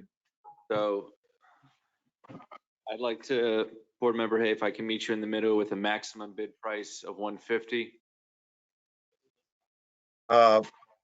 Yeah, that's what I had 150, 160 in mind. So I would go instead of 125, 150. Yeah, right. I could live with that. If the rest of the board could. Because we really want the best chance of getting this to complete that project. It would be a shame if we go low and somebody come in with 1,000 or two more and we lose it. So that's it. We're public, so if they look at the YouTube, they'll know. They'll know. But I say 150. Okay. And do I have a second? I will second that. Seeing no further discussion, all those in favor state so by saying aye. Aye. Aye. All those opposed? Thank you, board. Seeing none, motion passes unanimously. Alan, do you mind providing us with the closing? Thank you, Board Chair Grant. As a reminder, a recorded version of this session will be posted to the CRA's YouTube channel. Links to that channel are available on the CRA's website at www.boyntonbeachcra.com. This concludes today's meeting. On behalf of Board Chair Stephen Grant, all of our board members, the CRA Director, and CRA staff, thank you for attending tonight's meeting. Be safe and have a great evening. All right. Good night, everyone. Okay, good night. Good night, everyone. Night, board. Thank you Everybody. very much. Thank you very much. Good night.